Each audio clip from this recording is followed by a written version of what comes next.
Buhari is dead and buried in a shallow grave in Saudi Arabia.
Ladies and gentlemen, sometimes you just have to act like you are drunk, like you are crazy.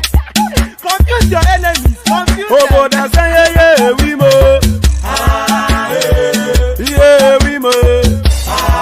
Oboda sanye we mo. Nuba sanye kapanto mo. Iye de kugeme. Okwitara karami nguru ma amiga kuru mugwo ya baby mo. Abe Maria. Why feeling? Ayandaba.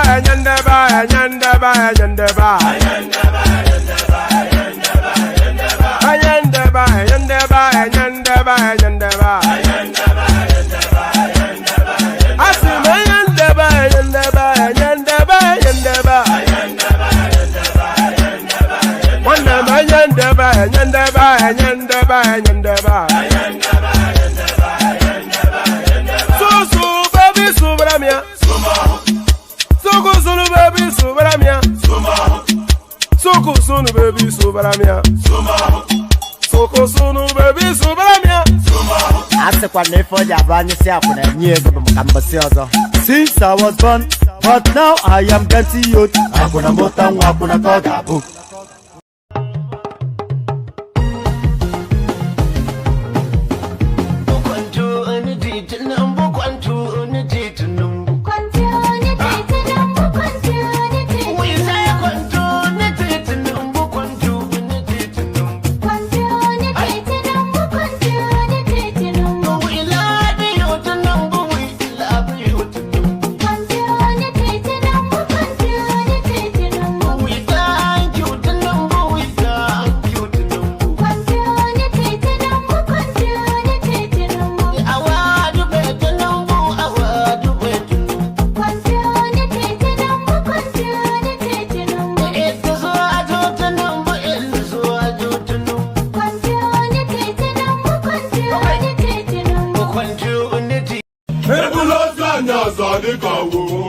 Okay now. To person between my pen. I see. I see what I want to do when you forget me.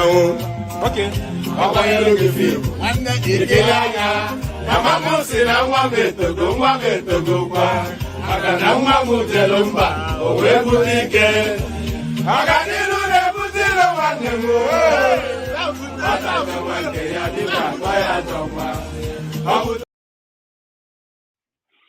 and there it is right there. Whatever was said in that last musical ditty, I agree in toto. When was the last time you heard that word actually, in toto? It was de rigueur a couple of decades ago, no longer in usage. You know, words are actually there's a word called joxology, which are if you've even never heard of that word, then that dates you and ages you somewhat. Joxology, you know. So I agree with whatever was said in that little musical ditty right there from the southeast. I agree in toto. I have no understanding of a single word that was said there, but nevertheless, in toto, which is to say, is an abbreviate of in totality. So I agree with whatever was said by the uh, by our whatever it is, so for our cousins from the other side of the divide. So let's put it in that pleasant way. So yes, I agree in toto, which is to say in totality, whatever it is that was being said by the botics. Yes. Is the botics, is it an offensive word, by the way? Is this oh, what is my NFT? It's called what's it called again? It's called Crocs by McGee. So this is a comment coming from the Facebook space. It says, "One man, what is your NFT?" So that this image you're seeing on that on your screen right there, that albinic looking frog with the golden spot to the side of the cheek and the green heart. That's an NFT. It's a non-fungible token. That's what an NFT is. And that image you're seeing on your screen right there, that avatar, I own it. It's called Crocs by McGee. And I own one of the series. So I own actually, I think I own about three actually. When NFT was meant to be the route to millions of dollars, I bought a whole bunch of them. That market, I'm not quite sure how much I paid for this. I probably paid $100. It's probably worth about 3, 4 now. But for whatever it is, it's somewhat a brand image now, isn't it? But yes, just the short answer to your question, links, is that that avatar right there, it is an NFT, a non-fungible token, and it's from a series called Crocs by McGee. So yes. So good day to you. Good to be in your company and all that. Good day to you. Good to be in your company and how are you? So good day. I hope you've had a wonderful day, cascading into. Oh right. Is that what it is? All right. Is my voice distant because I changed microphones because you guys were complaining about the last mic, and I went and got this one. So now, what's the game now? Are we getting rid of? Are we reverting back to the old mic or um? Let me actually put it. Let me on my own volume. See.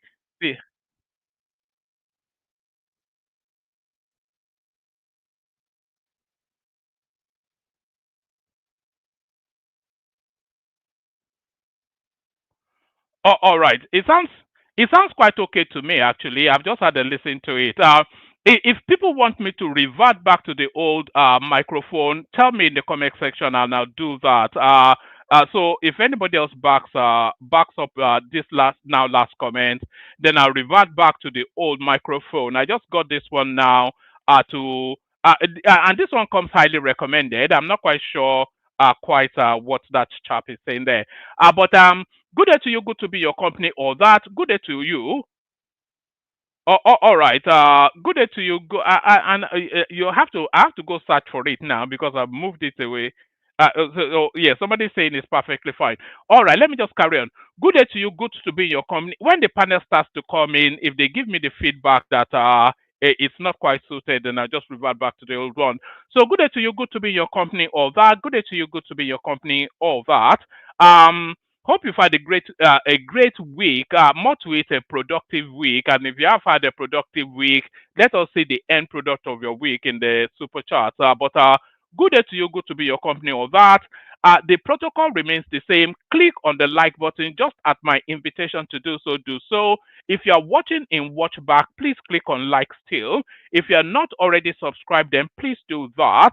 Especially if you watch this platform routinely, then you should really be subscribed. Otherwise, you are tantamount. You are no different from a pickpocket. Yeah, if you watch the if you watch the platform with some regularity and you are not subscribed, then you are no different from a pig. It's like you're stealing, really. Because yeah, it's at no cost. So why are you not even doing it? It's a mystery. Is it the resentment that I stand firmly against your Lord and Master Peter Obi? Is that what it is? Some form of protest?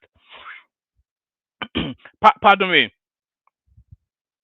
Pardon me. So yes, click on like, click on subscribe, click on the hyperlink that says StreamYard if you want to come and join me on the screen.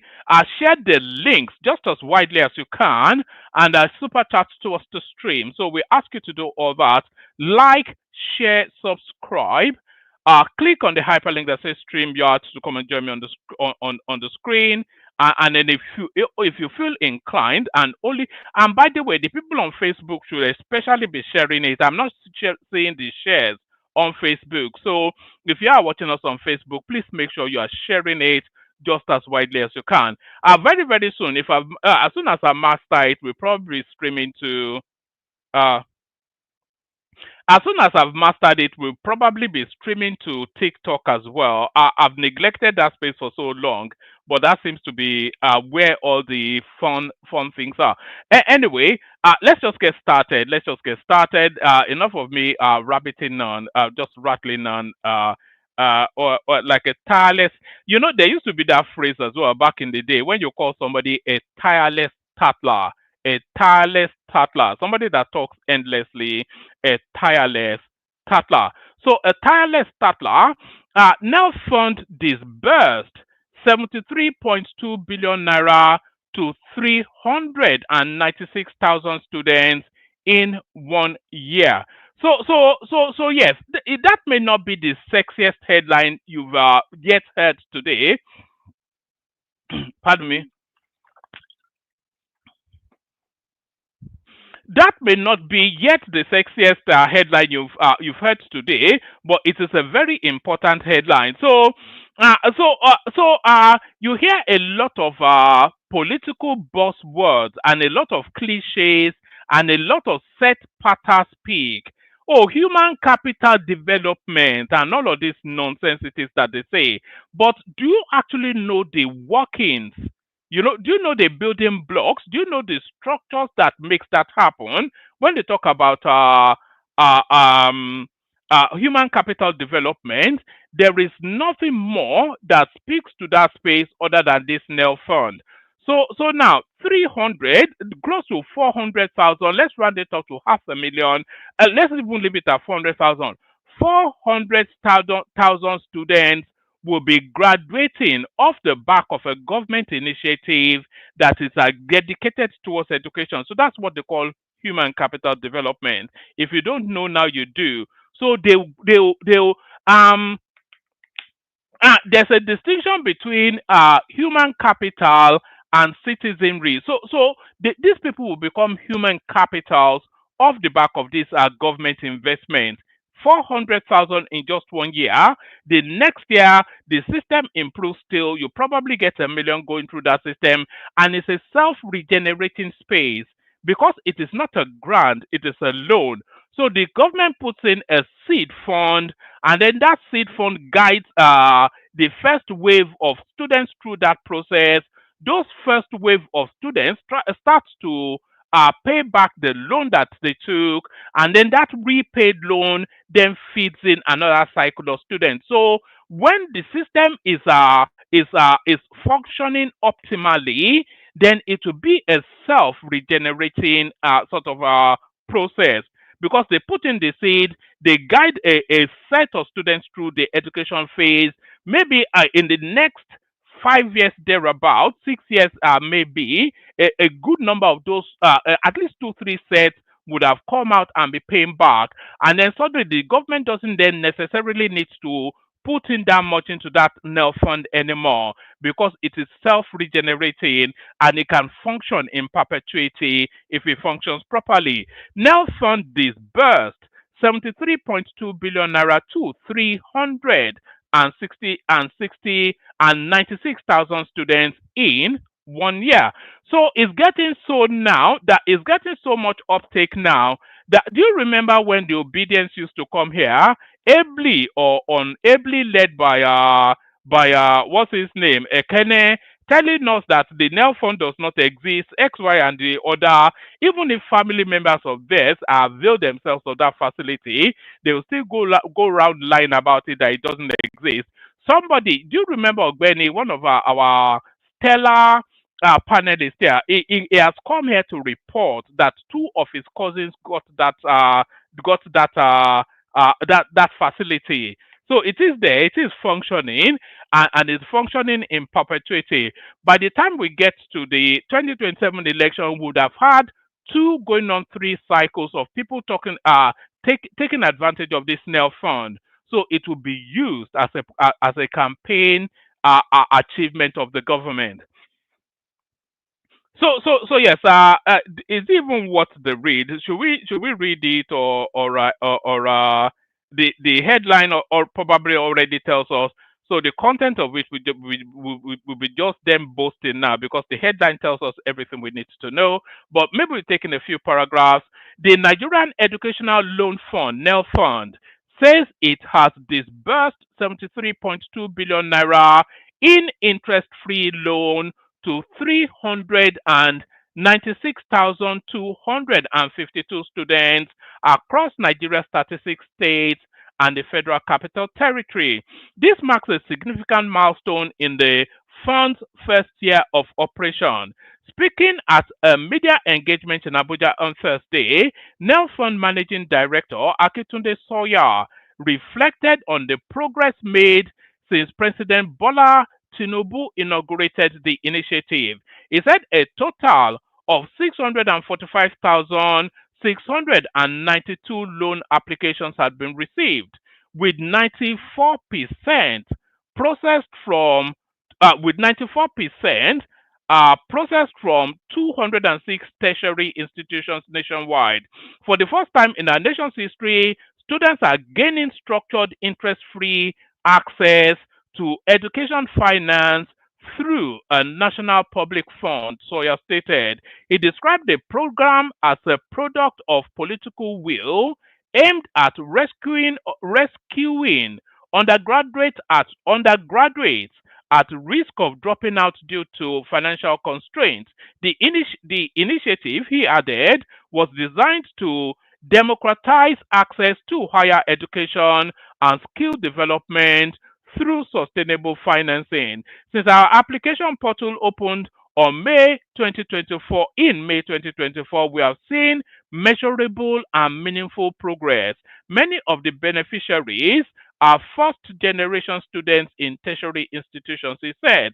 Sawyer also highlighted the digital and transparent nature of the loan system, which enabled seamless processing, tracking, and verification. So there it is right there. So the headline really tells us all we need to know. Approximately 400,000 students already availed themselves of the NEL fund. So there it is right there. So there it is right there. So still going back now to the narrative of Tinubu, the passing away of Tinubu, not Tinubu, was that even a Freudian slave? You know, the prayer now of the obedient followers now is that Tinubu dies before 2027. You've even seen elements like Pansar topping from one platform to the other, trying to sell that narrative. That's not their wish now. They are so frustrated and so beaten down by the political savvy of the man. They are now suggesting really that it's only death that can stop him from continue to oversight over them. So this is Prince Adewale Adebayo speaking to President Tinubu's handling of the Buhari passing. So this is his commentaries. This is from his verified Twitter handle. Politics aside, this is Prince Adewale Adebayo speaking. Politics aside, I would be remiss if I failed to comment. So that's a commendation right there. Politics aside, I would be remiss if I failed to comment at official ABAT for the statesmanship exhibited in the dignified and nationalistic mourning protocol and burial ceremonies of our most illustrious late president at Muhammad Buhari, President Tinubu performed his duties of head of state in the most exemplary manner that reassures us that duty, honor, and respect can still be applied in our public life. I have always said that the office of the President of the Federal Republic of Nigeria has three broad mandates: head of state, chief executive and commander-in-chief of the armed forces, chief executive and commander-in-chief of the armed forces. At official ABAT did his head of state duties by mourning with the bereaved and did his commander-in-chief duty by leading our gallant armed forces in a befitting state funeral for his predecessor. Kudos. There are too many other issues on which I genuinely and meritoriously disagree with President Tinubu and numerous failures of leadership under his watch. We will resume the trenches from tomorrow, but on the handling of the state burial of the late President Muhammad Buhari, you, Mr. President, have done our great nation proud. May Almighty Allah forgive Muhammad Buhari for his shortcoming and grant him Jannah something or the other. Thank you, President Tinubu. So that is Prince Adewale Adebayo right there. You know, there's only one winner that comes out of the funeral there's only one winner that comes out of the funeral of Buhari, and we all know who that winner is. Peter Obi can now be running. You know, Peter Obi has now been running around telling us stories about his meeting with Buhari, telling us that Buhari said to him, "Oh, look, I am handing over the poor people of Nigeria to you. You have to take care of them." So this is what Peter Obi is telling all over the place now. Certainly the winner of that Buhari passing is Tinubu, and still he continues to collect all of the opportunities that presents. Here is a clip. Here are three clips now. I'm going to play you now of Tinubu actually inviting the Buhari family into the Federal Executive Council, the inner chambers of government, to acknowledge them. So watch this. You will see probably Yusuf, who seems to have been de facto now as the head of that family now. You see Yusuf Buhari at the Federal Executive Council meeting. Watch this. Mr. Chairman, we are here on road. So you saw the Buhari family right there. Let me just play you a bit more of that.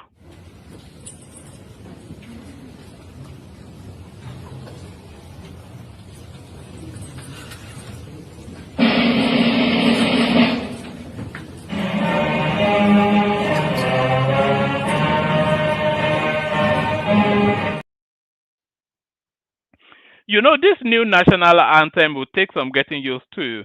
When you hear that beat, you are half expecting to hear "Arise, O Compatriots." Arise, O Compatriots. President Governor Forum,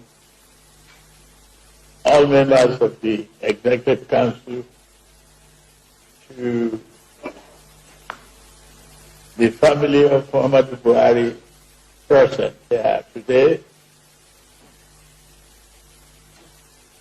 Today we gather under the heavy shadow drawn from the silence that surrounds a departed leader and the immense weight of a life whose absence will be felt for generations.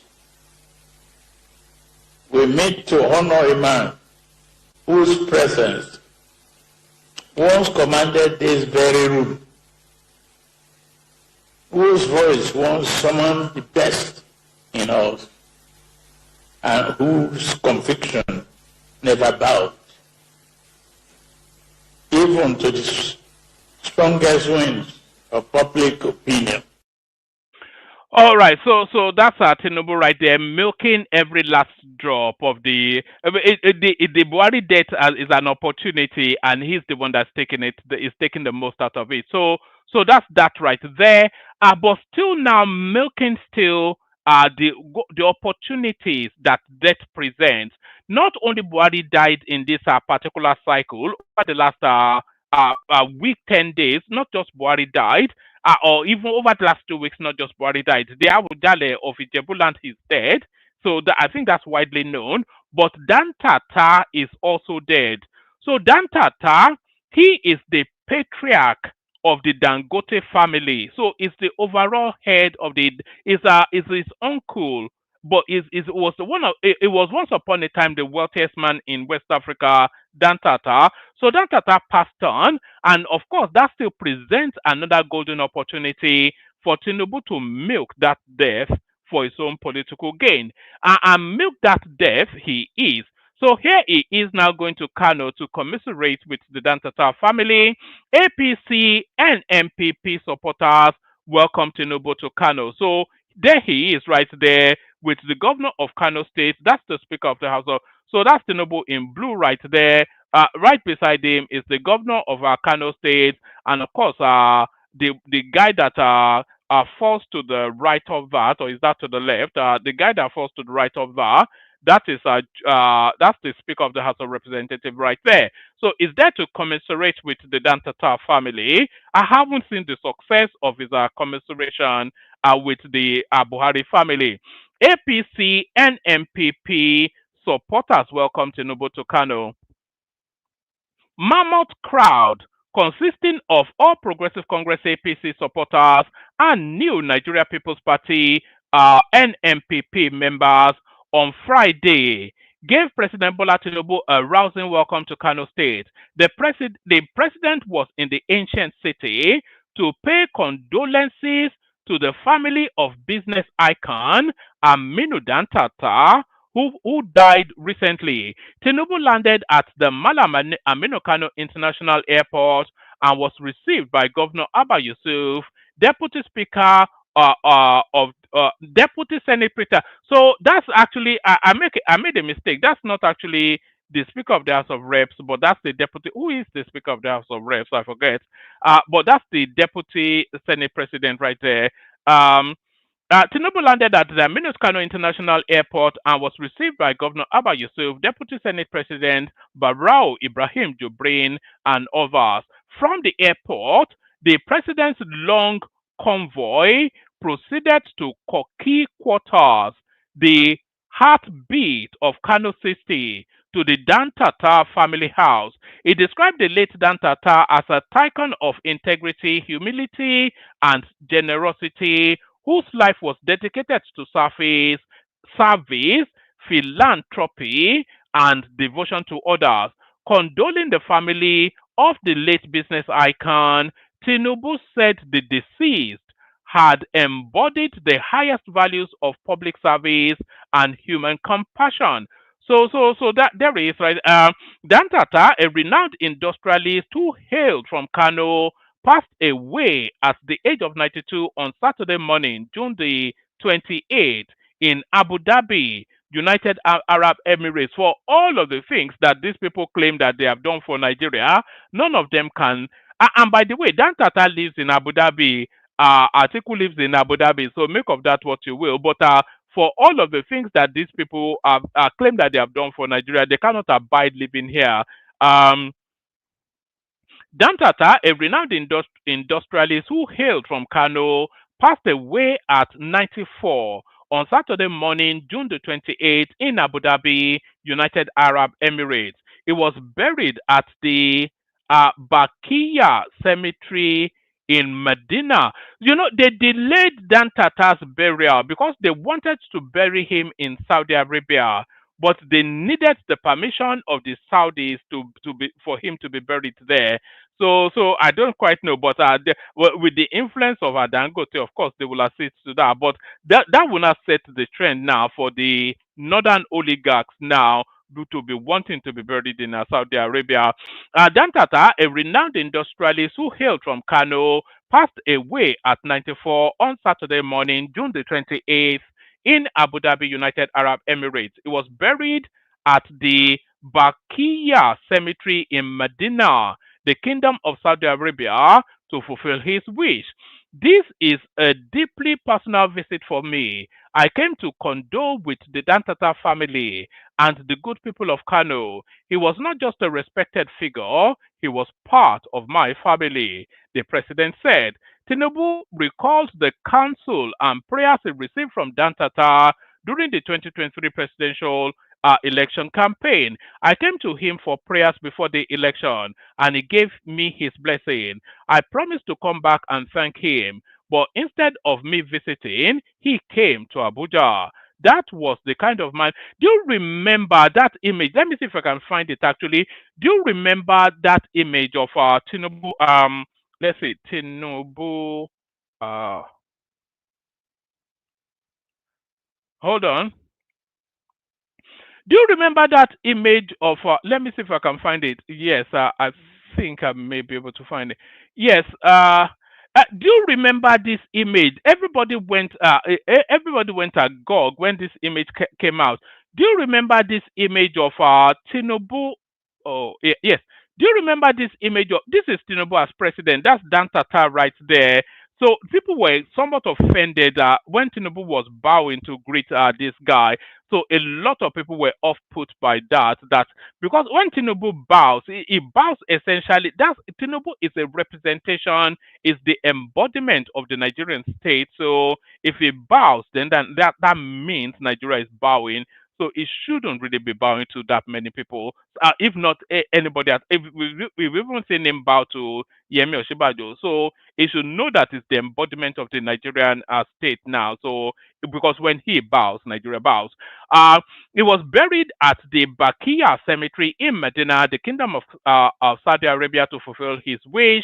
This is a deeply personal visit for me. I came to condole with the Dantata family and the good people of Kano. He was not just a respected figure, he was part of my family, the president said. Tinubu recalled the counsel and prayers he received from Dantata during the 2023 presidential election campaign. I came to him for prayers before the election and he gave me his blessings. I promised to come back and thank him, but instead of me visiting, he came to Abuja. That was the kind of man he was. Humble, simple, and sincere, the president noted. He praised the late elder statesman for his unwavering honesty, compassion, and generosity, describing him as a man who lived for others. If friendship and goodwill continue into the hereafter, Dantata will be there in the marketplace, feeding the hungry and comforting the sick. He gave so much of himself to the service of our country and its people. So it's just so the politics of death is even. And by the way, have no equivocation. I'm sure you don't need me to tell you that all of this Buhari funeral and all of this Dantata visits, these are all campaign. These are essentially political campaigning going on.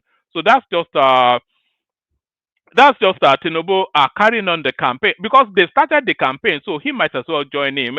Peter Obi, of course, has never stopped campaigning since 2023. Atiku has now fully entered the campaign phase, so Tinubu might as well join him. So that's Tinubu then taking his political campaign to Kano, having milked every sinew of the Buhari death something.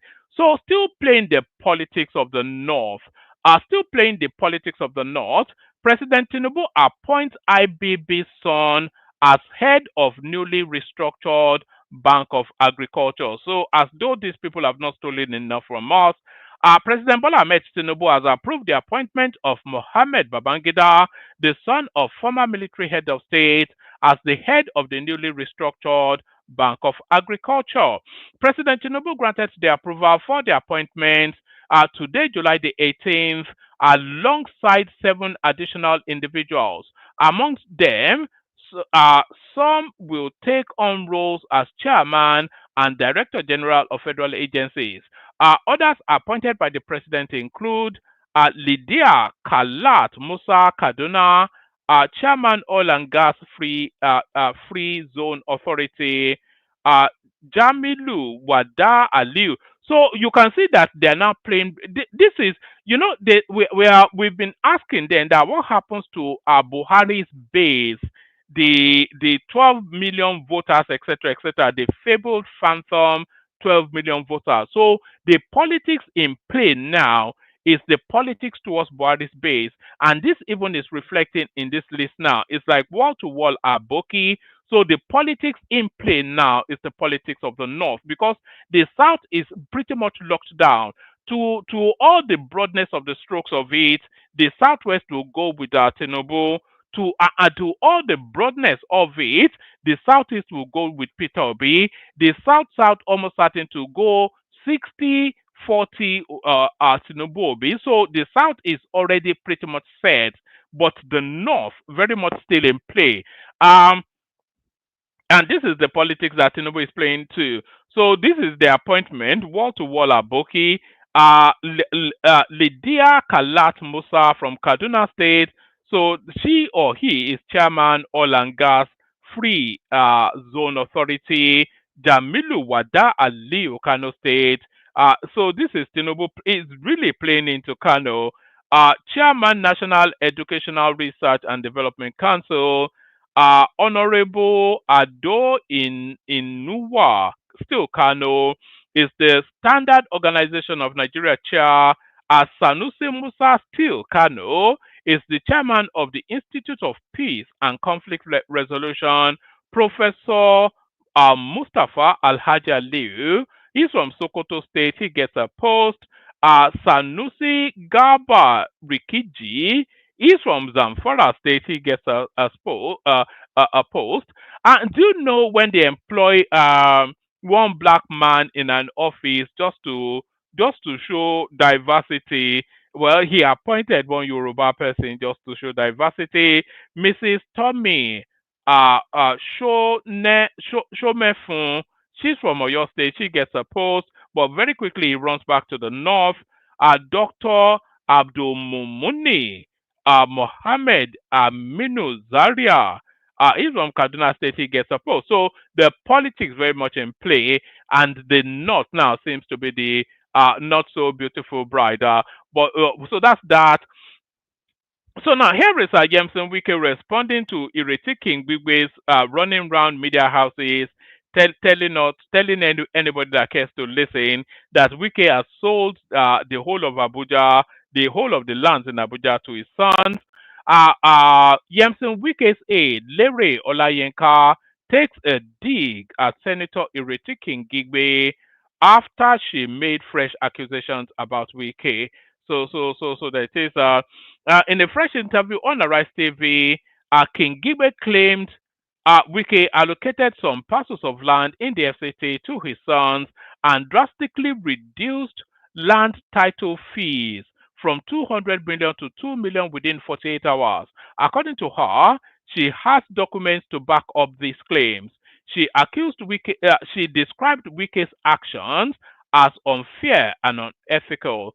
So, reacting to her claims, Olayinka, in a post shared on his X handle, argued that reasonable people release evidence they have against anyone to the public and relevant agencies, and not going on national TV to make damning claims.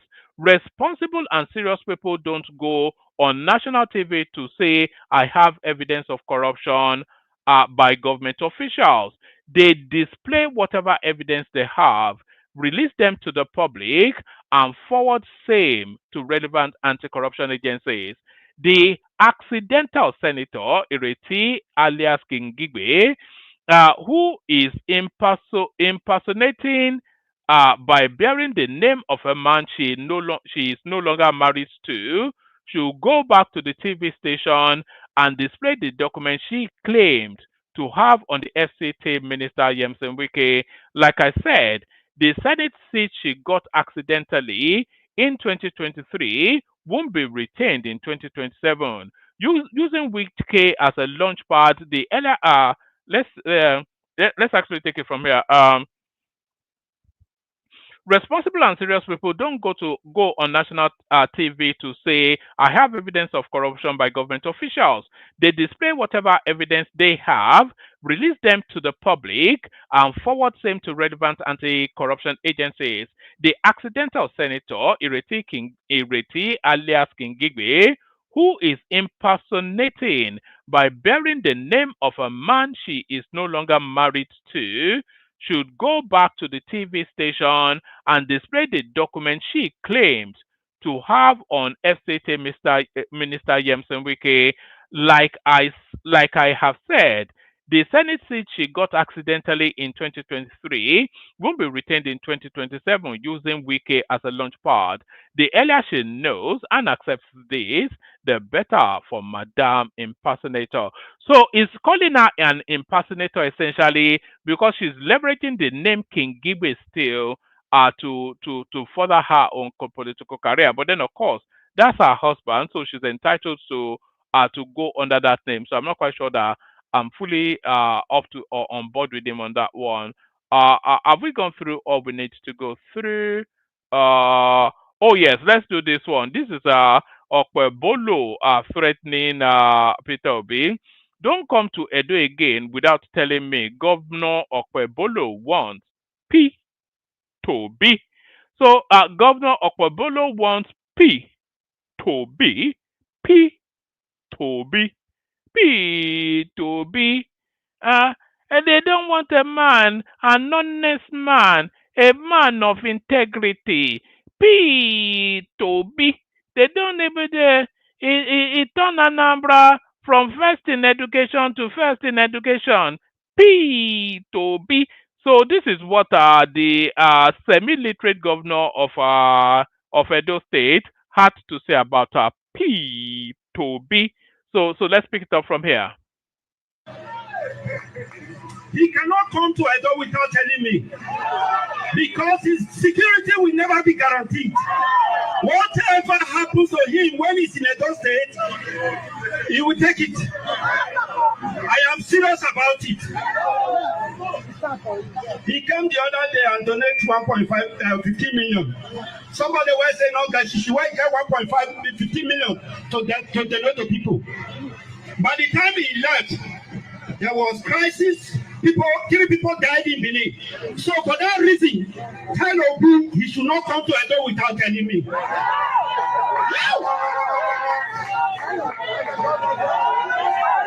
Nothing said with the grace. So that was what Okpebholo said, and you have to listen very attentively to get the full grasp of what he's saying. He's not saying Obi is not welcome to in Edo State. Obi can go anywhere in Nigeria that is so places. But what he is saying is that him as the sitting governor, he should have been notified that Obi was coming. So why does he need to be notified that Obi was coming? He needs to be notified because Obi is a high-profile personality, and there's a security protocols that needs to be put in place in order then to make sure that. Imagine if anything happens to Obi in Edo State, everybody will weigh down and rage against him. So it's just saying, extend me the courtesy to let me know that you are coming, so that I can make provisions. And if you don't tell me that you are coming, then of course, whatever befalls you, you take it like that. So that's essentially what he was saying. But then of course, they have a peculiar way. The followers of P to B, they have a peculiar way of saying things. Don't come to Edo State without telling me Okpebholo wants P to B. Edo State Governor Monday Okpebholo has issued a stern warning. We've heard it anyway. We just heard it in a speech. Edo State Governor Monday Okpebholo has issued a stern warning to the presidential candidate of the Labour Party 2023 general elections, Peter Obi, saying he should not visit the state without seeking his permission. But that wasn't even what he said. So I wonder why they do things like that. They said without informing me is different from seeking permission. And he explained why he needed to be informed. So why are they saying seek his permission? Edo State Governor Monday Okpebholo has issued a stern warning to the presidential candidate of the Labour Party in the 2023 general elections, Peter Obi, saying he should not visit the state without taking his permission.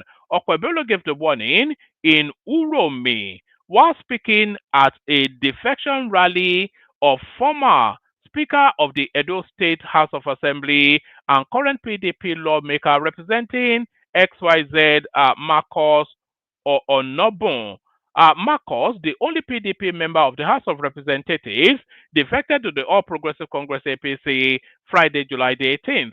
The governor's remark came almost 2 weeks after Obi visited the state and donated 15 million to some school, to some nursing school or the other. In a 57-second video from the rally, the governor said Obi should be held responsible for whatever happens to him in Edo State should he ignore the directive. The man will say he no get shishi. I am sending a direct message to him. There is a new sheriff in town. He cannot come to Edo State without telling me because his security would not be guaranteed. Whatever happens to him when he is in Edo State, he will take it. I am serious about it, Okpebholo declared to the cheering crowd. He said, he came the other day and donated 15 million. Somebody will say, no get shishi. Where he get 15 million naira from to donate to people. By the time he left, there was crisis. 3 people died in Edo. So, for that reason, tell Obi he should not come to Edo State without telling me, the governor said. Speaking further on the defection, so that's his stand anyway. I think we get the gist of that. So I think we get the gist of that. We get the gist of that. Do we get the gist of that? I think we do. Do we? Yes, we do. So we got the gist of that. Let me send the link in. If anybody wants to come in, come in. We're getting to the end now of the readout. So if you want the conversation, hop on. Federal government kicks as Nnamdi Kanu lawyer claims his threats were mere boast. So here is Nnamdi Kanu now reversing position on Biafra or Biafra, as some people like to call it. So here he is now. Just like this is the thing. The lack of backbone of these people is what disappoints the most. Not that it doesn't surprise, but it disappoints. The lack of backbone, that moral fiber to stand by your cause to the end. Do you remember what Simon Ekpa said in the courts in Finland? That is just a content creator. And I think Nnamdi Kanu is about to adopt that narrative as well, pivoting now that no, I was only joking about Biafra. I'm just a content creator. He's just a content creator. Federal government kicks as Nnamdi Kanu's lawyer claims his threats were mere boasts. So unbelievable stuff. So he said, I would die for Biafra. On Biafra I stand. See it now. These people are just. The federal government has asked the Federal High Court in Abuja to reject a no-case submission filed by the leader of the proscribed indigenous people of Biafra, IPOB, Nnamdi Kanu, and compel him to enter his defense in the ongoing terrorism trial. At the hearing on Friday, July the 18th, prosecuting counsel Adegboyega Awomola SAN argued that the prosecution had presented sufficient evidence, including witness testimonies and video materials, to support the charges against Kanu. He urged Justice James Omotosho to disregard the defense attempt to discredit the evidence at this stage. Awomolo told the court, why will somebody say a terrorist who boasted that security men and other people should be killed should be allowed to go free? He insisted that the law forbids statements that can instill fear in the public, adding that Kanu's actions and statements went beyond mere boasting. When a person is boasting and threatening death and violence, that cannot be said to be mere boasting, he said. The prosecution maintained that Kanu, in several audio and video broadcasts tendered in court, admitted to leading IPOB, a group that was officially proscribed. In those broadcasts, Awomolo said Kanu allegedly incited violence and destruction, actions that reportedly led to the death of no fewer than 170 security personnel. Awomolo continued, if the imagine that, we all saw it play out, by the way, take their guns and kill them and all of this, and we saw them carrying out the actions as well. Nnamdi Kanu, alongside Simon Ekpa, they are one of Nigeria's foremost, maybe only matched by the leader of Boko Haram. They are sadly one of Nigeria's foremost terrorist leaders. They are certainly one of Nigeria's foremost terrorists, Nnamdi Kanu and Simon Ekpa.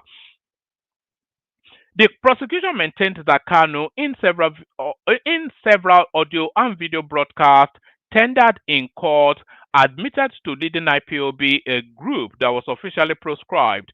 In those broadcasts, Awomolo said Kanu allegedly incited violence and destruction, actions that reportedly led to the death of no fewer than 170 security personnel. Awomolo continued, if the defendant believes that he was merely joking and was a content creator, he should be made to answer why he was boasting and creating fear in the minds of people. He also challenged the defense claim that Kanu had been in solitary confinement for 10 years, clarifying that the IPOB leader was first arrested in 2015, granted bail 2017, which was later revoked in 2021 after he jumped bail. The current detention of the defendant is upon an order of the court. Awolomo further blamed the defense for delays in the trial. Their claim that the case has lasted for 10 years is not true. They are the cause of the delay, he asserted. On the issue of IPOB's proscription, the prosecution argued that the legality of the group status is already before the Supreme Court and the trial should not interfere. In response, Kanu's lawyer, Kanu Agabi SAN, contended that the prosecution had failed to prove any element of the charges. He maintained that none of Kanu's broadcasts directly incited violence and no witness testified to being influenced by the defendant's words. This man, Kanu, can boast. He was just boasting. He said, I can bring the world to a standstill. I don't see anything wrong with that. You don't prosecute a man for mere boasting, Agabi said. He added that Kanu's broadcast merely called on people to defend themselves, a position shared by some government officials. What the defendant said was that people should defend themselves, he said. Agabi criticized the evidence presented by the prosecution, including an NSAS report, which he said was unauthenticated. He also challenged the reliability of the prosecution witnesses, saying many frequently responded with, I don't remember and I don't know during cross-examination. He, the defendant, is no longer normal on account of his solitary confinement. The case has been pending for 10 years. Memories have been lost, which is why most of the prosecution witnesses were saying they can't remember, Agabi said. They may well be able to get Kanu off this thing because he seems quite astute, Kanu's lawyer. Kanu's lawyer might well be sharper than the government's lawyer, but we'll see. He argued that the statement attributed to Kanu was not investigated and that all prosecution witnesses came from the Department of State Services, DSS. That is why they kept saying, I can't remember, I am not aware, because they did nothing, he said. Agabi also challenged the legality of IPOB's proscription, claiming that there was no evidence of presidential approval. We are saying there is no proscription because there is no presidential approval. If they have it, they should bring it, he insisted. on the charge regarding the alleged unlawful importation of a transmitter. Agabi said the Court of Appeal had ruled the trial court lacked jurisdiction over the matter. Following the arguments, Justice Omotosho adjourned the case to October the 10th, 2025 for a ruling on whether to uphold the no case submission or compel Kanu to enter his defense. So there it is right there. Kanu might well get away on a technicality. So he's no longer the leader of the indigenous people of Biafra now. He's a content creator. So so Nnamdi Kanu, Simon Ikpa, and all of them, they're just content creators. No harm meant, no foul meant. They're just content creators. They're just young boys having fun. This is where they have positioned themselves. So now let's rattle through the clips that we do have. Do you remember how they used to tell us that Edo no be Lagos? You all remember that? Edo no be Lagos, Edo no be Lagos. The Lagosians should have reported. I'm not a Lagosian, so I don't really care. But the way they used to tell us that Edo no be Lagos, Edo no be Lagos, the Lagosians should have retorted, "Thank God." So Edo no be Lagos, Edo no be Lagos, and thank God that it is not. Watch this. The Edo State 2025 appropriation bill of 605 billion 76 million 76. Let me take it again. 506 billion 605 billion. Sorry, 7. Right, so that's the semi-illiterate governor of Edo State, the one that is warning Peter Obi not to come to his state. So we move on from there quickly, and this is what got Tinubu in trouble. Watch this anyway, and then we'll run comments after that. Why should I have 4 cars and be paying subsidized petrol for Cameroon, for Niger, for Benin Republic?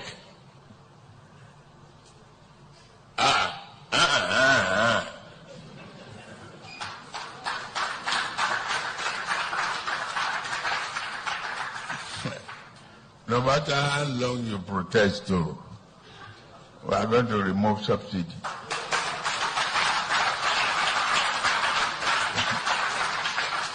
That is the truth. That is the truth. Unless you don't, and I'm going to win this election.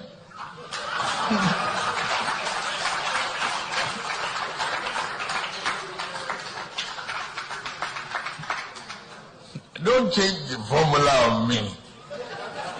I don't agree. But once Buhari keeps his promise of free and fair election, I'm going to win.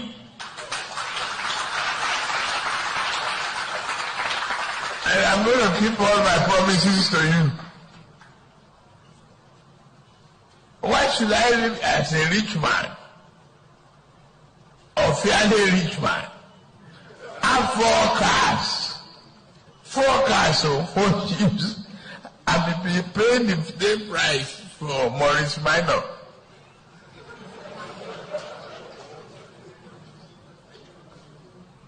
What should we? We can invest the money wisely. When that was fashionable, the era is gone. The era is not now. Other economies are already building charge stations. We are yet to generate electricity. So there it is right there. Tinubu did not actually say that subsidy is gone at his inauguration. No, he told you that subsidy was gone even at the campaign. So there wasn't anything that caught anybody off guard. He told you during his campaign that subsidy would be removed as soon as he came in. So this guy said a lot of things, so people just don't pay attention to it. It's been telling us about the NELFUND now for the last 15 years. Nobody paid attention.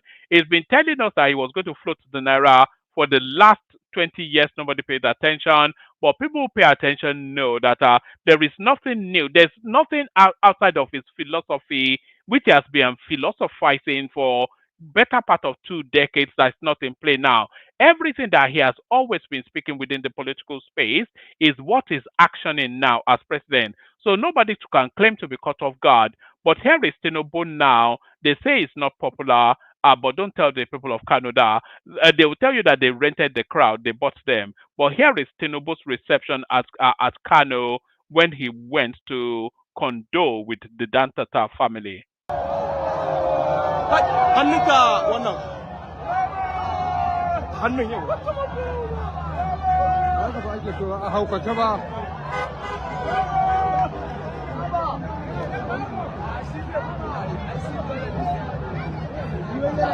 za a gan shi yana nan tsakiyar ina nan tsakiyar waɗannan motocin ina cikin wannan moto ina wannan moto shi da abba ne ka gan shi can ba ya wuce ba wallahi ya wuce da bulin shadda ko amma dai lissafin bai je musu ba tunda bai je gama hausu ba sun shaka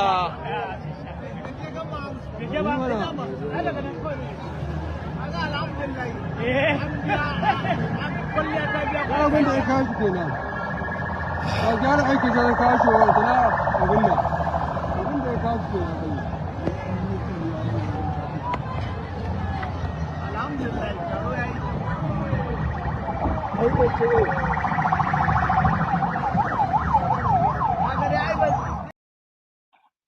So that was Tinubu's reception in Kano State. So the camera person caught the audio, but a lot of you don't speak Hausa language, so you may not have understood what was being said there.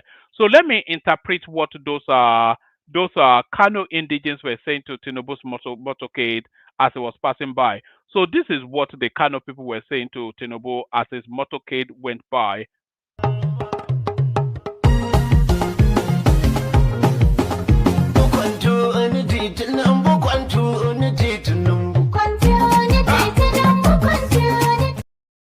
So that's what they were saying to him right there. Continuity, Tinubu, continuity.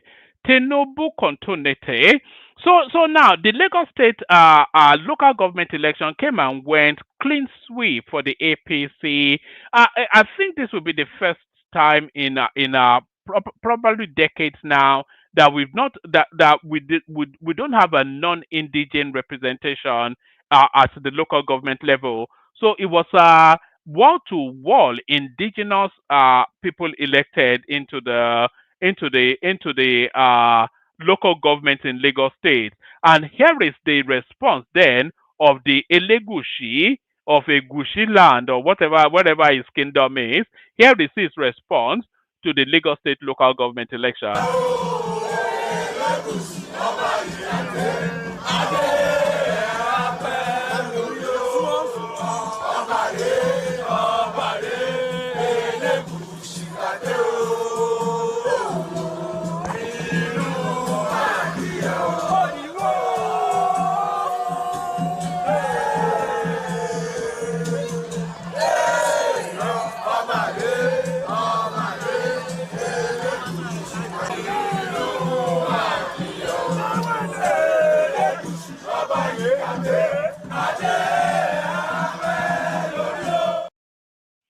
So that's the Elegushi right there celebrating the Lagos State local government whatnot.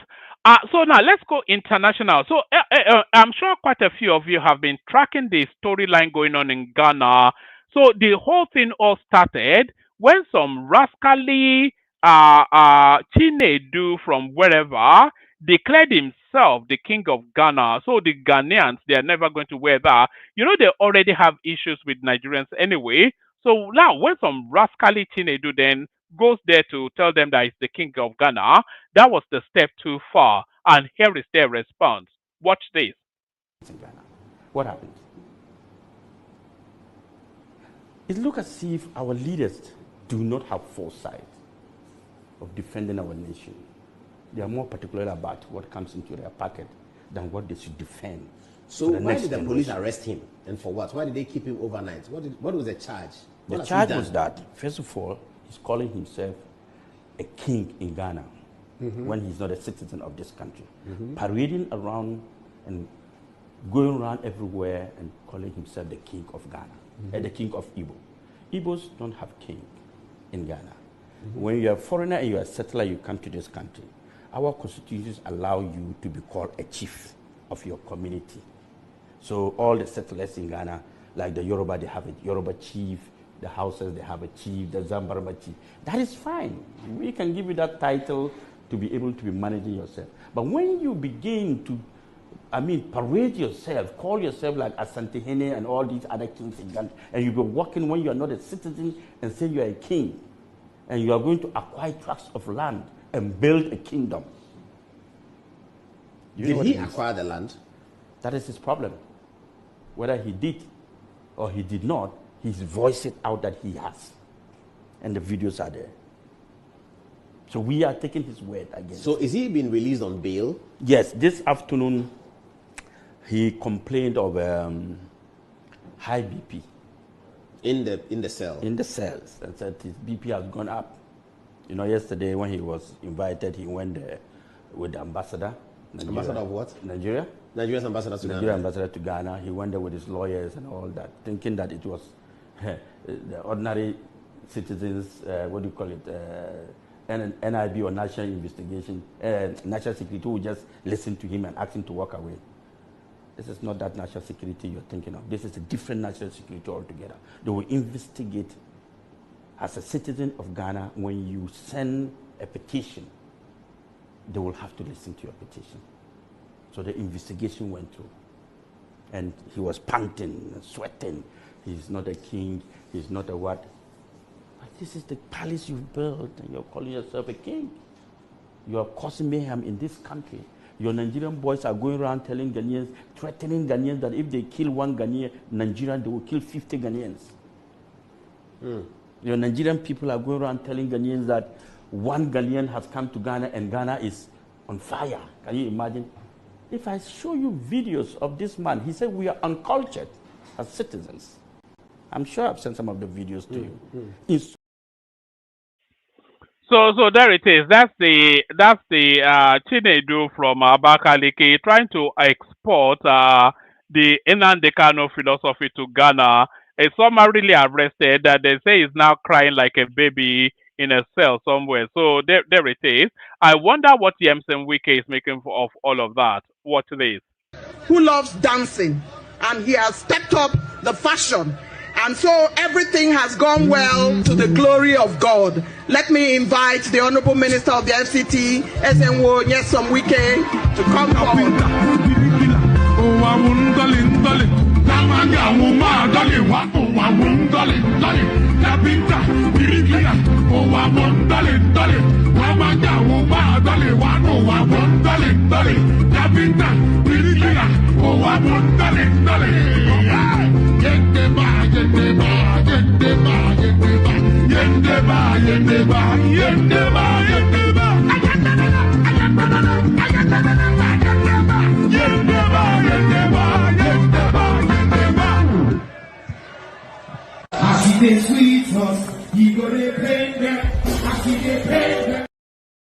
So that's Yemsen Wike's response to all of that. Yendeba, Yendeba.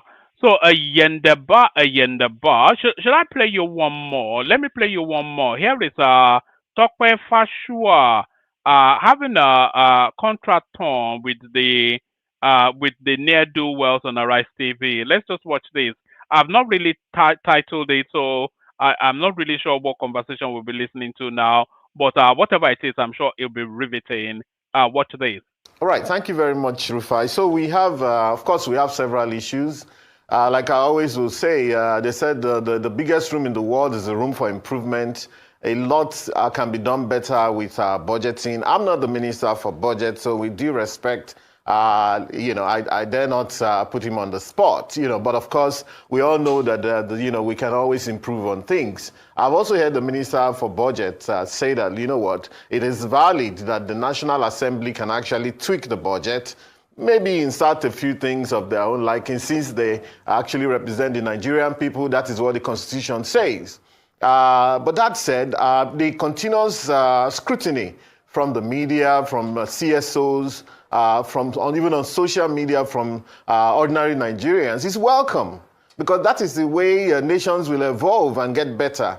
Of course, we've even had discussions over time. What type of budget? Should we be having an envelope system where, letters are written to MDAs and say, what do you want to buy next year?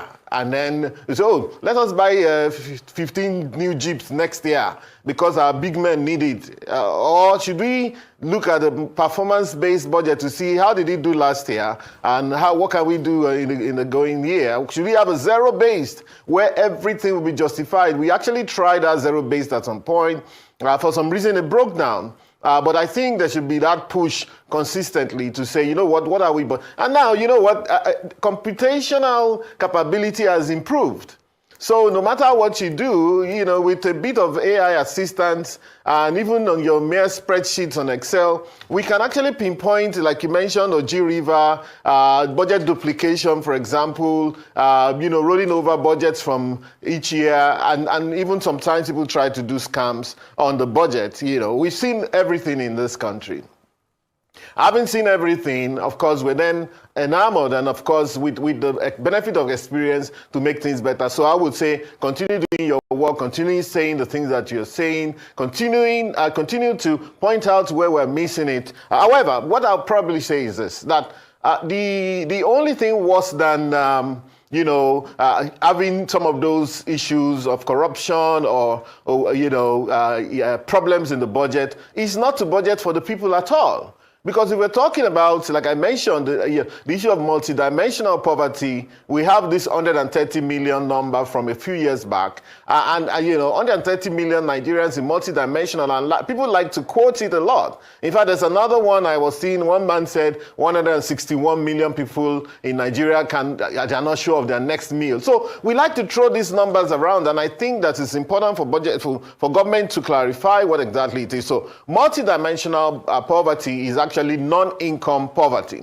These are beyond saying whether someone has $2.15 equivalent in their pocket, which can also be discussed, the appropriateness of that. We're not saying how close is that person to health facilities, to schooling, to even sports facilities and such like. And my argument is that over that time, year in, year out, we have budgets for infrastructure. And those budgets for infrastructure, if they are actually spent on infrastructure, they reduce the multidimensional poverty. And of course, I've heard opposition parties criticize the current government to say, you know what, you guys are spending too much on infrastructure. Why are you building a road from Lagos to Calabar? What's the need for that? While people are hungry.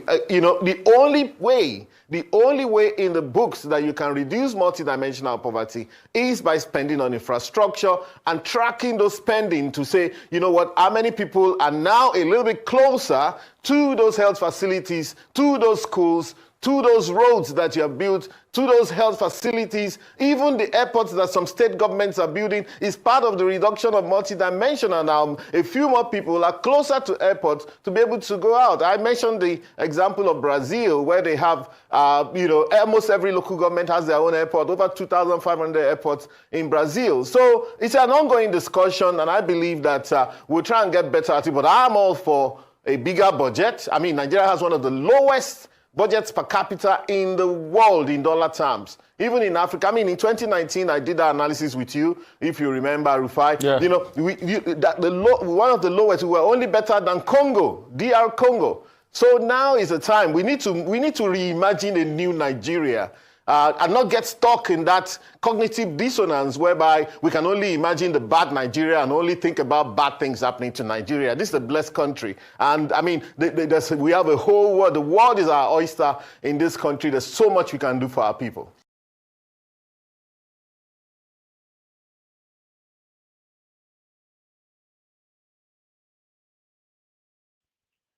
And there it is right there. The world is their oyster, or is it their lobster? I don't know, but there it is. We got copyright struck by the that K1 music that we've been playing all this.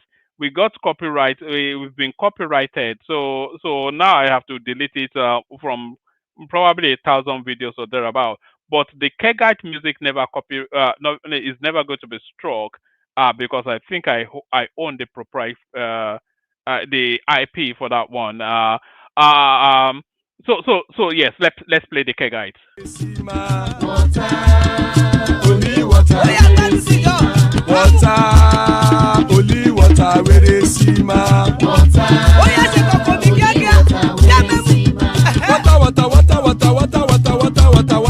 water.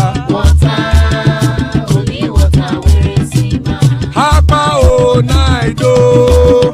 Hapa oh night oh. Hapa you don't come oh. Hapa oh night oh. Hapa oh night oh.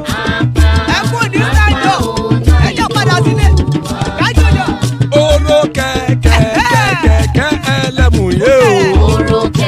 Ilé sọ́dí àkẹ́kẹ́ rẹ̀ ẹlẹ́mù rẹ̀ o. Bobby master kẹ̀kẹ́ rẹ̀ ẹlẹ́mù rẹ̀ o. Chifu Faila ti kẹ̀kẹ́ rẹ̀ ẹlẹ́mù rẹ̀ o. Eruku lẹ̀lẹ̀ ẹlẹ́mù dé. Eruku lẹ̀lẹ̀ ẹgbẹ́ ẹlẹ́mù dòdò jàre o. Eruku lẹ̀lẹ̀ Ghana ti dé ẹgbẹ́ bọ́dì o. Ọmọ ẹlẹ́yẹ ẹyẹ o ó dilé o. Odúyẹ̀lá ẹyẹ o ó dilé o. Petrosonama ẹyẹ o ó dilé o. Petrosodúnkẹ́ ẹyẹ rẹ̀ ó dilé o.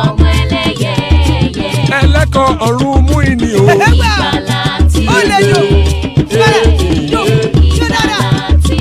Àkùkọ ọ̀run mẹ́kọ̀.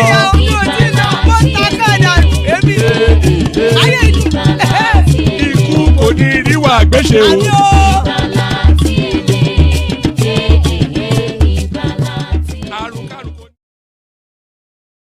And there it is right there. Ikuko Niru Agwesheme, death have nothing to do with us. So amen to that on behalf of myself and you, my friends. The session almost started to be short-lived. Not much of a panel assembled, although we have the company of the excellence that is Larry, and General Thomas joins us after a good while of absence. So good to have you, gentlemen. Anybody else that wants to hop on. As we await the hoppers, like a bunny rabbit hop. So as we await the platform to populate, we enjoy then the excellence that is Larry. Larry Baoni. Hey, hello, man. How are you, sir? What's with this deep voice? Do you have a babe there? Look at this guy. You live babe at your age. Look at this.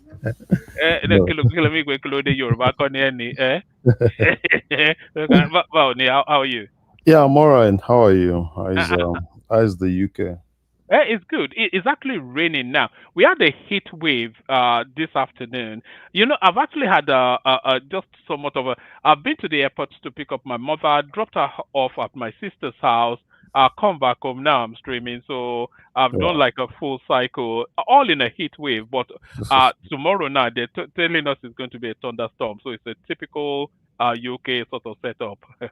Wow. Hello, one man. Hello, Larry. How are you guys? Salam alaikum. Yeah, how are you? How are you? Australia deal with the winter.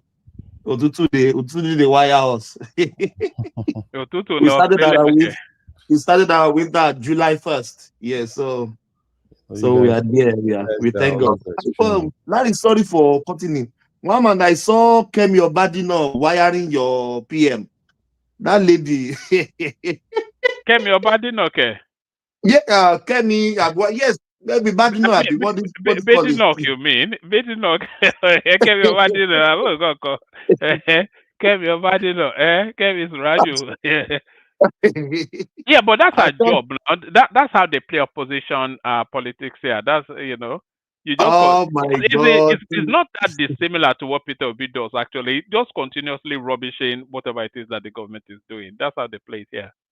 Oh my God. Yeah, go on. Let's go on. Yeah, let's kick it off. Yeah. So yes, Larry, good to have you. So yes, Nnamdi Kanu claiming that he's a content creator, not a rascally chancer.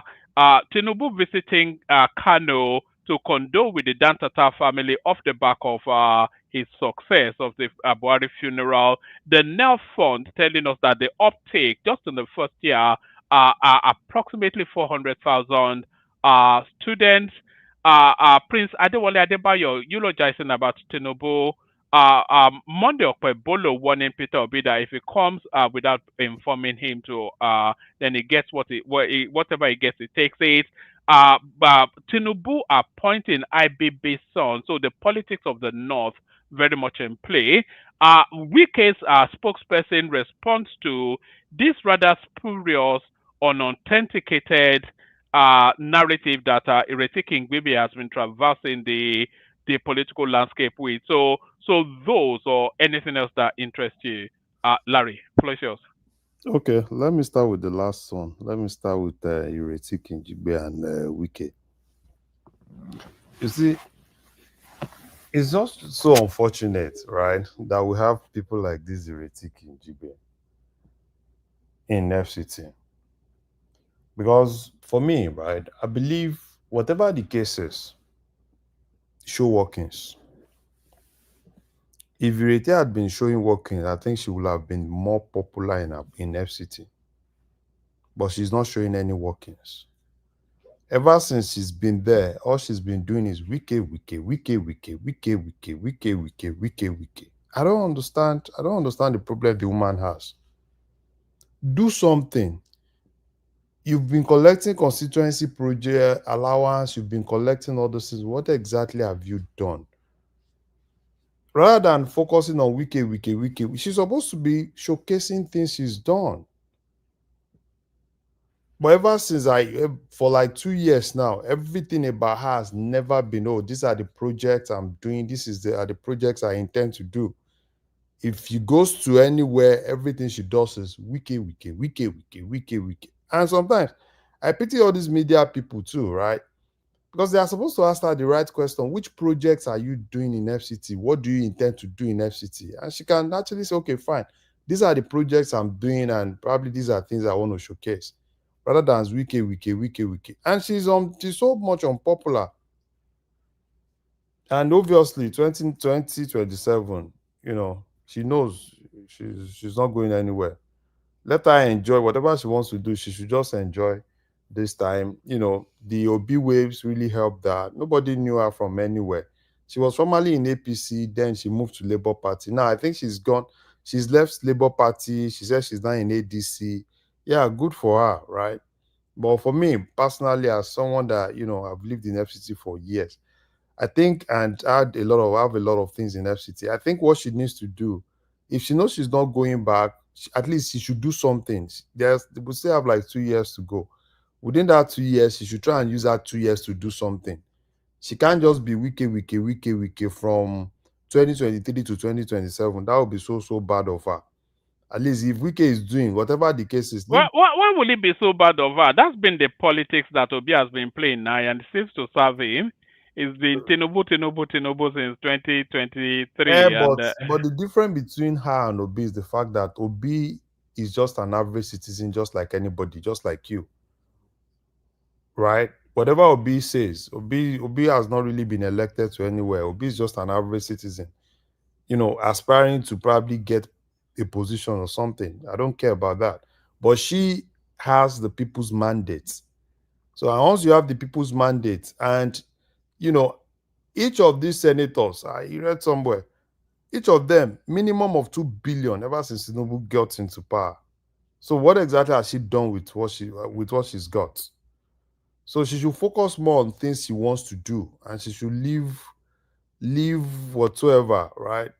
Leave Wike, because at the end of the day, if it's ADC, try and campaign more. But what I see in FCT is I see Aduda coming back. Aduda is coming back.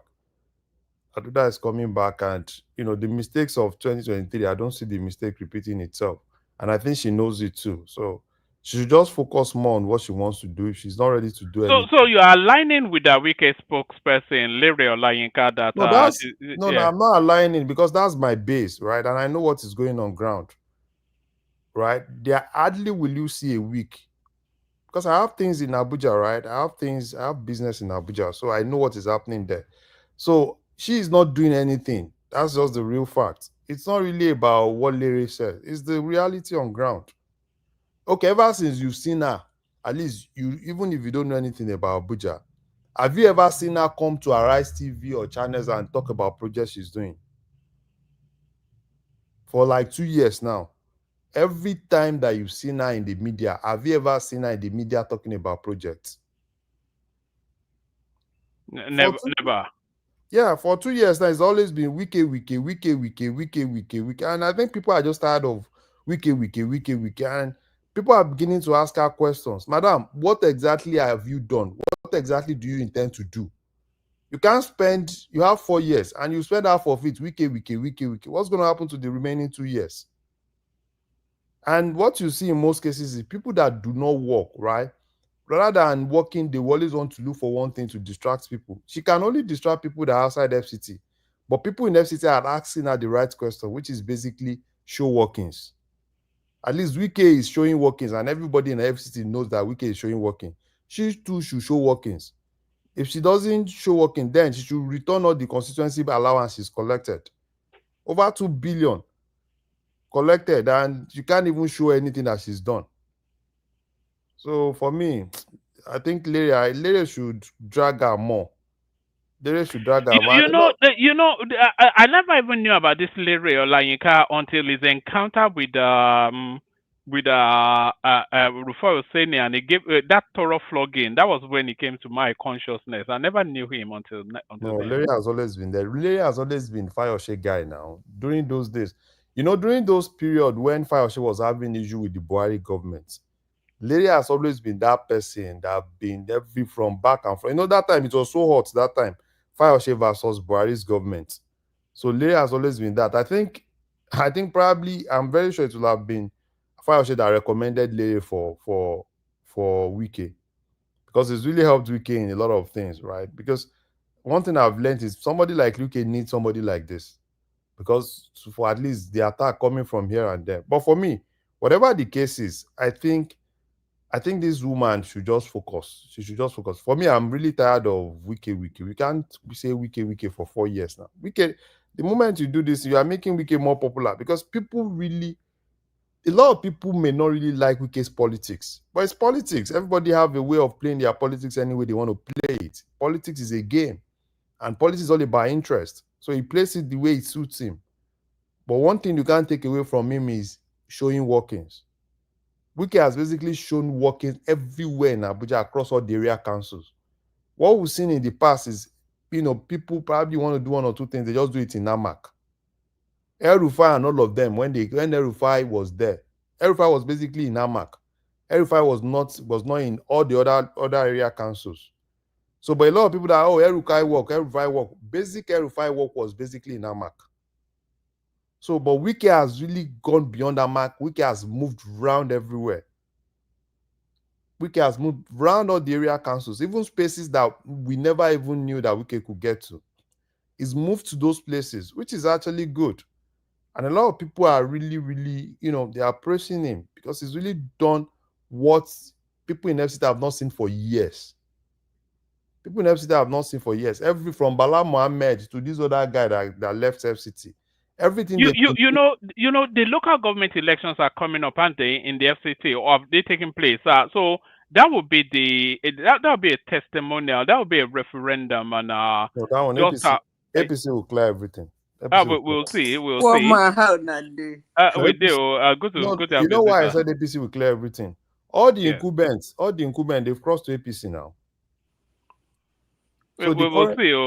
No, because she's threatening that and Zita, you can chime in if you want to. I think it's just about 4 of us. I can tell you one thing for sure.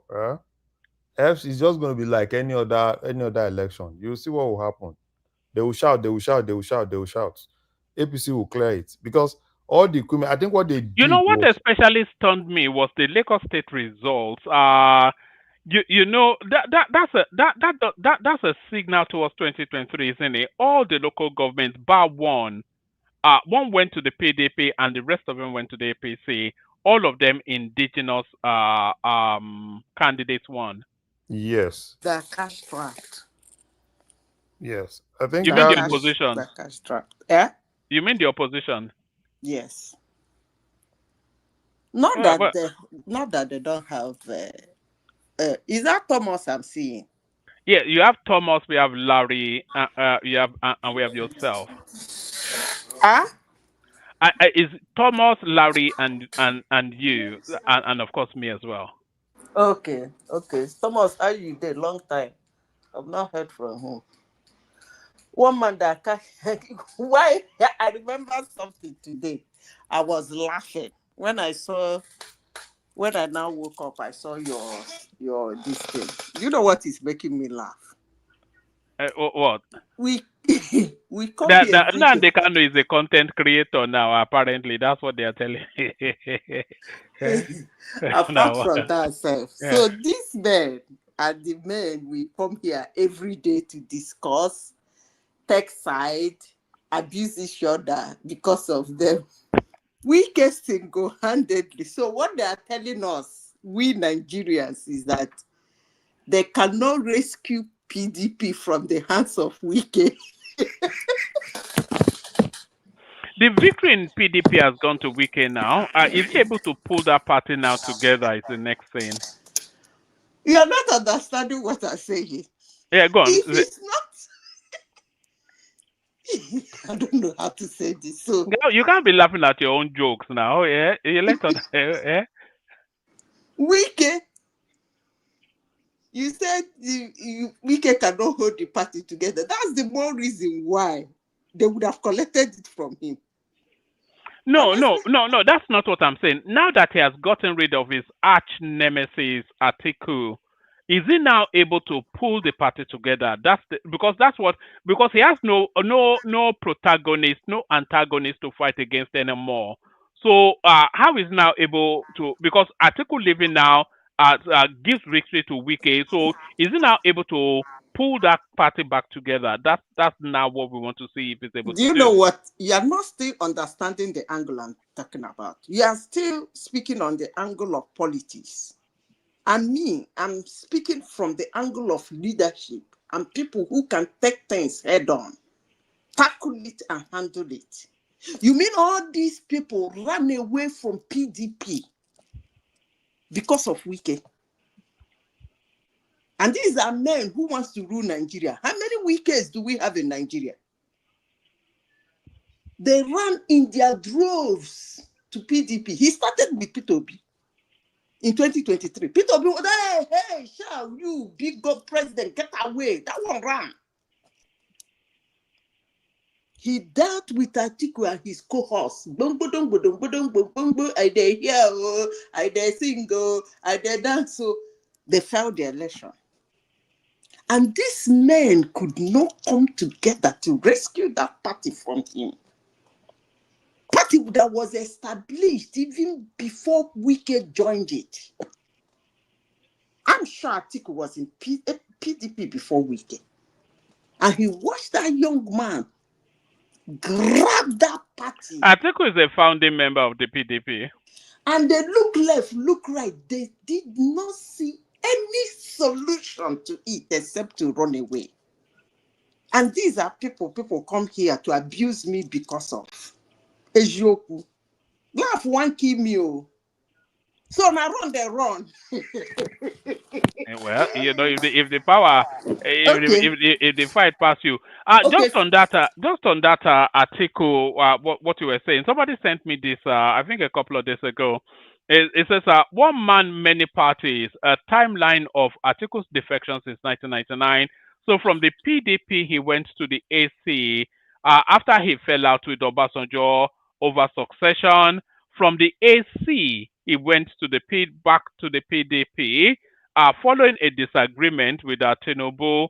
And then from the PDP, he went to the APC, citing lack of internal democracy. From the APC, he went back to the PDP, accusing the APC of failed promises. From the PDP, now he has now left to goodness knows where. So unbelievable stuff. This is this is your future president, incoming president. Woman, do you know why I'm laughing? Yeah. These men and men, some people are coming to your platform to stake for. That's taking for. You see why I'm saying this? Every day I come to your platform, I keep pointing out the things that shows that they cannot win election.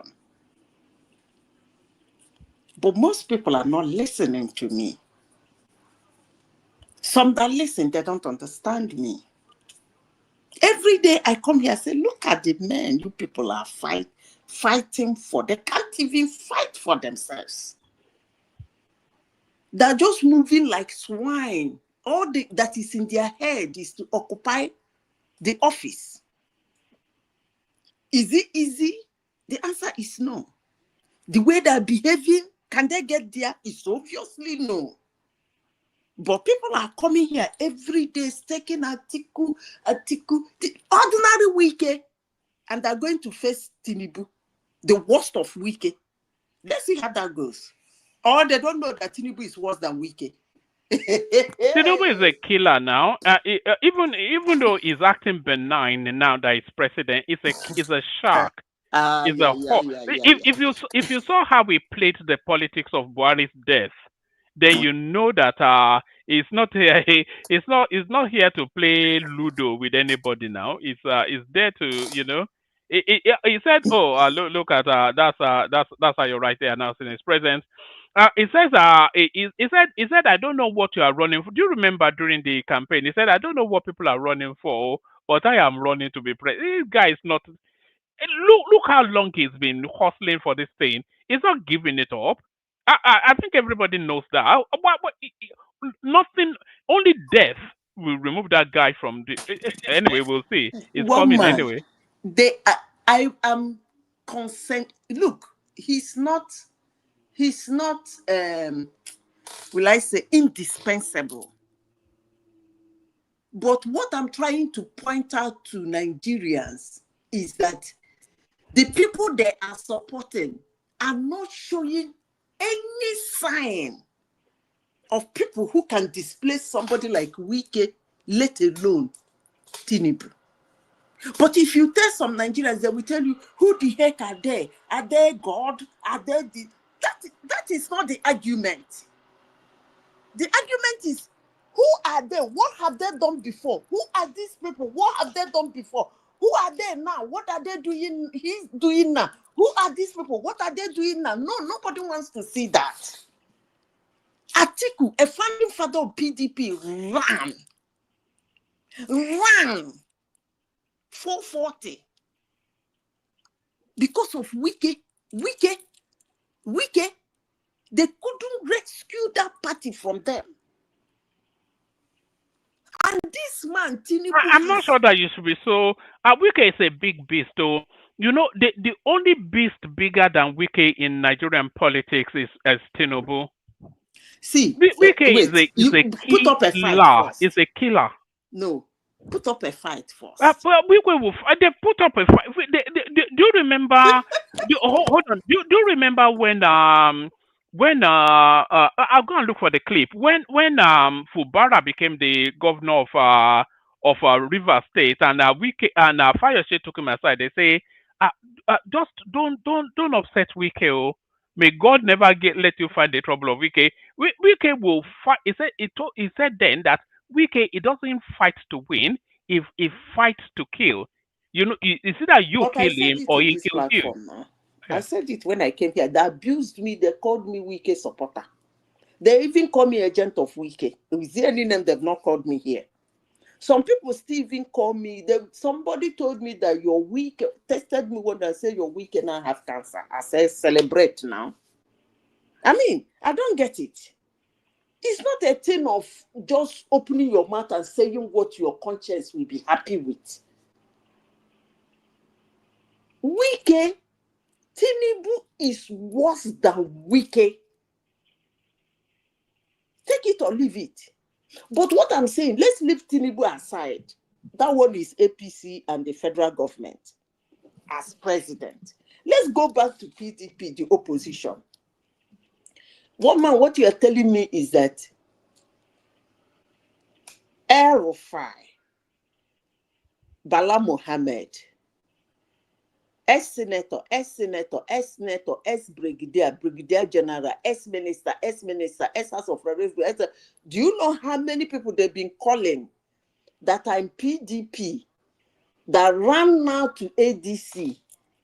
So what you're saying, one man, in truth, is that these men cannot rescue PDP from Wike's hands. And they're not even ready to put up a fight in the first place. Really? And these are people who wants to be the president of Nigeria. Father, God help me. But they did put up a fight about the lost. That's the thing, though. They put up a... No. The fight they put up, which fight are you talking about, please? They tried all they could to try and outmaneuver Wike now, but Wike is all the way through from even pre the elections to until they left. No. One man. They put up a fight. They won the fight. They took the presidency. They took the vice. But they lost the general election because at that point, they were not actually fighting for the party. They were now facing the whole Nigerian and facing Wike and his own conglomerate. So it wasn't like they lost. Yes, they lost the general election, but they won. They took the presidency, they took the vice presidency, they took the party along. They ran in the name of PDP and they got a substantial vote because they came second. So the question now is that, is it that they are tired of the fight? All right. Let me play this clip and then we go back to Larry and then we carry on with the conversation. This is just the substance of what Wike is. Wike is not easily defeated. In fact, I think Wike, just like Tinubu, remains undefeated in every political move he has ever made. I used to be a tough man. I used to be, until I met you and realized that troublemaker get level. Because somebody will know they tire and say you will fight you. You have to find solution to your problem. So I made up my mind. It is better to be with you than to be against you. A lot of us here, we don't know when to stop and align yourself. The Englishman says if you can't beat them, you join them. It's a very good advice. Me, I join you. I'm with you. And that will be the basis of my advice for the new governor. The last 4 years was rather a tough experience of my life because I didn't have a successor. Let me tell you today, Governor Wike and Governor Ofobra, this plane you want to start flying now, I flew that plane before you by the grace of this man. This plane, tomorrow night you enter, His Excellency is coming. I flew that plane from Akure, 7 p.m. I'm in Port Harcourt. Mommy is a witness. I want to say to you, sir, you came in with the hands of God. You are a miracle governor. Today, you are Governor of Rivers State. My brother, the day your eyes begin to see, you will miss road. Close your eyes completely. Maybe if I have a godfather, I won't have problem. Maybe if I have a godfather like our father here and Wike, I will not have problem. I didn't have one. They oppressed me, they show me pepper. The moment your eyes begin to see in this government, you will have problem. Close your eyes. Those windows, if you can close door, close it. For you to have eternal peace in your, I don't know, but let me say your 8 years. The way you will use the 8 years is in your hand. Adam and Eve, the very day Adam began to rationalize God's word, Adam, the very day he rationalized God's word, Adam realized, I am now a man with a wife. He entered gutter. He entered trouble. Sir, may God help you, Your Excellency. My counsel is to you. God will help you. Don't see more than what you are supposed to see. The moment you want to see more than you are supposed to see, you begin to see spirit. I know Wike. I know Wike. Now, if he say he will fight you, it's either you surrender or you look for that trouble to the end. God will not find you Wike's problem. He has found you Wike's favor. Remain in God's favor and Wike's favor. God bless you.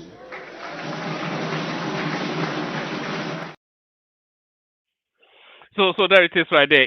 Wike never easily defeated, but Larry, back to you. Wike is run now. It's not. No, no. The thing is this. I think Wike has always tried to be on the side of the law, and I wouldn't. He's smart. He's a lawyer, and the wife is also a senior lawyer. So I think that's what has really been helping him. He's always been at the side of the law. So he knows how to use the law. If you look at Wike, wiping out a family of 4 is being in the side of the law. I don't understand what you mean by wiping out a family of 4. I don't know that one. But what I mean is, if you look at everything, Wike's politics, even in, I think like 2 times in Rivers when Wike was governor, I think at the point APC was disqualified, they were not allowed to vote, and everything has always been law. He knows how to use it. And that's exactly what he used with these PDP people. Because at every point, the law is the law, right? And no matter how much you run, you will still come back to it. And that's exactly what happened to PDP. So for Atiku and the likes of them, Atiku, you see, this politics of convenience, me, I don't even understand. Because personally, I can't even trust that kind of a person to be a president of Nigeria. Maybe if there's a problem in Nigeria, that guy will run to China. Because once there is a problem, and it's always been Atiku's thing, he was having problem with Obasanjo. Quickly, pam, he went to meet Tinubu, he went to AC. He was having problem a little bit. He felt, oh, this place is better. Atiku is just like all those kids, when we were small, all those kids that you give them their own portion. Instead of them to focus on their portion, they'll be looking at other people's portion to look if that one is better. That's exactly what has been happening to Atiku. So it's always been that. If tomorrow Atiku sees that, okay, probably there might be opportunity in another place, except ADC, I'm telling you, Atiku will leave again. So that's Atiku for you. So Atiku leaving, Atiku has always been that person that he will always look for opportunity here and there. He did it in 2014. Atiku was not supposed to contest against Buhari at the primary, but he knew he thought that, oh, that's another opportunity. He could just, hijack it and run with it. But Tinubu and the likes were very smart. They knew all his politics. That was why they all right, talking about hijacking opportunities, let's pivot to what's going on now. Tinubu, I was saying he took the victory in the Buhari funeral and is doubling down now with the Dantata visit. So the politics of the North very much in play, because that's going to be the deciding factor 2027. I was saying in the opening phase that there's somewhat of a predictability already to the South. We know largely the Southeast will go with their own. We know largely that the Southwest will go with their own. There's every possibility that 60% of the South goes APC, and then PDP a little bit, and then most of them to Peter Obi. But the North, especially with Buhari dead now, all better off, and Tinubu very much trying to move into that space. No, I think for Tinubu, what I see, this is just my own personal opinion. The South is already locked down for Tinubu. And even that South Well, is not all of the South. The Southeast is not. no, see, let's be candid. That Southeast that you say, if Obi does not get this coalition ticket, I am telling you, a lot of people in the Southeast will dump Obi. A lot of people in the Southeast, particularly people that are politicians, right? They will dump Obi. That's what will happen in the Southeast.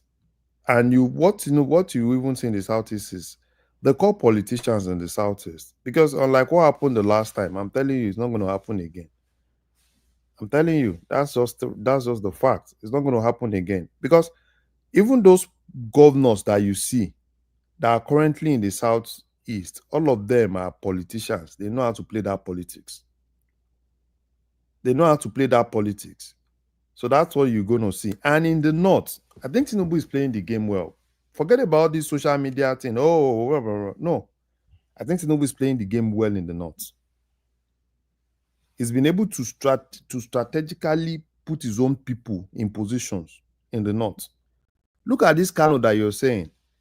Do you think that ordinarily Tinubu will have told Ganduje to resign? No. Because he knows what he's doing in Kano. Have you seen, ever since Tinubu got there, have you seen Kwankwaso coming out deep against Tinubu? No. Even when they had their protest that they burned down their ICC in Kano, that place they've repaired that place. That place is back to in operation. So he knows what he's doing.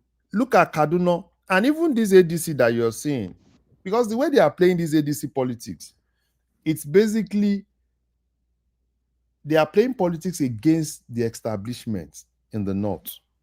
If you see every state that these ADC people are, it's either probably Atiku is bringing somebody against the sitting governor, or probably if it's a second-term governor, Atiku is bringing somebody against the successor that the governor is currently grooming. And that's exactly what is happening across all the states in the North. So it's not really, if they think, they've always, Atiku has all the northern vote. It's a lie. No, it's not like that. Even if you come to North Central, Atiku does not have that clout. Well, they said that about Kwakwanso in 2023, that the Buhari votes will go to Kwakwanso, and when the results came out, as everybody suspected, he only got one state. No, exactly. So you see all of them on internet. No, it's not like that, though. Let's not deceive ourselves. It's not like that. And that North, you see a lot of things that will happen. A lot of politics will happen in the North. And another thing that you see in that North, that number, look at the number in 2023. Compare the number in 2023 to the number in previous election. What did you see? The number is coming down. And that's exactly what you see in 2027. You won't see those big numbers coming from anywhere. You see the numbers coming down even more than what you've seen in 2023. So the politics, they are, people are saying, probably, I don't blame Tinubu. Everybody's playing politics. The thing is just that they just have to know what he knows how to do best, politics. And that's why starting all this ADC coalition thing early gives Tinubu upper hand, because it gives him the opportunity to plan. It gives him the opportunity to prepare. It gives him the opportunity to look at their weak points and strike them down. And that's exactly what's going to happen, because you're giving him almost 2 years to be able to look at you, know where he needs to strike you down, know where the problem is. And it's also giving him the opportunity to know who the enemies are. And that's why you see that, everybody is still kind of like one leg here, one leg there, except Atiku. That have been bold and resign. Every other person is one leg here, one leg there. Because they're either looking at it. Dele Momodu resigned as well. John Oyegun as well. One man now. Why Dele Momodu now? Even me and Dele Momodu put us in one polling unit. I can tell you, I can still win Dele Momodu. Dele Momodu when now? Beg, leave Dele Momodu. Dele Momodu na shop Dele Momodu they find Former presidential candidate. No, Dele Momodu na shop now. He's just looking. I won't blame Dele Momodu because it's business now. Everybody is looking for where his shop is now, and Dele Momodu has always been like that now. Ever since you know Dele Momodu, what exactly have you known Dele Momodu for? Dele Momodu has always been shop person, so his guy has been shop everywhere. At the point, he was always running around this Osun State governor. Now yes, that yeah. Yes, now that's he what got a lot of money off him anyway. No, that's what he did the same thing in Ghana now. They drove him out of Ghana now. Have you seen, this present Ghana governor, present Ghana's president, is Dele Momodu's friend now. He felt when the guy came, he will be in Ghana, and people basically told him in Ghana, go back to Nigeria. Because some people in Ghana still felt that when that guy lost the other time, Dele Momodu was part of the problem why he lost. So me, I don't blame Dele Momodu. He's just doing his business. Because Atiku's money is sweet. He got it the last time, so he needs to continue getting it. That's why you see this Nollywood guy too. That Nollywood guy that was formerly with Peter Obi. Okonkwo, yes, his language has changed. Yeah, because Atiku, he wants to key into that Atiku's money now because it's easy. He's always here and there. Next thing he wants to do, because he wants to use. He's almost mocking Obi now. Even no, he wants to do. They like to mimic his voice. He wants to use Dane Bwala strategy, because that was Dane Bwala strategy. You remember that when Dane Bwala was having issues with Tinubu, they said, they are against Muslim. He was vocal. He was everywhere. Before you knew it, they grabbed him to be Atiku's spokesperson. And that's exactly what this guy is doing, this Nollywood guy. It's the same script. So you will still go more to attack Obi, because he sees Obi as the block that is not really allowing him to get into that. So he needs to disassociate himself with Obi as much as possible. Attack Obi as much as possible. Praise Atiku as much as possible.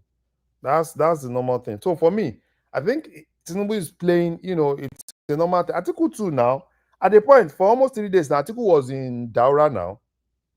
Everybody is just trying to look for, but Tinubu is kind of like smart. I thought it was quite unseemly the way Atiku conducted, because it was on the streets, almost like a campaign rally, sort of. No regard for the solemnity of the occasion. No. But then, of course, Atiku has never really been able to read an occasion, or he cannot see past himself. That's always been his Achilles heel. Yes. So what I see, right, even all these things, a lot of people that you see on it, El-Rufai and all this, yeah, fine. They have some of the elites, the Jagba, all these elites, yeah, they are for them. But I can tell you, Tinubu knows how to play the game of that north. You will see what will happen in their northwest. You won't see that numbers. Go and write it down. That big numbers, you won't see it this time around. You will not see it. And me, I don't even blame Tinubu, because all politicians are the same. And politics is all about your interests. So if anybody feels that, Tinubu should have allowed, because people are, Tinubu should have allowed some. No. You play your game, I play my game. That's politics. But for me, I just feel that, it's too early, but I won't even blame Tinubu, because you can't be playing politics of taking me out when I don't want to go out. So I need to just do the politics with you. I think Tinubu, personally, if I need to rate Tinubu's government, I think Tinubu needs to do more follow-up on some of the policies. He has good policies, but implementation of those policies... Yeah, Sunday Daddy was on Okpebholo's platform saying that he rated the E-Zone government 6.5. Yes. He has good policies, but there has to be follow-up of those policies. Because most of the policies they have, right, they have not really been that follow-up, and people have been doing what they want to do. And that's part of, because if you really want things to really trickle down to the common people, then you have to do some follow-up. Don't just bring good policies and leave people to run away with it. Because most of the people they have in those positions are not really doing what they are supposed to do. And Tinubu banking on the governors that because the governors are not even helping him. That's why since the governors are not helping him, he needs to do more follow-up on his own appointees. He needs to do more follow-up. That's exactly the problem I see with these governments. So I think personally, I think they've been playing more politics issued, and basically probably by next 6 months, he should tell the people in his cabinet that wants to contest they should resign. Because before you know, in the next 6 months, you see some of them, they now start playing they're like this guy in power. I know he said he's contesting for Oyo State governor. So that guy should just resign, and some other people should resign.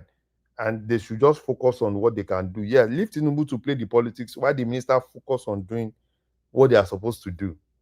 Because I can tell you, yeah, policies are good, but implementation, if I need to rate the implementation, probably I will just give it a 5/10. The implementation has not really been not really top notch. They've not really been following up, I'm not quite sure you can say that, because sometimes you have to give this thing. All of the policies are being worked on, but sometimes you have to give these things the opportunity to compound. It's the compounding, isn't it? If it compounds sufficiently enough, like we're seeing with the NELFUND, that's compounding. problem. Yes. The problem. That compounding. The problem is the rate and the period Nigeria is. They do not have that time. That is why they need to be aggressive in implementation of some of those policies. Nigerians do not have that time. Normal case scenario. Apologies, Larry, but I think the time may be there because they are reporting figures of 400,000 uptake in the NELFUND now, which is just in its first phase. Is the nascent stage. We are just in the birthing of it. Already 400,000 people that already. So by this time next year, it'll be bigger and more well known. Now, by this time next year, they would have made aggressive progress in the Lagos-Calabar Superhighway and the Sokoto-Badagry Superhighway. So, by the time we get to the elections, there might be sufficient enough compounding within all of the marquee policy spaces for them to use it as a campaign rhetoric. You see, the thing is this, right? Even the NELFUND, I think they should do better. They should do better. I think they should do better. You see, some of all these, they can give the numbers. Yeah, this is the number they've captured. This is the number they've captured and everything. But they are not really promoting those things to the point that it's almost every home knows that there is something called NELFUND. There are still a lot of people till today, and they are doing it.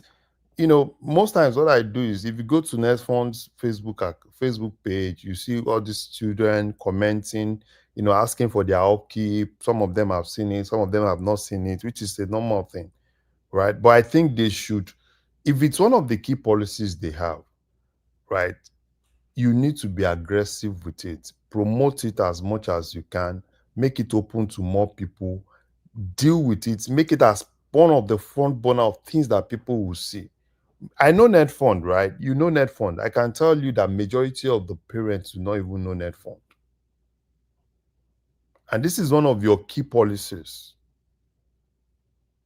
A lot of parents, do not know NELFUND. Even we are brother, sometimes you tell them, oh, do you know that? They say, oh, no, what is that? No, they are not sure and all those things. So that's why for me, I think this is one of their own bread and butter, right? Push that bread and butter, be more aggressive with it. And in terms of the other one with David Umahi, personally, I know people have been praising David Umahi, but I have not really seen a lot from that guy. Let's not deceive ourselves. I've not really seen a lot. I think You've not seen a lot from David Umahi? No, seriously. What more would you like to see from David Umahi? No, seriously. I would rather want David Umahi to focus on delivering some of the roads than we are doing half of this.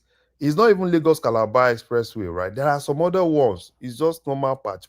We do half of this. Do clean road. Focus on, you don't need to do all of them, right? Do things that probably, focus on delivering key ones. focus on showcasing it. Because most of the things you see David Maya has been doing is, we do half of this, we are with this, so this we do, but they're not stopping on any of them now. No. They're doing the is it Northwest Road or East North Road or something? See, let's not deceive ourselves. Let's not deceive ourselves. See, this is me telling you because I follow a lot of other states, and that's why for me personally, right, I think David Umahi should be a little bit more aggressive in getting people to deliver some of all these things, because the time is not there. Lagos Calabar Express, Lagos Calabar is not going to be ready in 2 years. Right? And the fact that, you did 30 kilometers, you commissioned 30 kilometers, will you come again and commission another 20 kilometers? The moment you commission that... No. I think people, so apologies to you, Larry. I think people are, I'm not quite sure people are giving the fullness of that. Using that 30 kilometers that was commissioned, that 30 kilometers is the most difficult bit of that road. So we are expecting to see a lot more rapid progress. They are coming out of Lagos, which is a waterlogged, densely populated space with a lot of controversy that are attendant to it. So they are effectively coming out of Lagos and they are completing Lagos. And once they've completed the Lagos phase, then you should start to see very, very rapid progression in that project. Oh man, seriously, let me not deceive you. I'm not convinced. Seriously, this is just me being truthful to you. I'm not convinced. I think David Umahi should do more. He should do more. He should do more because the people that are going to help Tinubu's government, fine, Wike is superb doing it, all right? Some people are doing it, but I think David Umahi has a lot to deliver. And I think personally, if I can sit on the same table with David Umahi, I will tell David Umahi to do more. Don't focus everything on Lagos Calabar Expressway. That's not fine. It's their own legacy projects, right? But there are other places that David Umahi could, when you are writing exam, there are instances that you see this question, very big question, and it's very difficult. Focusing on that very big question might not really make you pass. But there are some small ones. Chop 2 year, chop 1 year, chop 3 points here. That's what makes you pass. And that's what I think he needs to do. Because it's every focus of Lagos Calabar. No, there are a lot of things that they can do. And they push a lot of money into that ministry. Which personally, I think, people might actually rate David Umahi, but what I've seen with delivery, I do not rate David Umahi high. Seriously. I've been following him. I do not rate him high. And I think he's one of the key guys that if Tinubu's government is going to succeed, if Tinubu's government is going to showcase things they've done, David Umahi's ministry is going to be at the forefront of that. That is what I've seen, right? I do not rate him high. Everybody is saying Wike today because we are seeing, right? Wike seeing, promote it. This is what we've delivered. At every point when you see David Umahi, I've seen instances that David Umahi will tell you, we've completed this. And under the comment section, you see people saying, no, it's a lie. You've not completed this. You just say, we've done this session, we commissioned this session. That is not the Nigerian thing. We want deliver. If you have 4 years, right? If you need to be more aggressive with some of the contractors, for them to reason with you so that they will be able to deliver some of all these things. Wike use several tactics. He is a bully, is this, is that. But at the same time, Wike will not owe you money. He will give you money as a contractor. He will make sure you do what you are supposed to do and deliver for him because he's more interested in delivering projects. And that's exactly what I think David Umahi should do. He should leave this PowerPoint, this is the project we've done PowerPoint. No, I don't want to see PowerPoint. I want to see this is the project. See, go and use it. This is it. We've done it. at least today, if you talk of Buhari today, you can still say, oh, Buhari did this, Buhari did that. I'm not even saying don't complete Buhari's project. Complete all those projects. Complete it, showcase it, let people be the ones saying it. Oh, they've done this, they've done that. So for me, rating that government, and another, there are most of the ministries, sincerely, let's not deceive ourselves. Most of these ministries, that's why for me, I think there has to be a lot of follow-ups. A lot of follow-ups. The humanitarian ministry is another key ministry. That's not been manned now. Do we have a minister for that? Yes, we do. They've replaced the better do. They have. There's a man, I think the man is from either Plateau or Benue. And that's another key ministry. Immediately Better Edu left, that ministry died a natural death, and there's a minister there. So from those are ministries that can help the government. Those are ministries that can. You can't just be silent. Most of the ministers, let's not deceive ourselves, they've been silent. And sometimes you ask yourself, what exactly is happening? It shouldn't be all news around Tinubu. Now, if you want to get news in Nigeria, it's either you're seeing news around Wike or Tinubu, which is not basically supposed to be so. All right. Bring it to Larry. We'll move it around a little bit and then we'll So drop it back for there. me, I think they need to do more.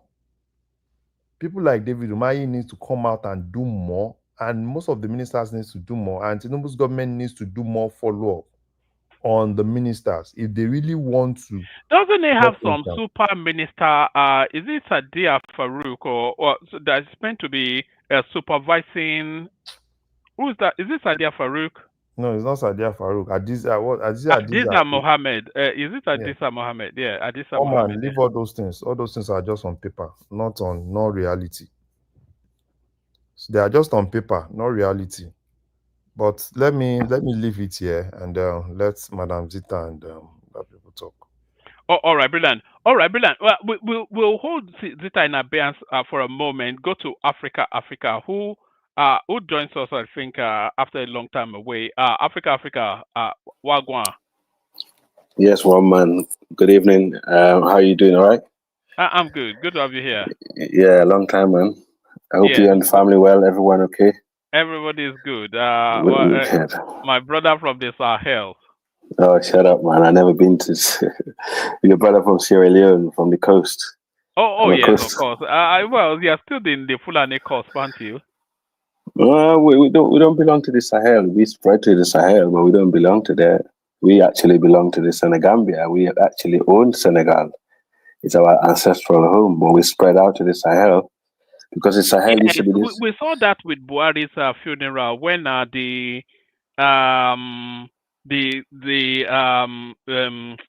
Gambian president came, the Guinea president came, and then of course his own president from Niger came as well. Of course. You know, a lot of people always wonder about Fulani and Sahel. We actually spread to the Sahel. In Niger Republic, they call the Fulani people of the West.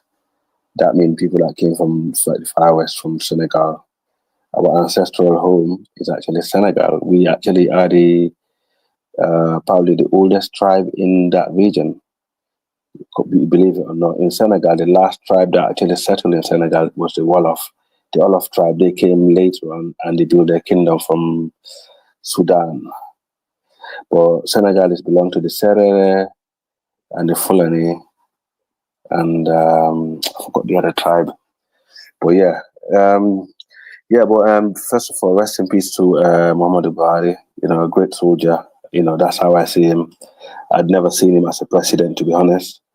But in terms of, infrastructure, what I used to see from that side of the world, he did well, and, it's a sad reality that he's gone. He'd be missed, I can tell, because he's a unique guy, his characters and everything, even though he's quite controversial to some other people.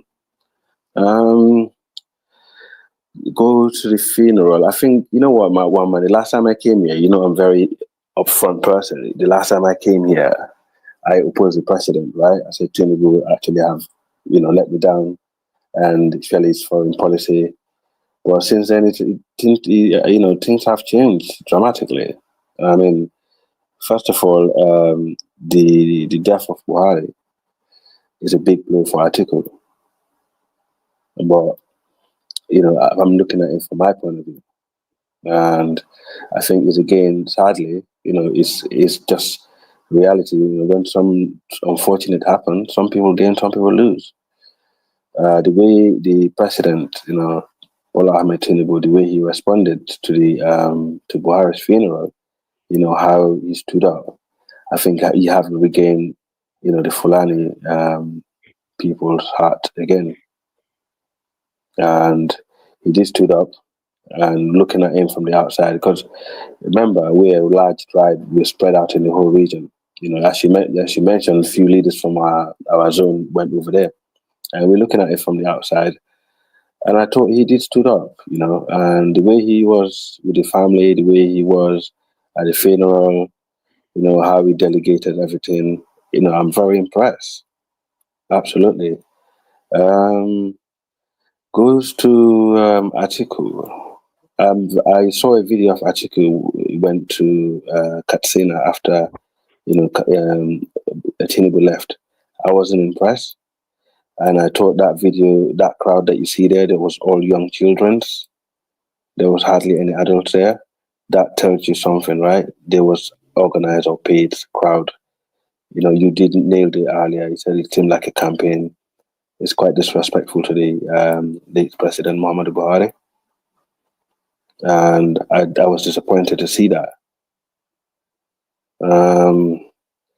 I thought he could have gone there, very humble, and also I was disappointed that they brought Obi there also as a campaign, because Obi should have been there if he wanted to be.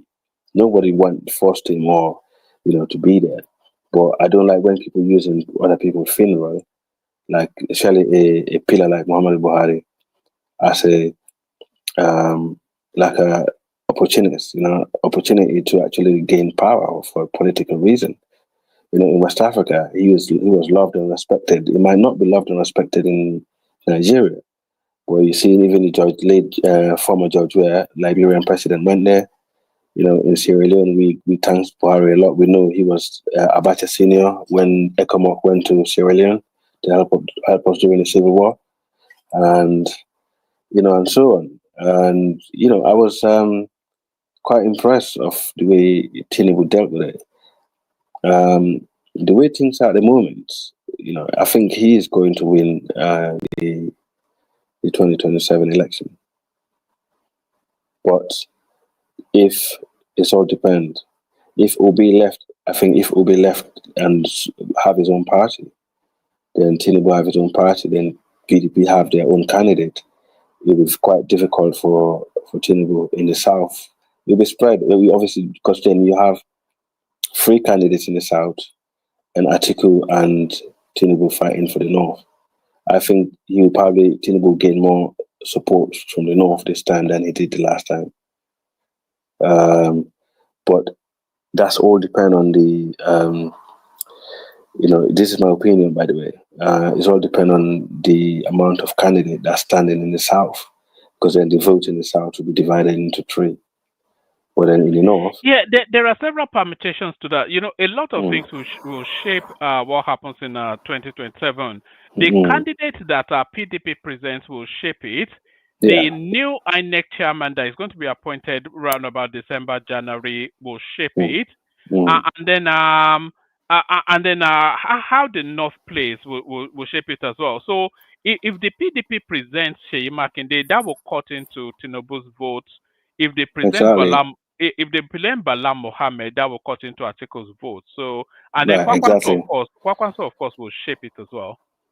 Yes. To be honest with you, I am gonna play. I don't know. The way to actually upset Atiku, this time, because I think Atiku is too old. If I'm honest with you, he's too old to stand. I don't like when people say he shouldn't stand because he stands so many times. When you are saying Atiku is too old, what are you saying about Paul Biya, who has declared? No, come on, man. One man, just shut up, man. Come on, shut up, man. Please. Please, age that's 96 disgusting. that he wants to run it. Imagine. It's disgusting, totally disgusting. Atiku shouldn't stand. He should just give up politics. He's too old. Even Tinubu is on his way out. I'm a little bit supporting him for the second time just because I think, it's better for the North if he actually continue the second term than the other party, because the North probably should actually go with Tinubu, because you would not. I wouldn't trust PDP or Obi to actually zone to the North. Even when Obi is sitting there saying, "I'm going to do one term," I don't trust that. And you can see that's the reason why Atiku is not trusting it, because if you get into power, he will change his mind. These people in the Southeast will actually force him to change his mind. So, and also, as you said earlier, there's no way that new party, they're going to actually nominate a new leader right now, because if they do, the APC will actually finish him. So they're actually hanging around to wait. But I don't think Atiku should stand. He's too old. That's my only. It's not because he's been standing so many times he failed. I dislike that when people criticize a name because he's standing or he want to be ruler. If he got the money, he's a citizen of the country, and he got the will and stuff like that. Why not? You can't just count the man out. However, he's too old, and at the same time, he always got to what they call agreement between the zoning between the North and the South. He should respect that. So he should remember that power doesn't last forever. And when people like the APC governor decided Tinubu is going to be the candidate, it's because they wanted to zone it to the South. He should respect that. If that's his own people as well. It's not from the other side. So I think he need to just step down and probably let somebody else run. I don't think he should have anything to do with Obi, because I don't like how his people, I don't like to generalize, I hate to say this, but I don't like how the Igbo people, go around in town with the way they deal with politics and tribal politics and stuff. So if you knew one man, sometimes I have a go at you about keep going on about Fulani. I think it's wrong. But however, me as a Fulani, I'm very comfortable with Yoruba and Hausa people, because over the years we have lived together for so long, we have intermarriages. God put us together for a reason. And even though we might have some disagreement, but Fulani people, most of the time. Have you been following what's going on in Ghana recently? The guy that I see. Yeah? Yeah, that's silly, isn't it? The same people that sit there and say Fulani are coming to Nigeria and having kings and all that kind of bullshit. They're the same people that went to Ghana. They're trying to do the same thing. They have Fulani king in Ghana. They have Hausa king in Ghana. That's because they are part of the ethnicity of that part of the world. Even though Fulani had dramas in Ghana over the years because of the cattle problem, but they actually had what they call reconciliation, where they actually fixed that problem. These people have been living together for years. Igbos do not belong to Ghana. They belong to the Southeast. They're more related to those in Cameroon and for the South. They don't belong to the West African region. So for them to want to go there and set up a camp to say that they can have a king in that country, I think it's disgusting. It's absolutely disgusting. The same people they're out there, slagging Fulani off, or they came here, they dominate this and dominate that. That's what I was saying yesterday at Diner Show. People don't understand Fulani been in some part of northern Nigeria in the Sahel since 7-11. This is the time they're known around the Lake Chad region. This is not because of Danfodio. Danfodio did not brought Fulani. He brought some type of Islam, but he did not brought Fulani in that region. However, Kano, Katsina, and Sokoto belong to the Hausa. I understand that. But some part of Nigeria and some part of the Sahel, where northern Nigeria, Fulani been there since the get-go. They're not strangers to the land. But there are other tribes like the Songhai and so on. But anyway, to get to the topic, I think what Tinubu need to do, his problem he had, I think he ignored the Northwest the last time, and that was a big error. That's the reason why he's struggling in the North. And I think this is gonna sound controversial. to destroy Obi and Atiku. It's one person you need to get from there. You need to reconcile with El-Rufai, take El-Rufai out of that, bring him as a VP, and replace him with Shetima. I know I'm saying this is controversial, right? If you do that, not only because Obi, all their hope is El-Rufai. Trust me, they think El-Rufai can get Obi the northern votes. But if you cut that off, boom, out. Atiku also, if you take El-Rufai out there, that would be a big blow to him. So because Tinubu and El-Rufai, they used to be friends. I don't know what happened, what went wrong. And, sometimes there's no permanent enemy in politics. Speak to the guy, have a reconciliation, because I believe he's a good guy. He's around, but at the moment, the way he is doing things, even that CPC blog, I think he's gonna, people like Dekorada in Katsina, once Tinubu have people like Rubado around him, and the defense minister, I can't see that CPC block going to Atiku. I can't say, even though that Malami guy is running around, I can't say it. And he keep tied to do Buhari. Maybe after he finishes his second term, he should line up Buhari on as the guy that will take over next. That's a game plan. It's done. It's over. Finished. Nobody's gonna even heck. But one thing I want to say, Wike. I can't believe I had a lady praising a man like Wike. He's nothing. If it's not for the president, he's nothing. He's nobody. The reason why he's running around doing what he's doing now is because the president gave him a job where he has some arms of the government, and he's using that as a reason to do what he's doing. But at the same time, it's not going to help the president enough in terms of popularity. So he needs to be careful, and he's not a loyal guy. He don't have loyalty, his character. You don't have a character. People that don't have character are very dangerous. He might be on his side today, but he might switch. And I think he's not a good guy. He might have some. He's power hungry. And Dave Umahi, I think, is one of the best ministers in Nigeria. I think he actually work hard. He's a good engineer. A guy that's an engineer that actually involved in infrastructure is actually not a bad thing, because he knows what he's doing. I think the president, the way he's going at the moment, I think he got the North back, man. Atiku will struggle if you don't have people like El-Rufai next to him. That's my take. And Kwankwaso, I don't think he's going to come to the APC, if I'm honest with you. He's more likely to join Atiku and the others. Yeah. But I think if Tinubu can get El-Rufai as a VP and take him out of the new coalition, Obi is gone, Atiku is gone. Simple as that.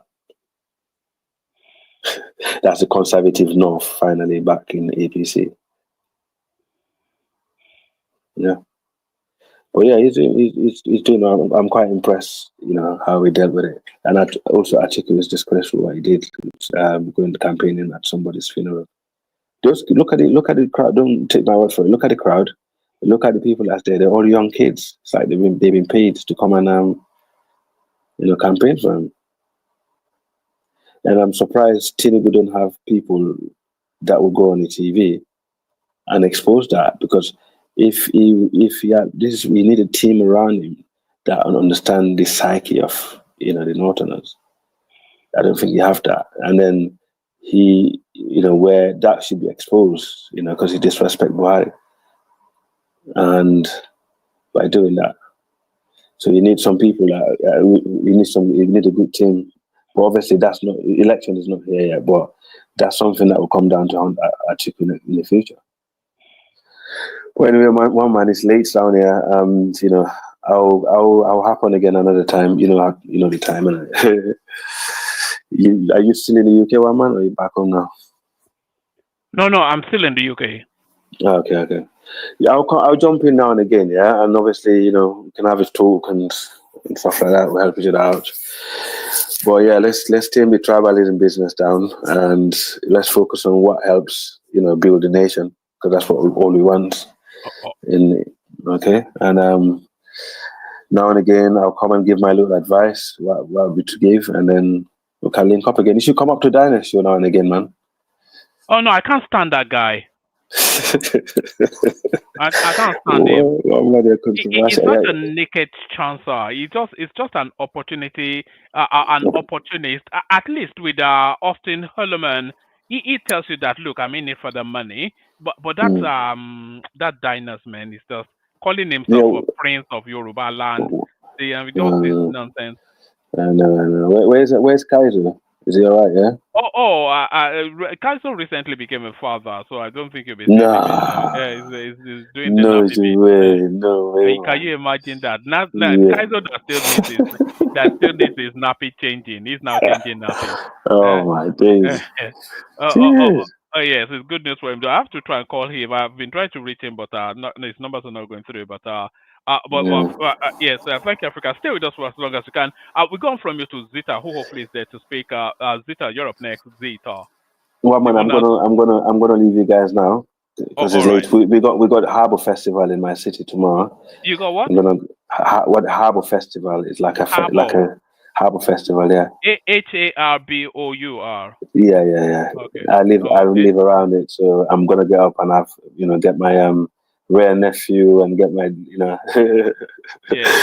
gingerbread. Get your groove on. Yeah. You know that, innit? Yeah. All right, you go have fun. Good to see you, my guy. And man, take care, bro. I love you. All right. Peace. So that's Africa right there. So Zita, let's hear from you. We're talking about the NELFUND. We're just talking in general. Floor is yours. Anyway, I don't know. I've said what I said, and woman, you know me. When I say something, I will. Speak to us about the politics, not so much about Buhari, but the politics of his death and the way it's being played now. So Tinubu moved very quickly and gave Buhari the grandest send-off that we've seen maybe ever, but certainly in a long time. And then he also invited. Do you know that he brought the whole Buhari clan into the FEC meeting? And then they eulogized them as well. And now it's in Kano State now, commiserating with the Dangote family about the loss of their patriarch. So the politics of death. How do you think Tinubu is faring there? Who do you think the winners are? Yeah.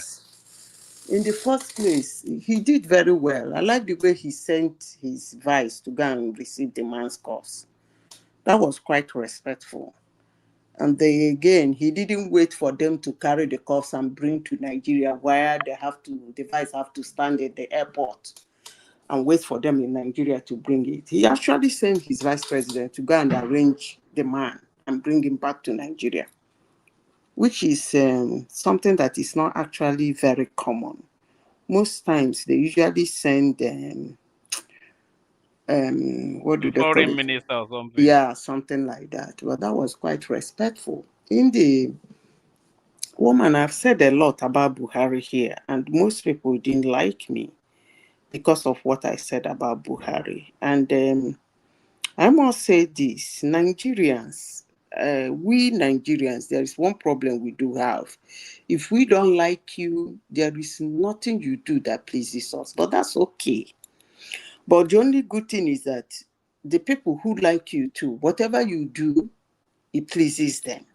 So we're wrong with that. Buhari, yes, there are things people expect him to do. And I said before, Buhari cannot do it because he's in democracy. He's not a military man. Tinubu is cunning. I want to see them win him. I hope so, if they can. But every day I will come out here to say that they're not doing enough to win him. They have not played the fullness of their hand yet. In the 18 months to the elections, we're going to see a lot of incidents from the insurgency, bandits, whatever it is. So they're going to do a lot of attacks. Because that was what they did for Goodluck Jonathan. That was because the one strategy, the one thing that the North always relies on is violence. A woman. Let me say this. I had two of your speakers. I heard what they said.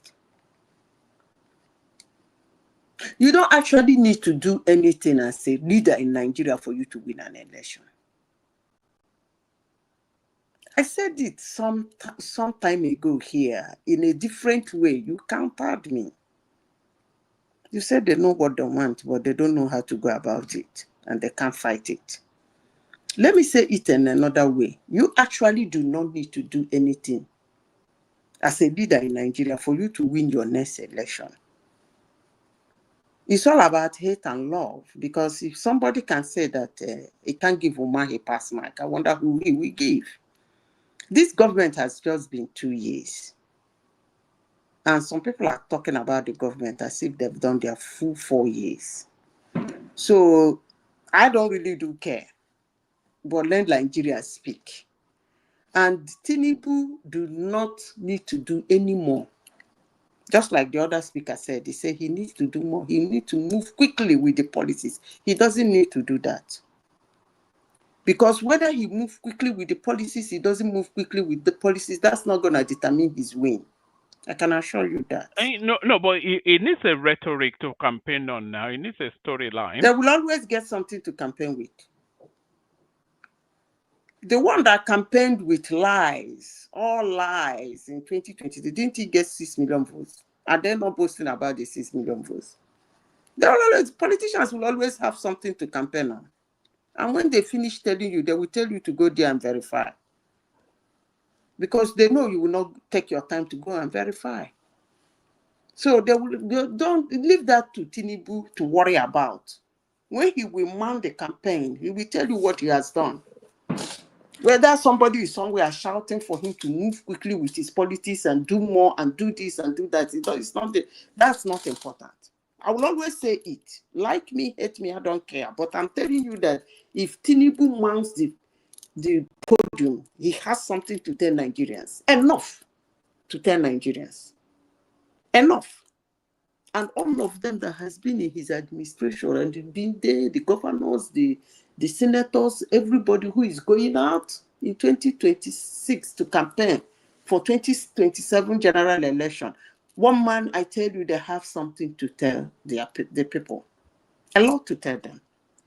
Because the people, number one, they don't watch what is going on. Number two, even if they tell them anything, they're not going to go and check it. It's either they like you, they believe you, or they don't like you, they don't believe you. Full stop. It's not actually whether you did it or you did not do it. It's all about whether they like you, they believe you, they don't like you, they don't believe you. So as I said before, and I'm still saying it again, in 2023, I came here, I said it, they called me Tinubu supporter. I lined 4 of them up. I said, all 4 of them, they didn't do anything apart from Atiku, who did something as a vice president. The other 3 was governor. Among the other 3, it's only Tinubu and Contractor who have something to mount the podium and tell people, which people can see. And they have full soldiers they worked with who can come and testify on their behalf. As for Atiku can only run that he was one-time vice president, and he wouldn't like to tell Nigerians what he did as a vice president, because probably they might stone him. So it is not all about love and hate or whatever. Sorry, it's not all about what you did and what you did not do. So anybody who is telling people to move quickly and do this policy quickly and do that policy quickly, that is going to win him election. I don't know. It needs to do that, because the narrative that's been presented by the opposition is that the guy has run the country aground. He doesn't know what he's doing. There's a lot of suffering and all of that. So that the country is directionless. So his policies have to start to have some sort of identifiable, quantifiable impact. In order then that they can point to say, look at what is going on. You can see it yourself, and this is the direction we're taking you to. I don't really there has to be a narrative. One man, as I said before. Because the opposition don't really need a narrative, or they can just continue this campaign of calumny, which seems to be serving them well. I will advise that you leave that thing for Tinubu. Let's watch with what he's going to tell Nigerians. let's leave it for him, because I don't think Nigerians are passing through what they passed through in December, January, November, December, January, and even the February of the main election in 2023, when that seat was vacant. The guy fought his way into that Asorok. So let's watch him and see whether he can do it again. But as I said before, I don't think he needs to fasten any policy. Nigerian election is not made that way. He doesn't need to do that. But he has a lot of things to run on. But if anybody thinks he doesn't have anything to run with, because the inflation is high, which is dropping anyway, and food prices are high, if he doesn't have anything to run in, watch him in 2027. He will tell you what he has to. Next year, September next year, they will start campaigning. Tinubu will tell you what he has done. I'm very sure of that. And then he will tell you to go and verify. It's as simple as APC. Go and verify. Go and verify. You will go and verify. Talk to us about the politics of PDP, which is quite sad to see the diminishing returns of that space. And they will be. Can you actually envision a scenario where PDP will not field the candidate in 2027, but align themselves with the political space? Can you see that? Wike can do anything. Can you see PDP endorsing Tinubu is what I'm asking? Of course, they can do that. I'm even hearing they want to bring, if these people mess this guy up, they want to bring him back to PDP. You know, these guys are shameless. Obi. Yeah. I heard they want to but this George has been courting him in the, And when they bring him back in PDP, he will now announce that he endorsed another person just to cut Atiku. These people are clowns. I mean, and the PDP can decide not to run with a presidential candidate. You don't know those people. They will tell you that other people can go and occupy, run as governor and other things. PDP, I think he's right. PDP might not present anything, but you will see more people defecting to PDP towards next year.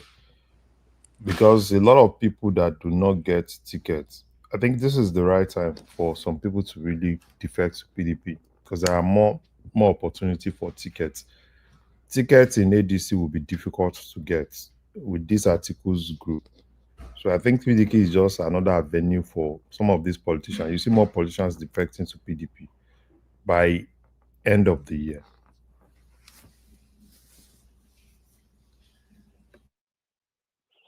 All right. If PDP does not present a candidate, then do you think they will endorse somebody? Because with Wike's influence, I mean, I cannot see it beyond the realms of probability that they could endorse Tinubu.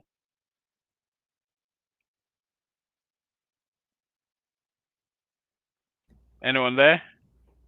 Yeah. Madam Sister, are you there? Yeah. Can you hear me now? Yeah. Yes, we can. You were muted. Okay. I don't think that will be a good strategy. They need to break the knot.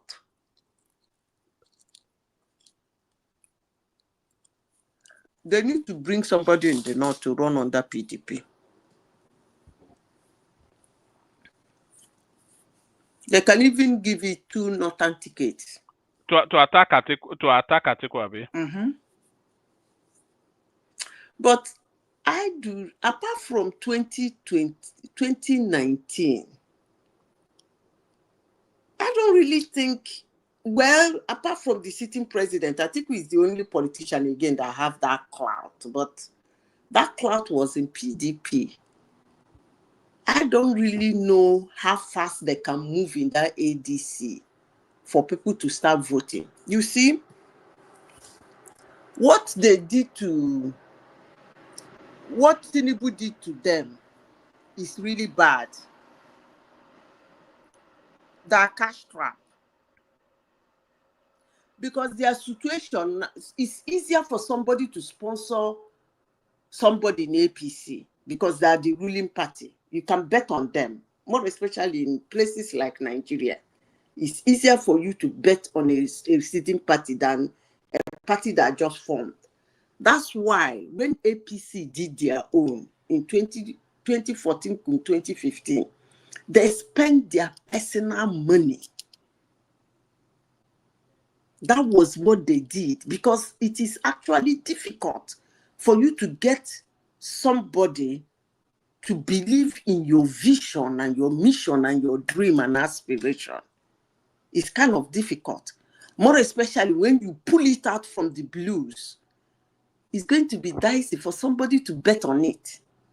So that was why APC, when they started their own conglomerate, they opened their personal vault and was laundering money into it.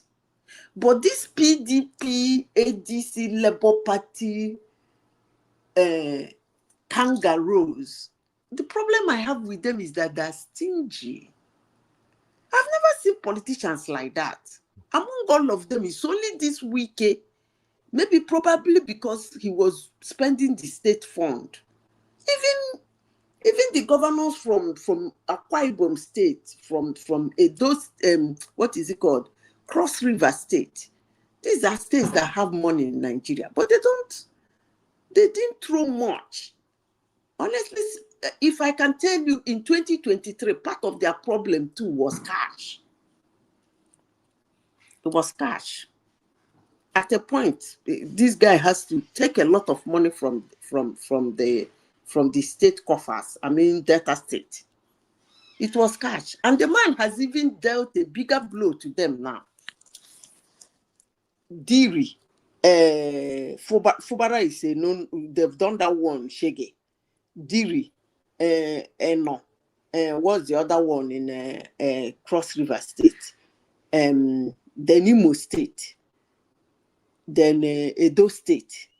Even Osun State, Davido came out today to tell us that his uncle is on his way to APC. I think everybody knows that Adeleke is probably within the next 10 days will be announced. It would have announced it, but for the Buhari death anyway. So that they will give him the ticket now. Abi? Hello? Yes, now, of course. So they will give him the ticket to continue with his dancing. Okay? Dancing, what is it called? Baby Sherry Coco with the state money. So this is what I am saying. These people don't care about, it's not all about what they can do for Nigeria. It's all about the seats. Madam Zita, but they like the guy in Oshun. I can attest.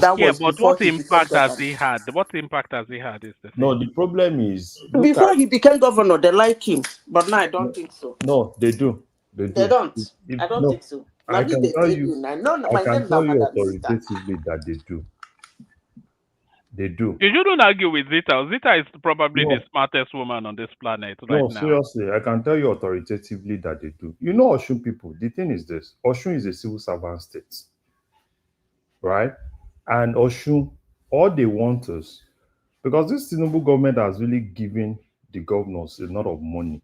And this guy has basically been, if you pay salary, Oshun does not even want to care about anything. All they care about is pay salary. And that's why till tomorrow, if you talk of Aregbesola till tomorrow, they call him half salary. Because that is the basic thing. And this guy has been paying salaries, he's been paying pension, he's been, so they will gather more around him. And that's Larry, let me tell you.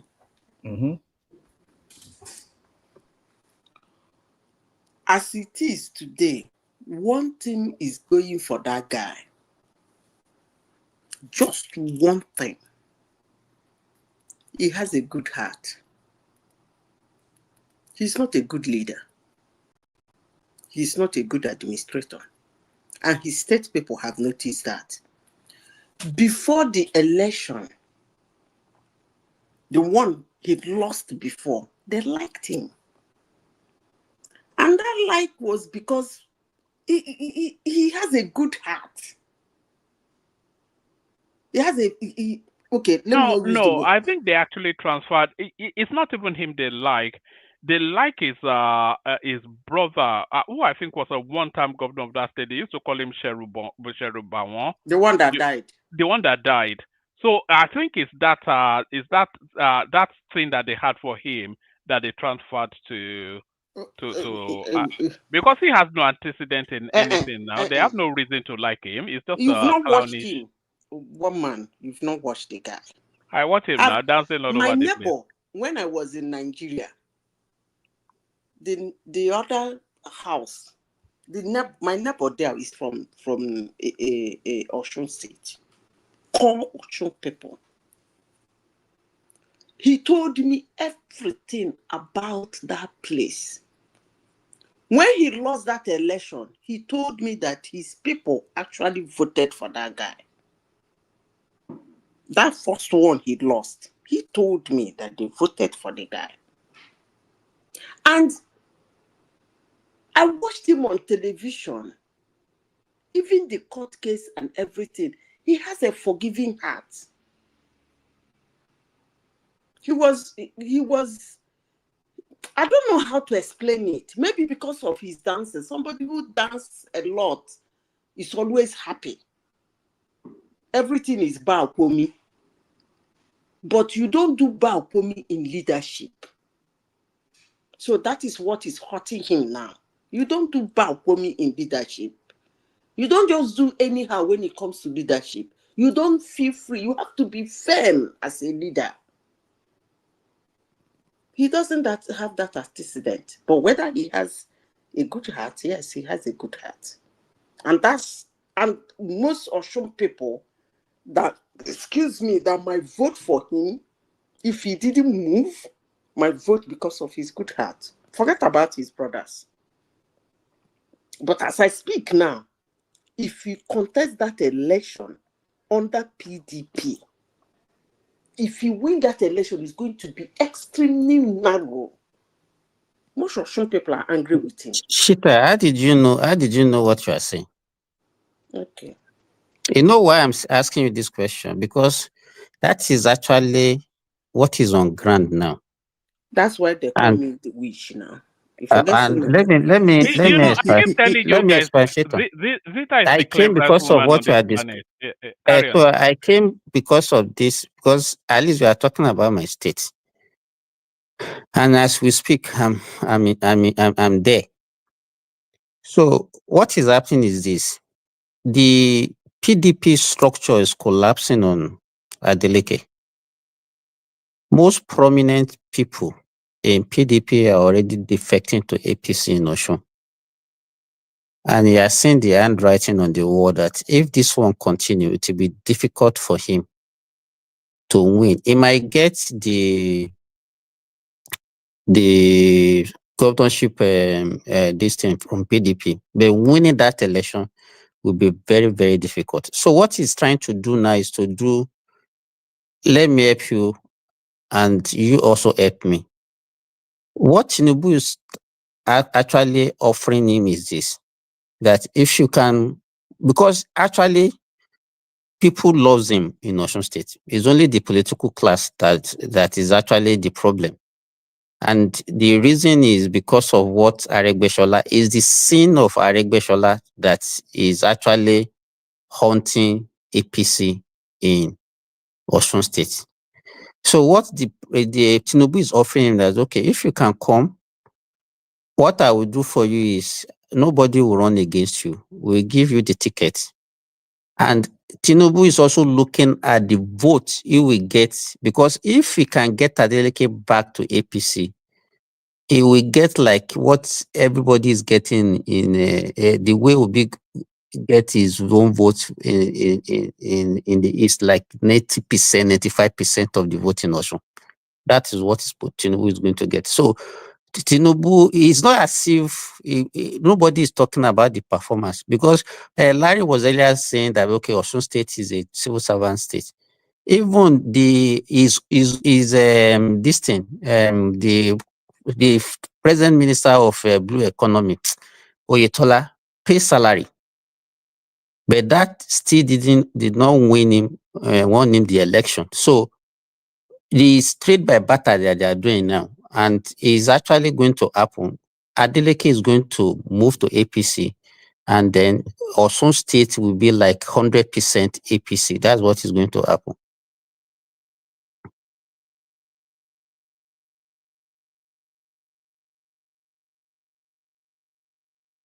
Woma, are you there? Woma. I'm here. I was waiting for Zita to chime in. Okay. So let's move to yes.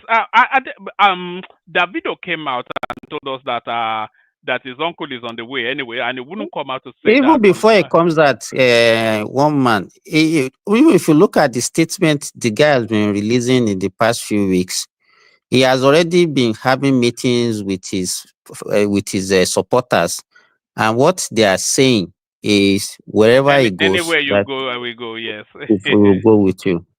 Yeah, the only one is all the foot soldiers that are already fighting for abusing the APC member, abusing the APC.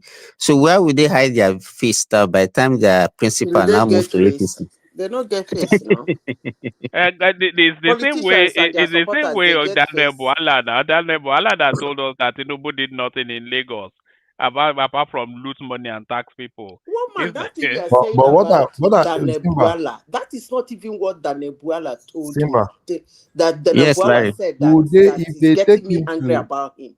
He said so, that Tinubu having let Madam start. Muslim ticket is against his faith. He shouldn't be in there. Go and pull out. He said it in Chinese television because they were asking him, what of if after every Tinubu wants to put him in his team, like calling. He said no, that Muslim ticket is against his faith. That Daniel Buala. And today he's working on. I say politicians, they don't have face, so I don't know where people get that face to give them, including their supporters. All right, Larry, you wanted to. So Simba. Yes. So would they give now?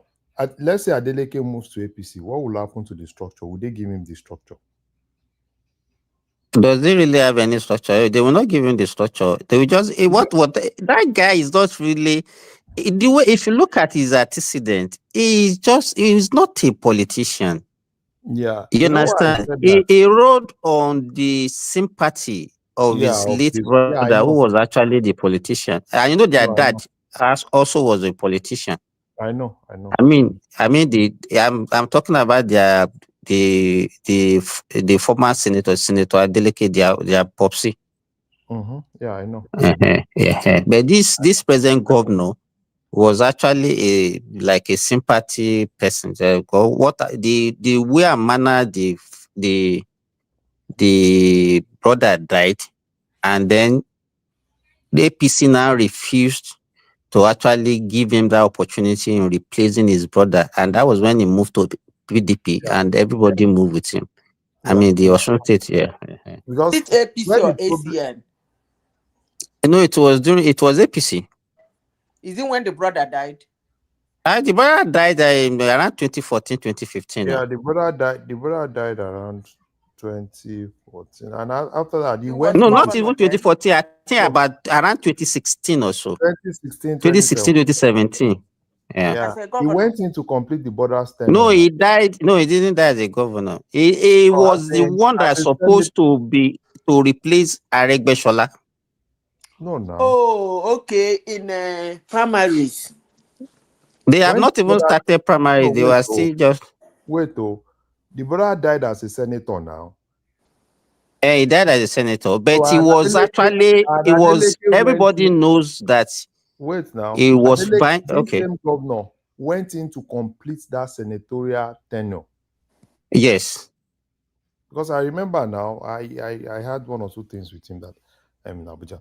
He went in to complete that senatorial tenure, and it was the governorship that they didn't give him. That was why he went to PDP. No. Even that senatorial this thing wanted to contest under APC. You understand? Because the brother was APC. You understand? So he wanted to contest, but he didn't give him that ticket.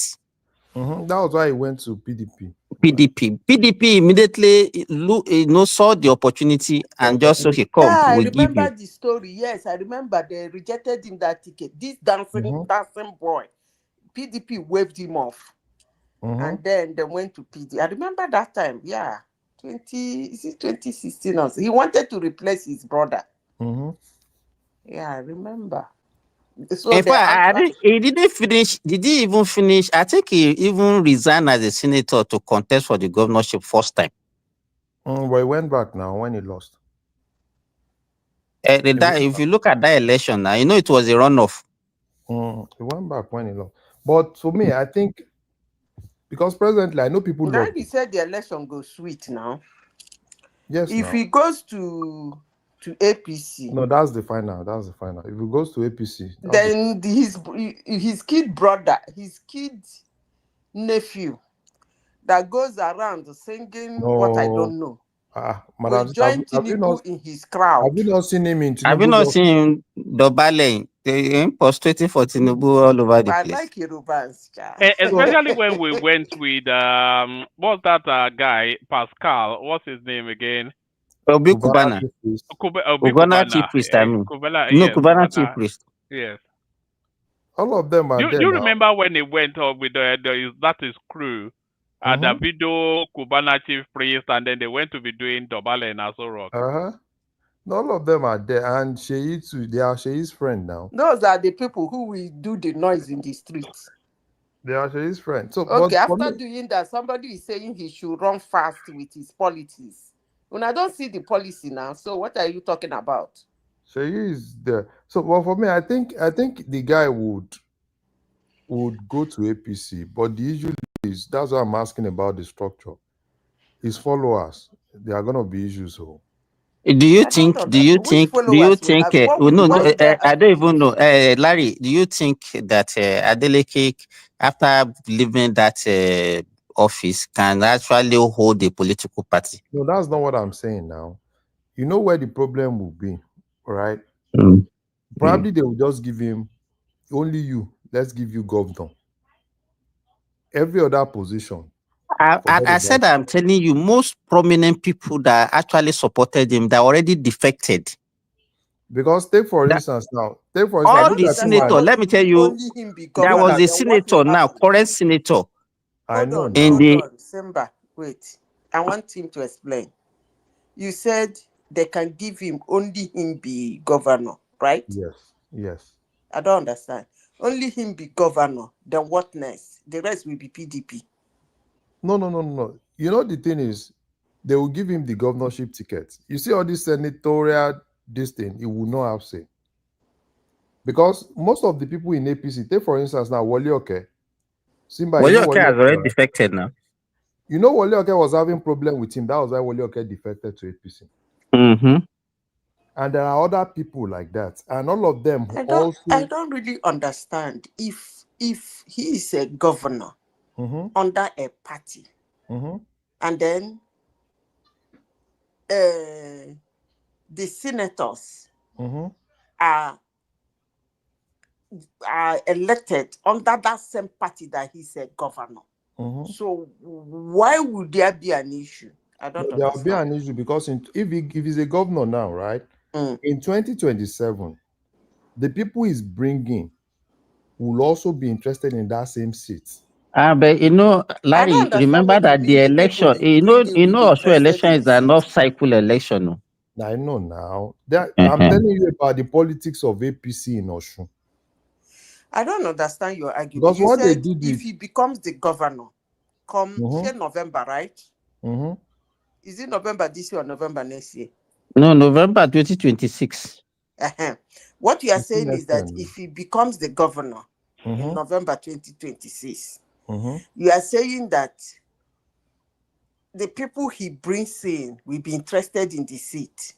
No, that these politicians now. No, I don't. They will be interested in tickets. What stops them from having the interest? That's okay. They will be Zita, what Larry is saying is that since they are now coming to join APC, there are some other people who are already interested in those positions. So how would they manage that situation? That's what Larry is asking. Larry, am I right? Yes, now. You see, Because those ones. Who is bringing him to APC? Okay, let's say Tinubu and his conglomerate. Mm-hmm. They will still be the one to choose the next person. Yeah, that's what I'm saying now about the So structure. That they won't give him the structure. what he should be concerned himself now is to save his head. Does he really need the structure? Does he really need the structure for what? What does he need the structure for? I don't Larry? understand. The structure is already there for him in APC. You know politicians now. You are saying he Look will have to choose who will be did you see somebody like Adeleke, that is somebody that is so ambitious, like Aregbesola, that we want to now be a godfather and be at the end of the day, it's going to be Adeleke versus Aregbesola. I know they've started the basketballs for like 3 days now. No, this one by the time he move, Aregbesola has finished now. What else will be left for Aregbesola? Because Aregbesola actually contributed to his winning this last election. Of course. Once he moves like this, Aregbesola, if I will not enter that state again. Even that Aregbesola, Tinubu is just a very good guy. I'm telling you, those are the people. Do you know that there was a time Aregbesola, Larry, I saw one video. One voice, guys. One voice. Remy, good to see you. You can come into the conversation anytime you like, Remy. I think we're just gisting now. Back to you, Simba. Okay, Larry, I saw one video. You know, Aregbesola likes singing and dancing and all those things. Could you believe that his wife, when he started all those things, the wife was dragging him that what is wrong with this man? I'm very sure that woman would have been talking to him, but the guy refused to listen. No, I think that guy wanted to perish in politics. Personally, I think Tinubu is a good guy. Because if it were to be Buhari, remember Buhari's first time now, Buhari will run all of them out. And I think basically Tinubu just gave Buhari that respect. Because all these Malami are not supposed to be even moving. All of them, run all of them out. But Larry, with the death of Buhari, what do you think will happen to them? Hell we pay. No, with the death of not Buhari, now. If it's going to do anything, it's not before 2027 election. Retrace themselves back to APC. See, listen, let me tell you, it is better he quench them now before they raise their ugly head in next year. He should. But no, the optics won't look good though, because they're already in political play in the opposition. So it will be one of those narratives of an African despot incarcerating his opponents. Abubakar Malami is one of the key figures of ADC now. He should have taken him immediately he came in. The guy told too much now. See, let me tell you. Make una no come me with you. Some of them, he's going to give them Obasanjo style. Mark my word. It's either they come to his side or they shut up. Write it down. No. I repeat. You see this thing you people are saying? There are some people, the only way to escape them is to quench the ambition.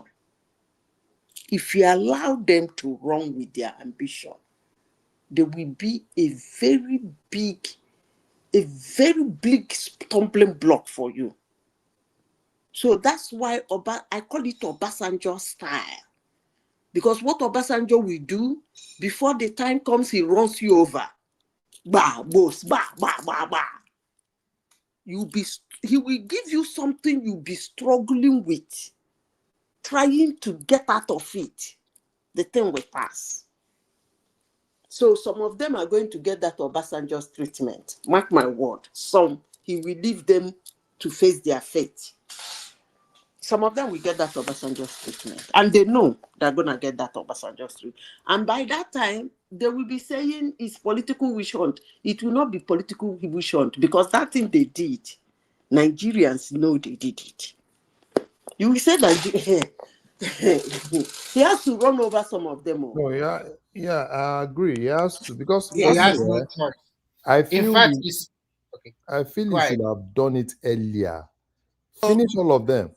No, he will do. He will No, by no, he September will. this year. Even these Aregbesola, Watching. crush Aregbesola, like crush him.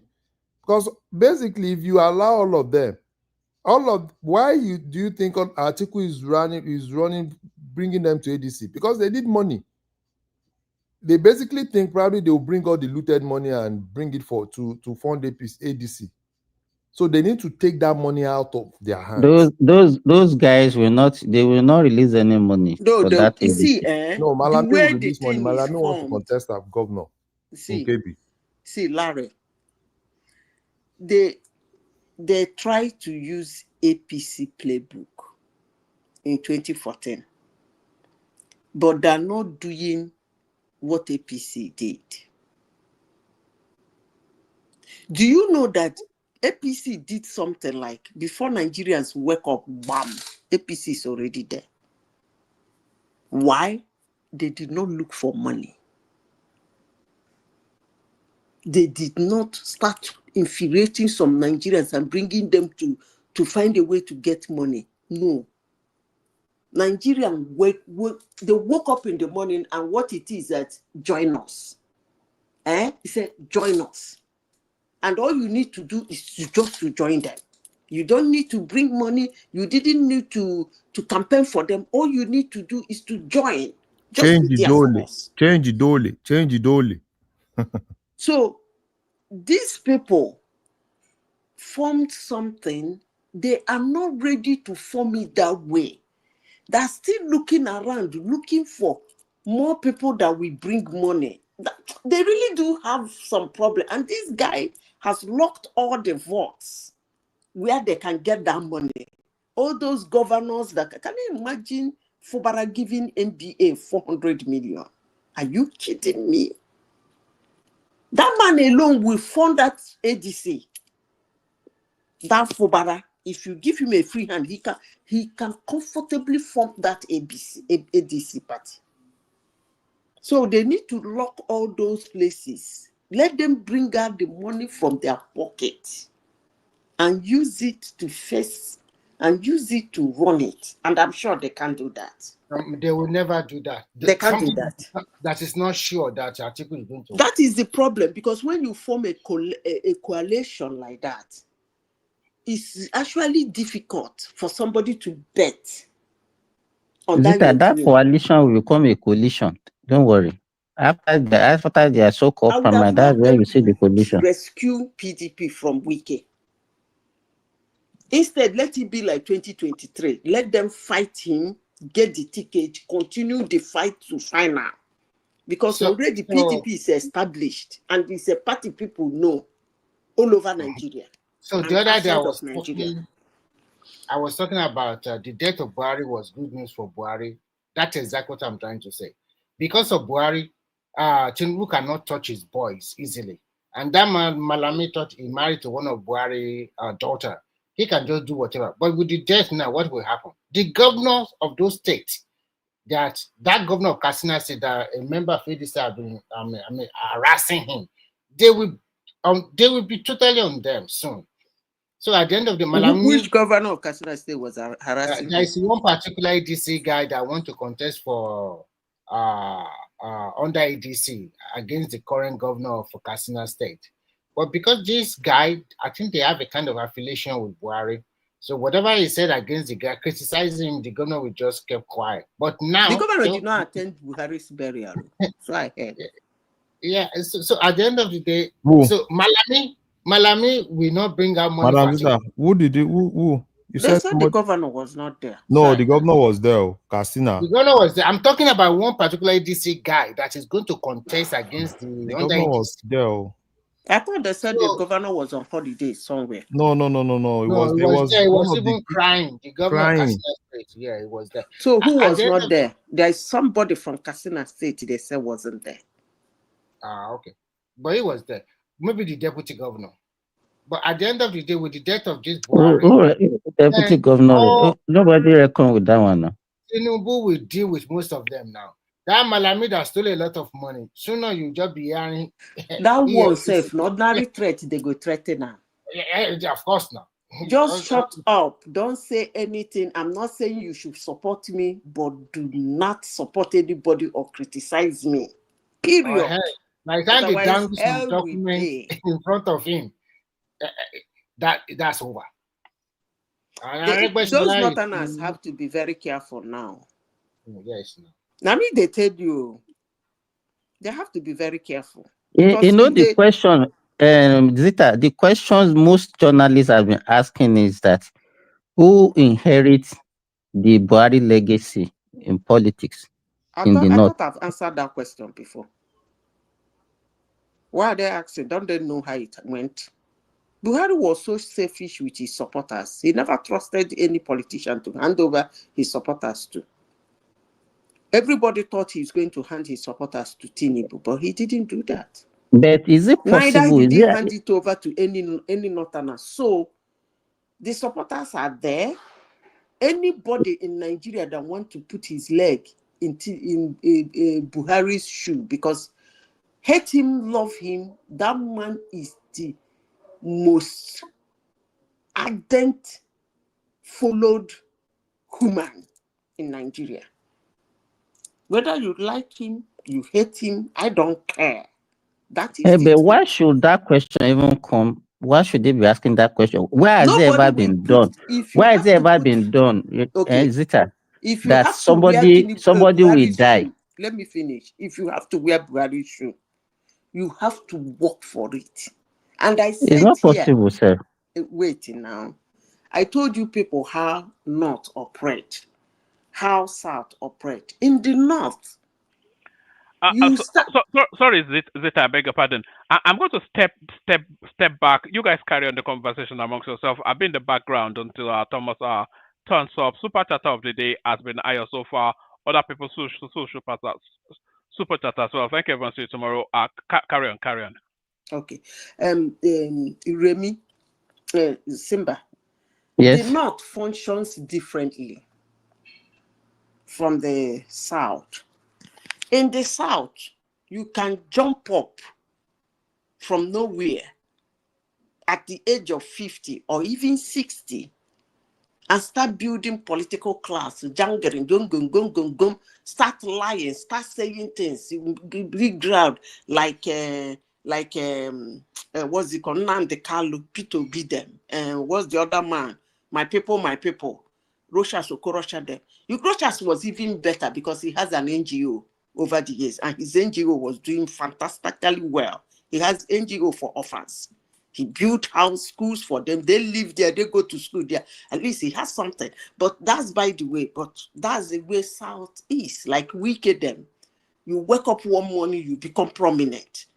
You start gathering political clout. But in the North, before you build to that level, you build it on trust and integrity. And you don't just wake up one morning and start earning that trust and become a man of integrity. No, you are being washed right from the time you are a child. That's why they are different from us. You are antecedent, the way you handle issues, the way you stand in for the truth, the way you stick to your guns, the way you say something and they call you 10 years to come, you say, this is what I say. And the way you will say something, when you find that it is, you are not supposed to say it, you apologize and said, I distinguish myself. I said this because I wasn't able. Those things are what builds a Northerner. And as you are doing it, the followership are actually somewhat natural. You start having people who trust you. You start having people who can run to you, see you as their mentor and say, oh, I'm going through this. You say, don't worry, do it this way, do this. I will help you, I will give it. They start trusting you. So it flows. But let me tell you this. In the North, as we speak, there are Northerners that have pockets. They have pockets of supporters. They have pockets. But it's not as big as Buhari's. That's just the difference. I think, Zita, after Ahmadu Bello, Ahmadu Bello no reach Buhari, no talk like that. no, he Bello reached. no reach He reached. Now, lie you. People did not make. Let me shut up my mouth. I think Buhari will follow. The only person that can say has that small clout now is Kwakwaso. Even Atiku did not have anything in the north. The next person is Kwakwaso. I really want Atiku to contest under ADC. Let me see whether it's his clout or the party. Because when he ran on parties like that, he doesn't make a headway. Exactly. When he ran under AC in 2007, he didn't get much. And then in 2019, he ran under PDP. That was why it was so close. The only time he got PDP ticket, which is a big party, he was well known. Apart from being vice president of Nigeria, the only time he got PDP ticket, people who did not know him in politics started knowing him. Twice he got the ticket. So let's see whether he was able to build that. Because if he go to ADC and doesn't get enough vote, that means he didn't build on what he had. But let's just watch. But I don't think... What I observed, that ADC is actually at the national level now. I've not been seeing their hands in the state, in the country. They will come to the state. It's small now. Yeah, the thing is that the point is that they're having problem. Most political stalwarts in the state, they are not trooping to that party. Remy, why they are not getting to the state? Okay, states are already occupied by the governors now, and there's no governor that is joining them. I mean, president governor.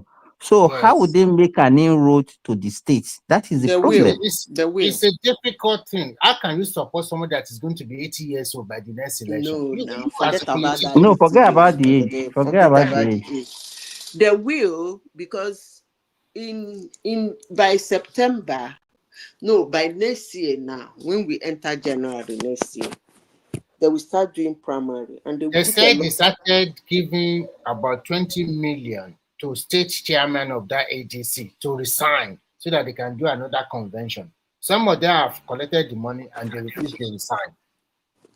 So they are so cheap like that. What is 20 million going to do for them? For God? No, what did you say? At least they will collect it now. First, collect it and don't resign. Okay? No, I don't understand what you say. Repeat it again. What I'm trying to say is that that Kashuku, that presidential candidate in the last election, said that Atiku started... Kashiku, yes, started doling out 20 million to each of the state ADC chairmen to resign so that they can have a new convention. And Atiku can now started putting his boys there. Some of them collected the money and they did not resign nothing. They didn't resign. So and then there's so many court cases that is coming up against. Hey, you just reminded me something. No, hey, I got confused. That thing is not a coalition now. It's the campaign. It's not a coalition. It's not joining another party. Yeah, it's the campaign. It's just the campaign to another party. I was thinking ADC was a new party formed, honestly. Thank God you pulled my brain back. At a point, I was actually thinking it was a new party. So it was an old party there. We are just decamping into the party to take control of the party. So they couldn't form a party. The one that they wanted to register has not been registered now. Let them give Kachuku. Kachuku is going to be the highest gainer in this election. They should find him about the guy, the chairman of BDC, the national chairman, actually sold that party to them. I think that was what happened. He sold that party to them. Because they wanted to try same thing. Yeah, they wanted to try the same thing in SDP. It wasn't possible for them. That was why they left SDP. But the party is not the national chairman's own, it's Kachuku's party. So if there's anybody to sell it to, it would have been to Kachuku. So that no, but Kachuku was just a former presidential candidate of the party now. He formed wasn't part of the ESCO. No, he formed the party. It's Kachuku's party now. He formed the party for years. No, he didn't form the party. Kachuku He didn't form the party. Atiku joined the party towards 2023. 2023 election, yeah. No. Yes. Let me tell you, I don't know if I'm right, but I think I am. No, you are not. Kachuku, let me tell you, you see that ADC, not be today, Kachuku, they take that party, they collect money. ADC was not that same Kachuku, not another person. Any year where they come out, Kachuku go come out. Now today, Haba, why are you saying Kachuku joined them in 2023? No. Madam Kachuku joined them towards 2023. That was the first time he joined ADC.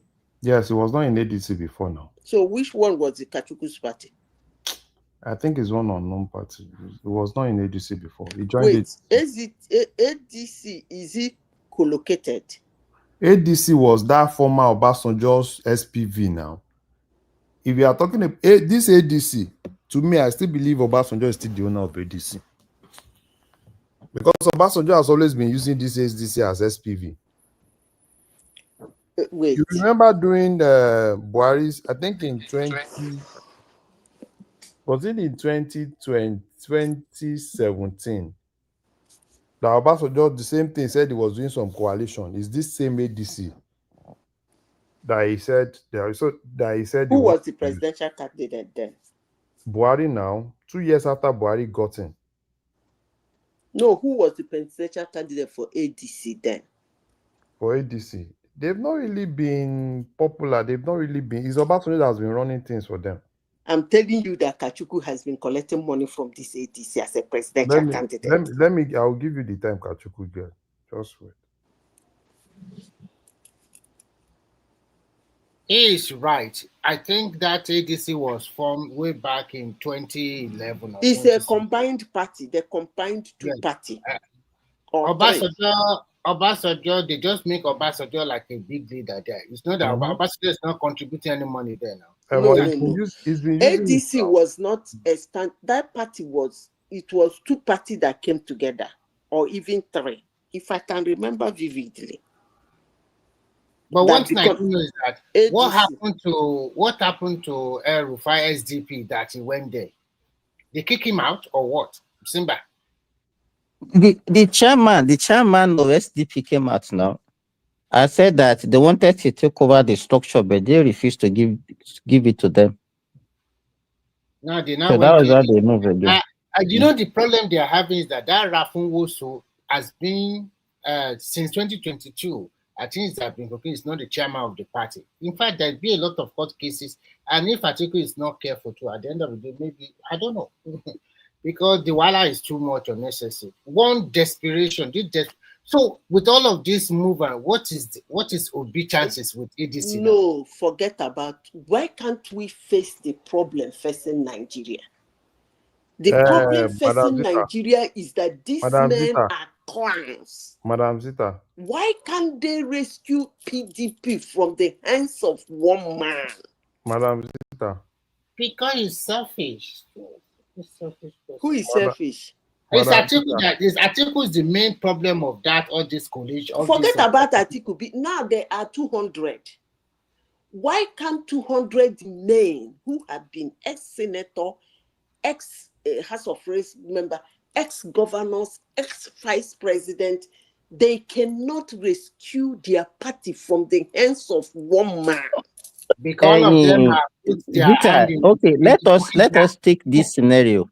If all these people that are now in ADC move to PDP, can they hijack the party from with their strength? Can they hijack from Wike?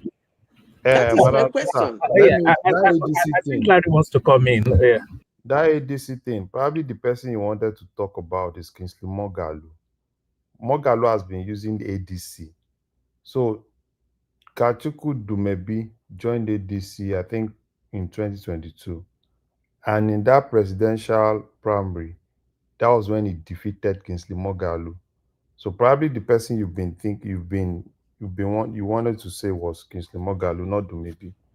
Dumebi is a newcomer in that party. So Right. it's Moghalu that have been collecting money with the party. Yeah, Moghalu. Yeah, Kingsley Moghalu. Is it not the one contesting for Labour Party this in Anambra now? I don't even know. I think yes, it's Kingsley Moghalu now. I think he's the one. I'm not sure it's Kingsley. I think that one should be another Moghalu, not Kingsley. Kingsley wants to be president. Kingsley Moghalu, is he not the CBN guy? Yeah. Yes, he was. He is a smart guy anyway. And he's the one that Wole Soyinka supported ahead of Showore. But how can somebody keep Showore? And somebody is saying support Showore. Nigeria soon I go tire me. Showore when Wole Soyinka pick Moghalu ahead of it. How can you keep Moghalu? Who the heck is Showore? Hey. But most Nigeria don't know. Wow. Nigerians, we get problem more. Honestly, sincerely speaking, we get problem. There was a story. I said something here in 2023. Some people wanted to blow off my head for saying it. It's actually, I will say it again. It's actually what word did I use that? Did I use disrespect? No, not disrespect. Condescending for people like Tinubu and Atiku to come out to contest for president of Nigeria, and somebody like Obi will jump in. But let me say this, is his fundamental human right to contest for the president of Nigeria. But when I say some certain things, people don't like me. We black people, I don't think we have respect for value. You see, strong man doesn't mean strong in good works. That's the mistake most people make. Strong man is strong. How strong were you in whatever you did? Whether good or bad, how strong are you? How much did you achieve? For those two men to come out to contest for the president of Nigeria and they will be joint thing, it's actually ridiculous. But it is what it is. His supporters will abuse me. But for me, that's the way I feel. He should wait for kangaroos like him. When they come out to contest, he join them. Probably at that time, he will make a headway. But not when strong men come out to contest. He too go follow them. Is it that Nigerians forget so soon, or we don't have memory? Because I could remember when Obi was the governor of Anambra, everybody was against him. They were condemning him. In fact, even this guy, what is his name? Nnamdi Kanu was abusing him. He was even calling him a gay. He was even calling him a wife to one allergy or something like that. Simba. Now, that same person, they now rebranded him. No, Simba. In 2023,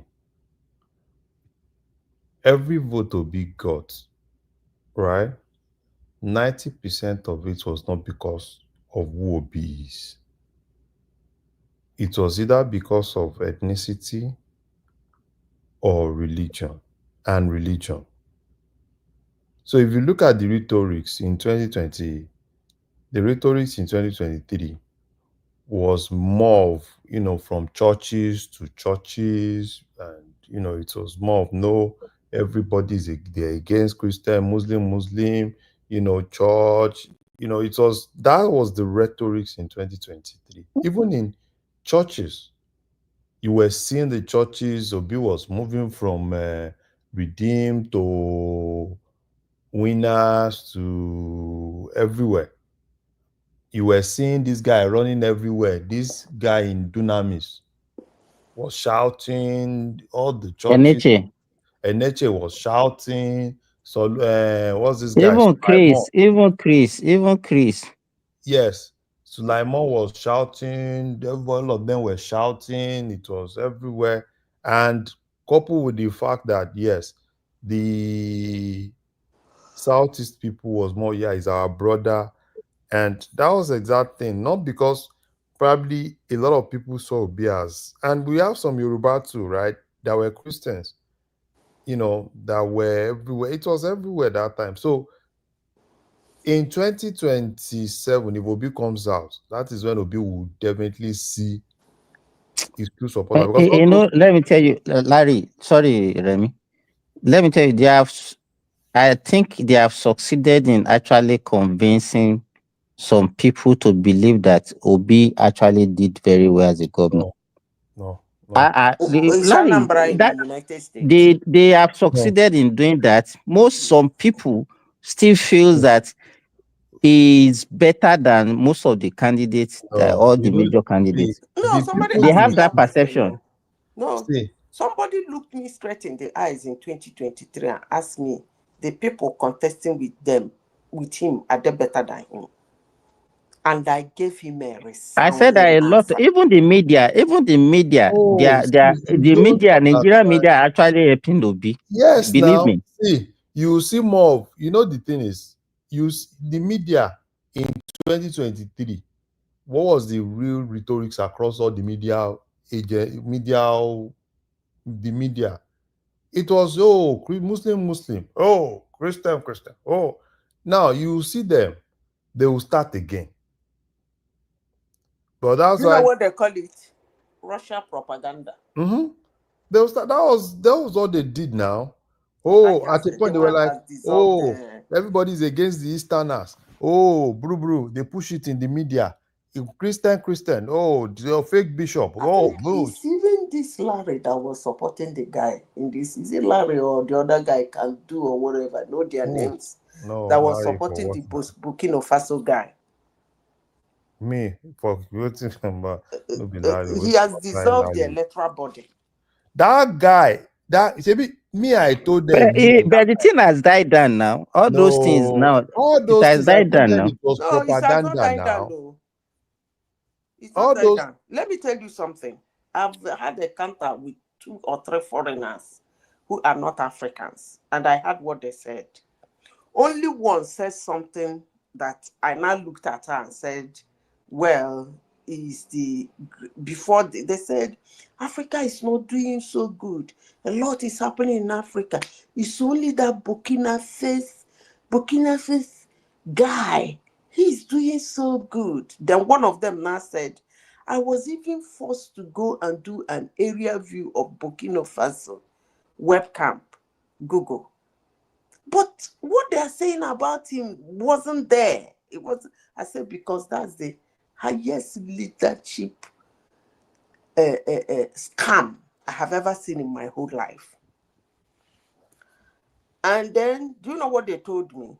They said that kind of a thing, very soon his people will be tired of all those stories. They will start fighting back. I said, no. When his people will have it up to their neck and start fighting back, those same people that are putting out those propaganda for him will come out and tell the world that it's the West. The West has eventually caught up with him. That they have been trying since. Madam Zita, do you know why it's like that? Have you noticed that Burkina Faso thing? The people in Burkina Faso are not the one promoting the guy. It's basically people outside Burkina Faso. You are right. Larry, this same Burkina Faso, they don't have freedom of press. They don't have anything. They are just there. But you see all these bloggers from Wire from Ghana, from all these, even some of our bloggers in Nigeria. Even your guy now, Tayo was there also now. No, that Tayo na yeye guy now. I better leave that Tayo. That was that very yeye guy. All of them are the ones on Larry, can you everywhere. hear me? But because what I keep Let asking him finish, Remy. We will talk. What I keep asking is, what about the people in Burkina Faso? Because the people in Burkina Faso are basically suffering. You can't even say anything. These guys sealed up everywhere. Look at the trajectory now. All of them, all the military junta now, all of them are basically canceling everything they want to do. Election, nothing. From Mali to Burkina Faso. Tony J. Can I talk about that Mali one? Do you know what he said? It's going to contest for each time, 6 or 8 years, and it's limitless. It can contest any time. So that we are going to have another until another who come or if they scatter his head. It's going to be there for all his life. And that propaganda from Burkina Faso, that guy too won't want to stay there all his life. Remy and Larry and Zita, this Francophone country, why are they like that, for God's sake?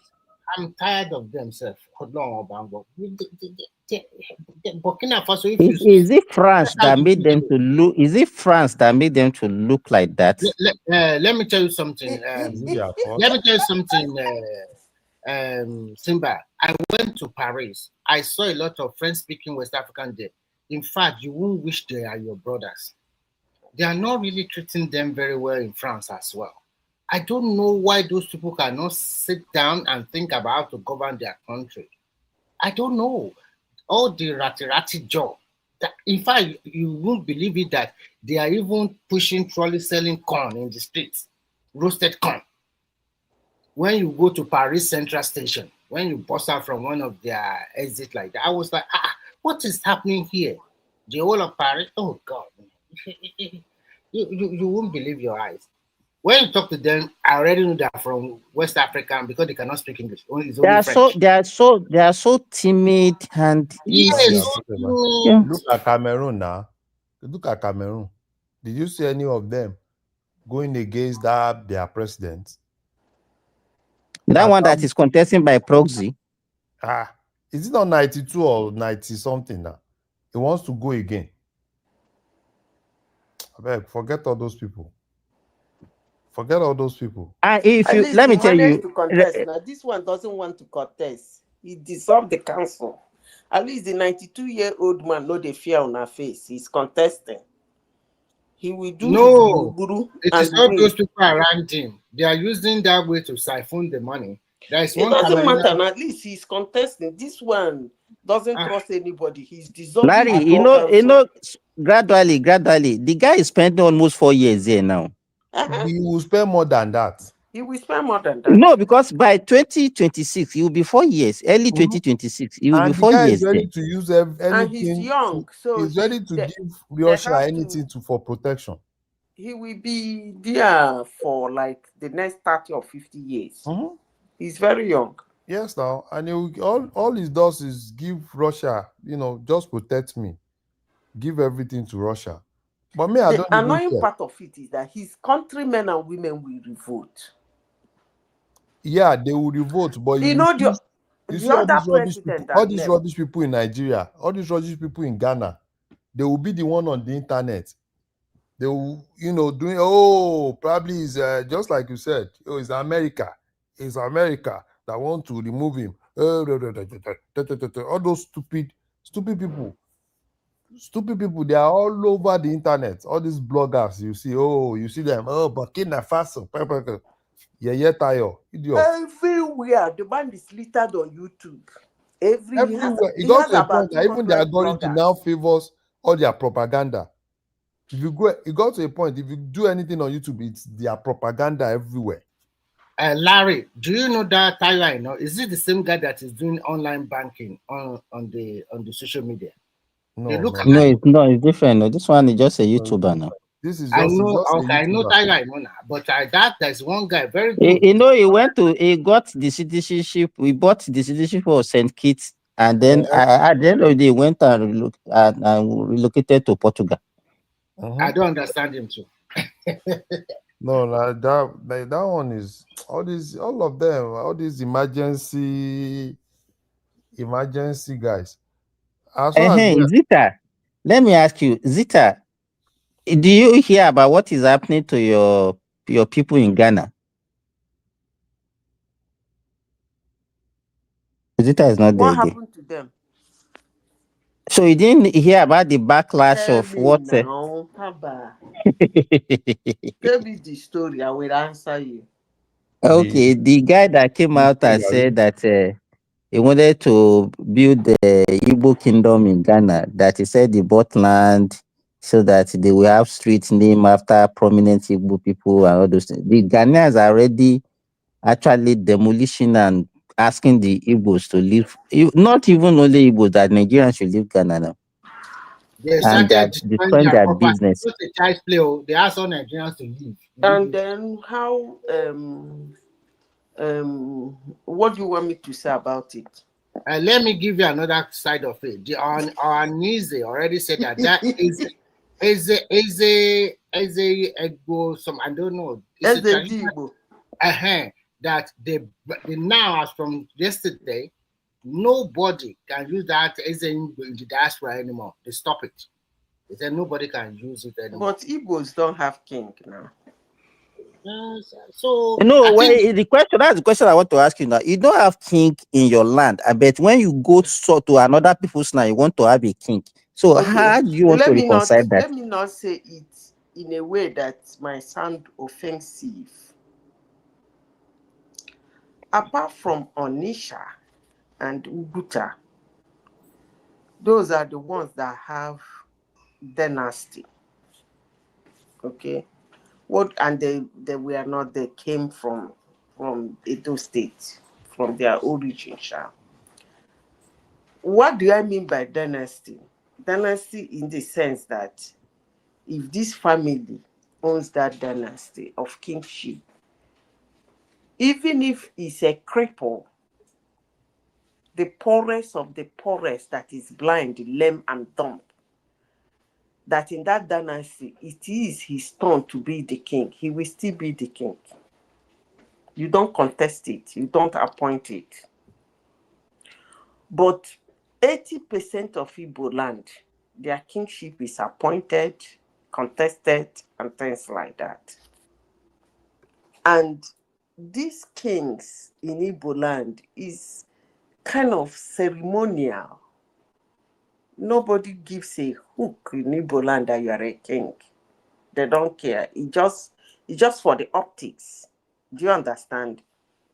Now, it's not something that I said. It's something that is documented. Why did I say it's not what I said? It's something that is documented. If you look at the history of Nigeria and the history of colonialism in Nigeria, they will tell you their interaction with the those. You know, their interaction with the Yoruba and their interaction with the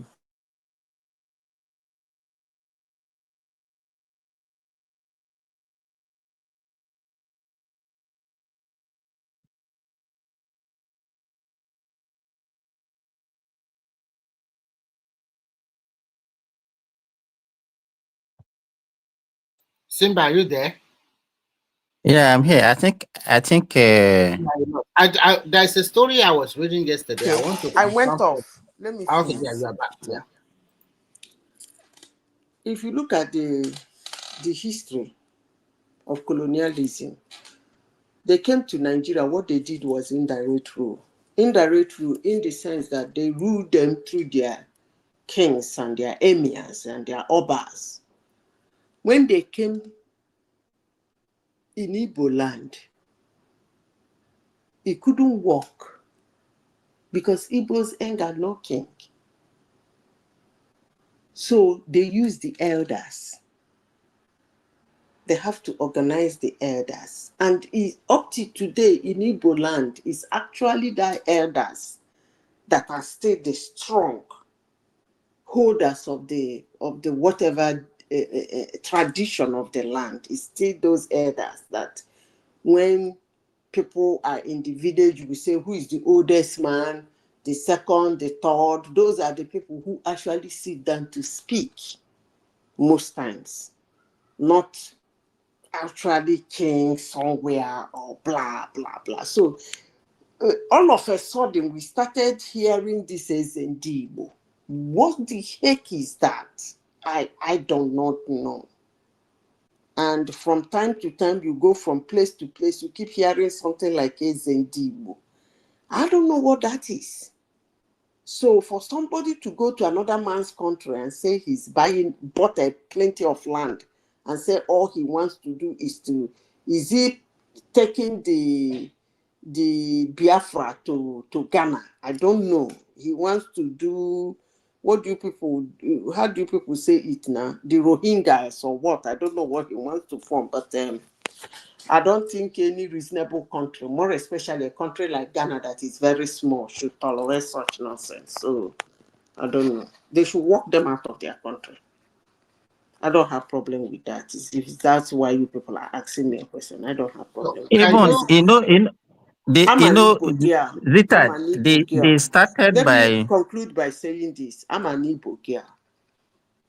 I won't even tolerate any tribe in Nigeria coming to buy one portion of land in Igbo land that they want to establish, and that place will be called that tribe.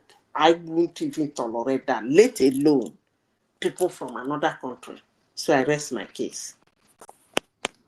Simba, let me say this. I don't know whether it's confirmed or unconfirmed report. They said that the Senate have approved additional 12 states in Nigeria. And the House of Rep will do the same thing soon. From the Southwest, they carve out Ibadan State from Oyo, two states per each region. Ibadan from Oyo State and Ijebu from Ogun State. In the Southeast, they carve out a state from Enugu. And they also carve out another one from whether Anambra and Imo to make it 7 states there. From Niger State, from the north central, they carve out Okun State from Kogi. They now carve out another one state from part of Ondo, Kogi, and Edo. I don't know how they do it. They carve out another one. So Northwest, 2 states. Northeast, 2 states also. In total, there are 12. Do you know, from what you just said, Remy, you know, Okun State, that is going to be a Yoruba state. Yes, exactly. Exactly. Then the one that they are carving out from Ondo, Edo, and Kogi will probably be also a Yoruba state. I don't know. That's what they are doing. So but is that our problem? Is that our problem? The only thing they need to do, if there's anything they need to do, is to create one more state for Southeast. That's all. Not all these things people are true. They are creating that state from Enugu or whatever, and then another state from Imo and Anambra. So it's true because you was created out of Enugu before now. I don't know how they are going to do. They say soon they will give there is a state they wanted to create when Aton Seribo was in the Senate in those days. It's still in the Senate. It's Aniocha. Aniocha, that is Delta now. No. Sorry, not Aniocha. Oras State. That Oras. South too. Yeah, they give them 2. I forgot the name. Maybe if I check it. That thing you are saying is a fallacy. It cannot happen. You don't create state that way. Oras State, Igbo people have been pushing to complete 6. So if you create 2 every region, they are still disenfranchised in the number of states. So before you start creating your 2 running around the whole state, Nigeria cheating like a chicken in the name of creating state, you should complete Igbo's own to 6 first. Then you can run around again like the creation of a state is by tribe. It's by tribe now. It's not by tribe. They are doing it by region. Every region. If you are talking about now, if you are talking about we don't even have region in Nigeria again. So what are you talking about? You are talking about geopolitical zone.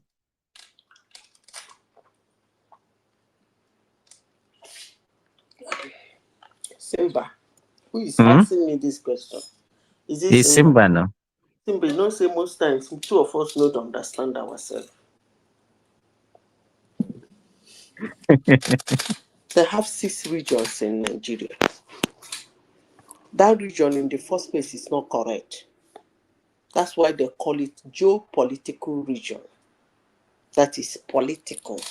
They made it political because Nigeria, it's east, north, east and south.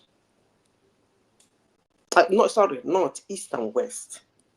Nigeria doesn't have south. It's a perfectly designed country.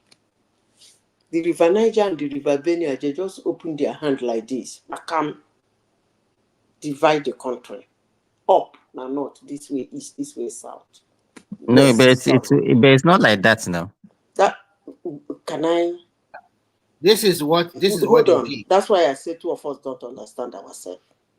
In the land area, the way the land is, put your compass. Look at the map of Nigeria. Put your compass. The way the country is, it has west, it has east, and it has north. We're divided by the river. Okay? Now, that's why they say geographically, politically divided.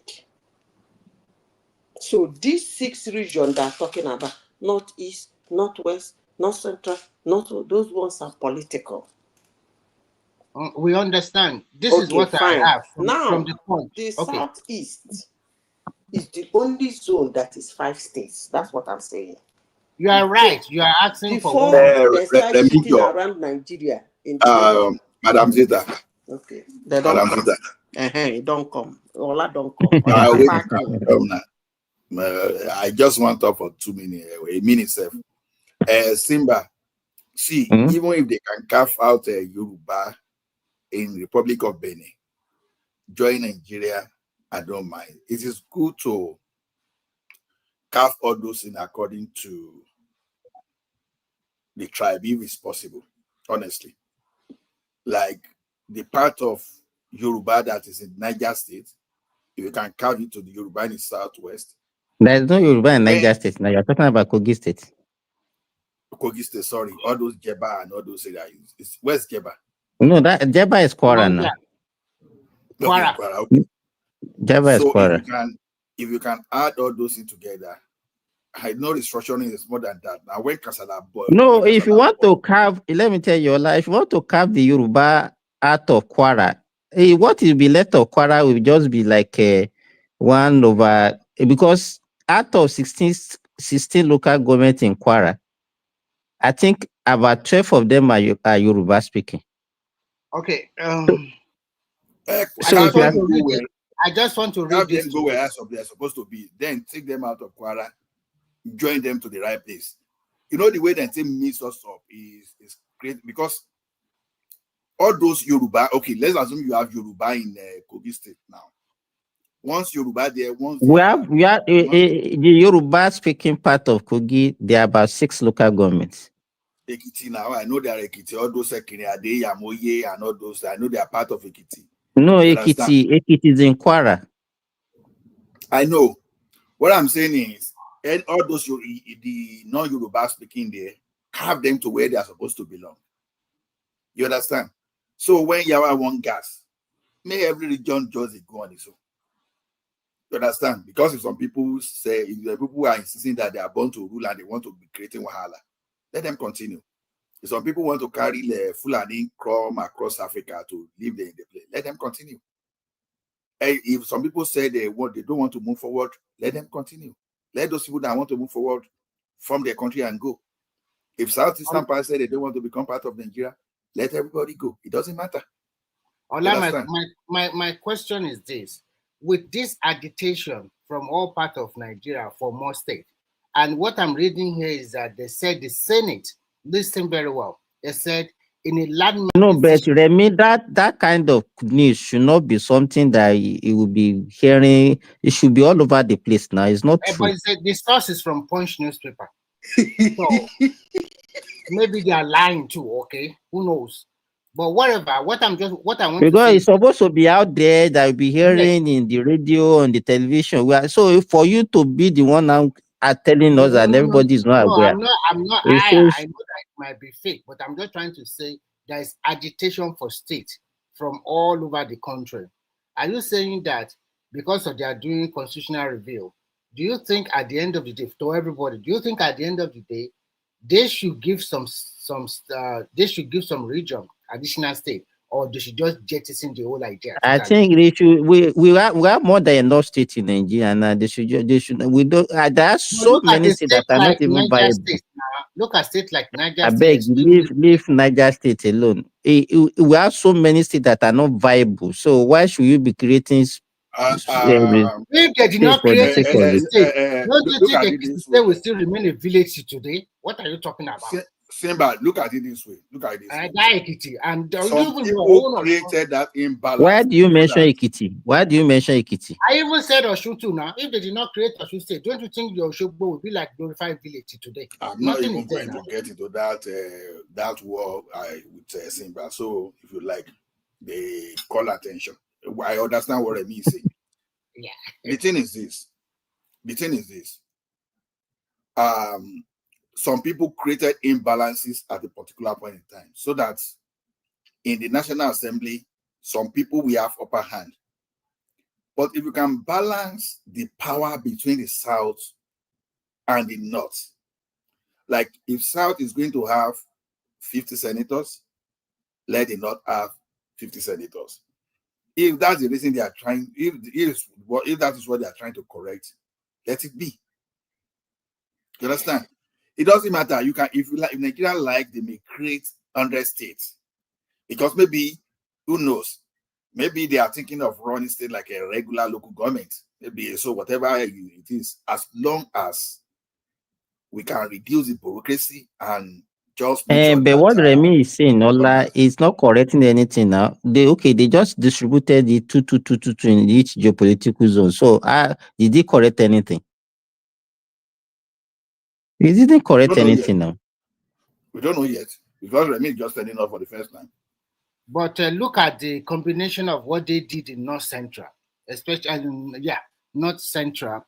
They are taking Okun State from Kogi and the Okun State now. Let's discuss it. The Okun State now, which zone is it going to fall into? Is it still going to be part of North Central?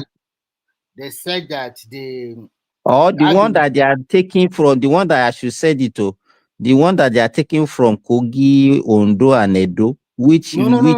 I did a mistake. That one is for South. They call it Toru Ibe, and it will come from section of Ondo, Edo, and Delta State. And then another one from Okpebholo, from Akwa Ibom State. And that one of the Southeast, they are taking. So they will take part of Southwest now to go and join to form part of South. Yes. Okay. You are talking. And I don't really, to me, just for you think that any zone we agree to that, talking sake. But what I'm just trying to say, what I'm asking you, you have not answered my question. Let me put credibility to what Remy is saying. I think Remy is correct. I think Remy is correct in this thing. I can see some premium times. I'm not lying now. Simba is just like to make jest of people. Don't mind him. Do you think those people asking the thing is for public review in this July. Public hearing, zonal public hearing, yeah. So they have received 31 proposals for new state plus 18 new local government covering all 6 geopolitical zones. I think they are trying to correct all those imbalances, all those carrying. Although I will look at it, because Northwest, they just have, I think they have too much unnecessary local government in the name of just for them to be sharing money. So Let's see. But if you say this is what they propose, to me, it's not correcting anything. In fact, it's even causing more problem, as far as I'm concerned. When you've not even read it, now will you even know? I don't mind. No, it's again somebody's giving. How many states did you say they're creating? You go and look at the reason behind it. Now, Remy is just telling you. Remy is not telling you that he has read everything from the beginning to the end. So you are condemned already. You are condemning what you don't even know the content of. He likes to do like that. He's bashing me a lot. But at the end of the day, what I see is that no matter whether they like it or not, there will be state creation, one way or the other. 31 new states, 31. No, just 12 new states. They will create more. 12 new states. But they have a proposal for, okay, Senate approved creation of 12 new states. But it looks like the House of Reps put forward 31. So I guess so they've not approved. They've not approved. They will harmonize it among themselves now. At the end of the day, they will even the 12 new states. Do we need 12 new states? That's a fact. We don't. I don't know why we over legislate matters in Nigeria and everything. I want to ask we don't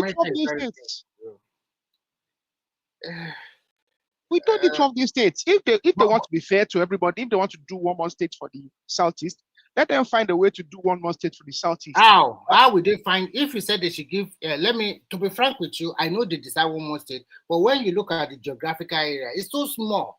And when it's you look so at small, they only deserve it because of the political or the ethno-political reality of Nigeria, not because of anything else. Yeah, Nigerians, we just like double speaking and be speaking from both sides of our mouth. The creation of states or local government, whatever, is based on two major things. It's based on the land area and the population.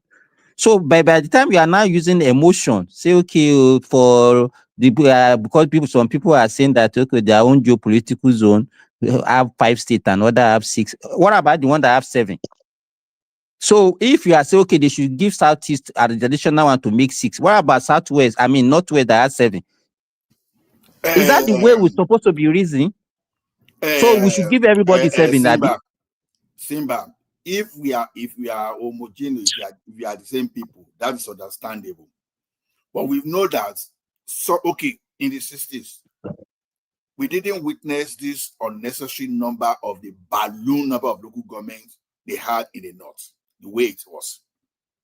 It was only after that 1960s coup that they started creating that will, and they now created all those imbalances.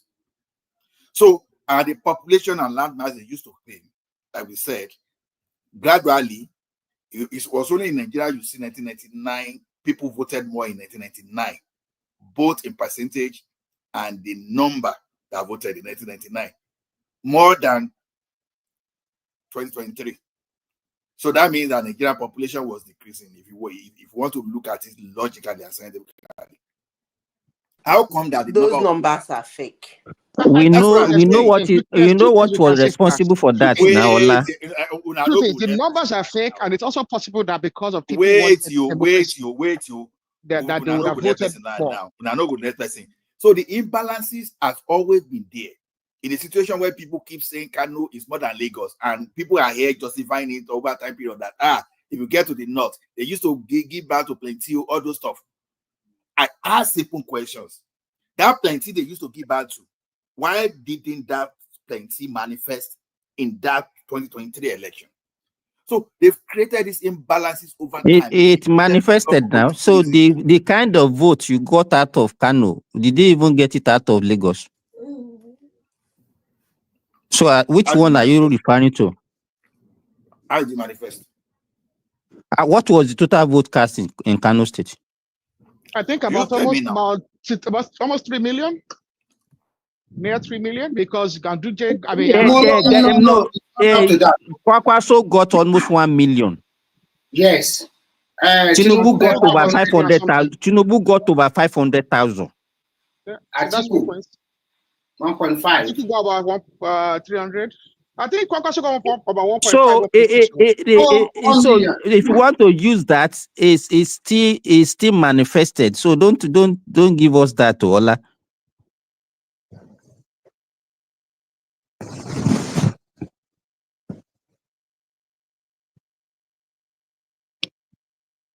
Hello? No, we're with you. We're with you. We're with you. Ola is the one talking. I don't know why he kept quiet. Simba, at the end of the day, if you are using the size of the land and population, I think Southeast will not get nothing. No? Because if you look like state like Niger, Taraba, Adamawa, all these are big states with big land mass and land area. And people are state like Oyo. So, but I'm just looking at the Southeast at that map. Even carving out another state from Enugu. Enugu is already small already. And what is the population strength there? So if they carve out one, I don't know how they're going to. Most of that, those southeastern states, in fact, some of them are not bigger than some local governments. Technically, we do not need any new states in Nigeria. In fact, I suggest that we need to. But you kept on saying we do not need any we need to consolidate states. That's really what we need to do. So, what can you say if they did not create Ekiti and Osun State? What kind of development will happen to them? Nothing now. Look at Ekiti. Ekiti and which one? Ekiti and where? And Osun State. Ekiti, you can say for Osun because Osun is probably the biggest. I would say the biggest state, but when you look at the largest number of urban areas, Osun is like no other in the southwest. So it's peculiar. But Ekiti, for instance, Ekiti, I mean, I was alive and I lived in Ondo when Ekiti and Ondo were essentially one and the same. It's very, very young, but I mean, do I think they would have been, Ekiti was poorly managed then? I don't think so. So I mean, you can't claim like the Ekiti has done any much better because it's split. No, what I'm trying to say is that if you don't create that two state, that development you are seeing over there, you won't see that. They just concentrate. Yeah, you won't. Tell me what has been spectacular about Ekiti last. Adekiti have changed, Oshobo have changed because my brother used to work. No. I know Oshobo has changed. Oshobo was nothing. Oshobo was nothing. Yeah, but then yeah. Because of the state creation. State creation. Yeah. State. Look at most universities located in Osun. Yeah. To be frank, Oshobo before Oshobo was created and Oshobo was made the capital, Oshobo was an inconsequential place. No more than. So you think that the only way we can develop is to be splitting and be dividing ourselves? Exactly. So it doesn't make any sense to do that. The capital could have been anywhere. Okay. Can we match? Do you know, Remy? Do you know what that one is doing? Let me tell you now. Now you now have the same number of civil servants that let's say they created one state out of Enugu, so they go and replicate whatever is in present Enugu now in another area, and then they'll be waiting for federal allocation to come, and this same federal allocation is not increasing, no. So that means whatever it is that they have now is what they'll be sharing. Now something that you are sharing among 36 now that is not enough, you'll now be sharing it among like 52 or 54. Sorry, Simba, we were talking the other time. No, let me just go back to what we were saying before because I know. No, I just want to quickly pitch this thing, just a minute. Quickly.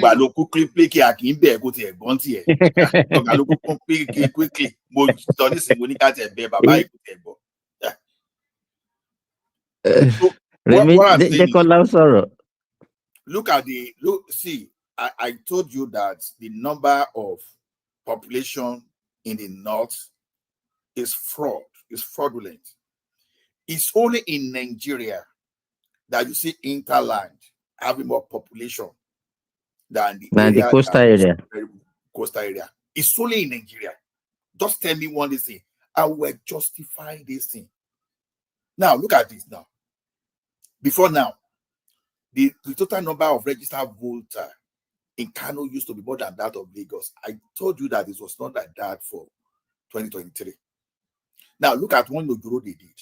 When they said they turn out, okay, look at this now. The total number of registered voters in Kano in 2023 was less than 6 million. Whereas the total number in Lagos is 7 million. Make it make sense. How come that all of a sudden we started having more number in Lagos when there are means of verification than Kano? And but at the end of the day, after the election, we have more voters in Kano than Lagos now. I understand you perfectly. I do. You said it the other time, but that even still at that, you know, there are many rebels in Lagos. There are many people in. That's why that I supported this idea of a mandatory voting. That if you do not vote, you should be fine. Let it be like that. If you force people to come out in Lagos, I tell you, where Kano is having 5.92 million, you will have 12 million in Lagos. That is exactly what I'm saying. Now, based on this kind of Kagaru population and the rich population, was based on the reason they created all those local government just to assess the money going to the central. Now, we are talking of creating more state now. We are complaining. I don't think those people that are recommending all those things, we've not even looked at the criteria they are using. Nobody say we cannot even create 100 million states in Nigeria. It depends on how you want to manage 100 states. It doesn't matter. If you want to go that granular, just to go to cut it into smaller pieces, there's nothing wrong as far as I'm concerned. It depends on how they structure it. Are we not in that country now that the governor don't want to give the local government their money? So if creating more states we make development quicker, why not? If creating more states we resolve the imbalance between the northern representative and the southern representatives, why not?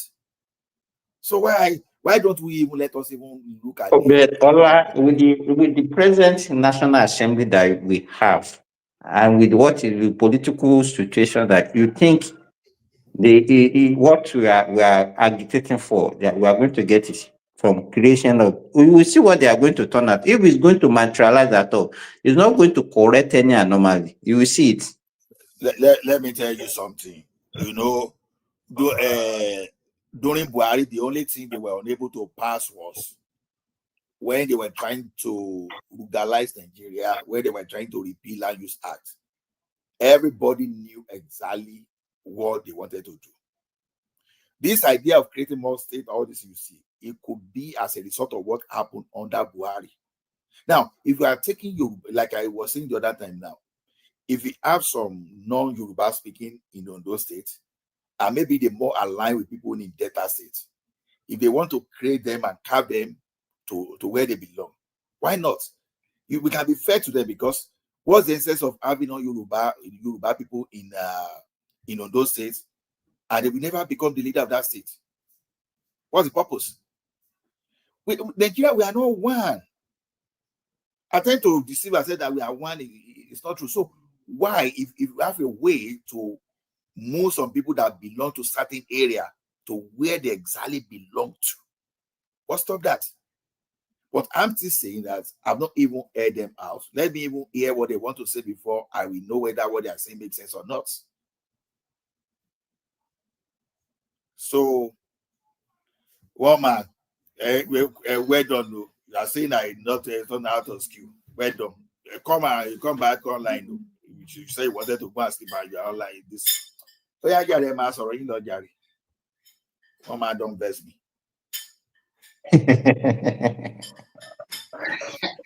Okay, whatever. I think at the end of the day, I support them to create more state because of development. For example, look at Oyo State now. If I start naming some town, you go there is no visible development in the last 20 years. Some town like even Oyo town is saying all of those Okeogun area like Shaki and Dire, what kind of development is there? Nothing. Unless you are just talking about state capital alone. So, and it's with actually local government and with a lot of recurrent expenditure, especially their civil service and the rest. what kind of development is there? Nothing now. Nothing at all. After Lagos, we can only talk about Ogun. What is there in Ondo State? Nothing. Ekiti. After Ekiti, what else? Nothing. Oshun. After Oshobo. Tell me another. What you are saying, what I don't understand. You are saying after what I'm trying they to have say the is that state and they are not developing. So how is that one the problem of? So if you create what more, I'm trying to say is that if they carve them into more smaller states, maybe development will if reach. they are non-development, is it due to because they are big? What I really want to say is that if we really practice full federal system in which states control their resources, maybe we'll see some development. All of these Okay, things. let me ask you. Let me ask you now. Let me ask you. You say they created Okun State in Kogi. I know Kogi very well. The Okun part is the Yoruba part. Now, what did they have in that area that you think that if they said they should be controlling their resources, they will be able to be self-sustained? I don't know now. I did not do the geographical survey or go and check. Me, as far as I'm concerned, let me tell you, if you are looking at it from the point of okay, because they will create, because everybody is getting and sharing the money from the federal, that I'm money. not looking at it that way. Yeah, I'm not looking at it that way. Because what you are talking about, that's not what we are not practicing true federalism. Yes. So now, even the 36 states we are having issues of state that cannot even pay the salary of their civil servants. Now you want to create more. How do you think that the one that are existing, how would they survive? Well, we are not looking at that. You're not looking at that. You are just looking at it peripherally. Okay, it's a good question. Then the alternative that I have in my head, you will also not like it. The alternative I have in my head is to match some states together. No need of Ekiti and Ondo. They should match them together again to reduce their recurrent expenditure. They should match them. That is the other alternative. If we are still following this collecting money from Abuja every time, because Ekiti is predominantly an agrarian society. It's just about agriculture. And Ondo that have some resources, are they really mining them? And Oshun also have some natural resources. Are they really mining them the right way? So what can we do to explore and develop this in some inner town or some smaller cities? Remy, Ekiti, we have mineral resources. So the only thing you know that there are many people like myself that we don't like depleting our natural resources just because we want to make money. Which natural resources do you have? Can you mention the name? Like seriously? Which natural resources? We have gold in Ekiti. Remy, why should we even in 21st century be thinking that it's only natural resources that are sustain us? We have examples of countries that doesn't have natural resources and they are surviving. Why are we not resourceful? If that is the case, then I'm right. So if you are not right, because the same way we have not proven that yet. When we get to that stage, then we can be talking that we can now go to the next stage. We have not gotten to that stage. Another 100 years, to start that is on 50 years, 70 years. If that's what it's going to take us, let it be. Until lockdown. Because let me tell you, I remember what happened when Osun was created out of Oyo. The burden of the civil servants Osun State inherited from Oyo.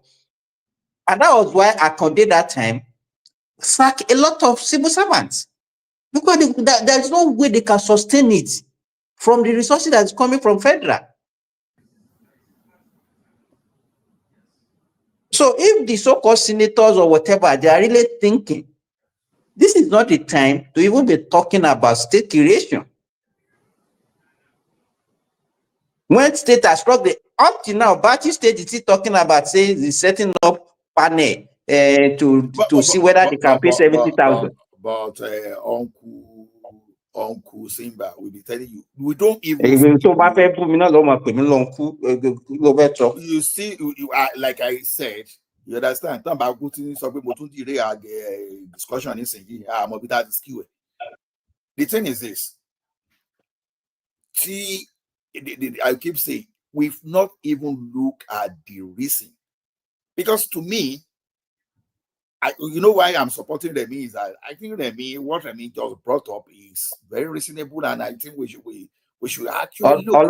Ola, if we are talking about maybe realigning people of maybe the same ethnic origin, you can match people. Let me give for example, when Babangida created Kogi State that time, do you know that Babangida did not only create Kogi, he took part of, Kogi was part of, some part of Kogi was part of Kwara that time. And then some part of present Niger now was part of Kwara. Kanji, all those Kanji Dam area, Kanji town, all those things.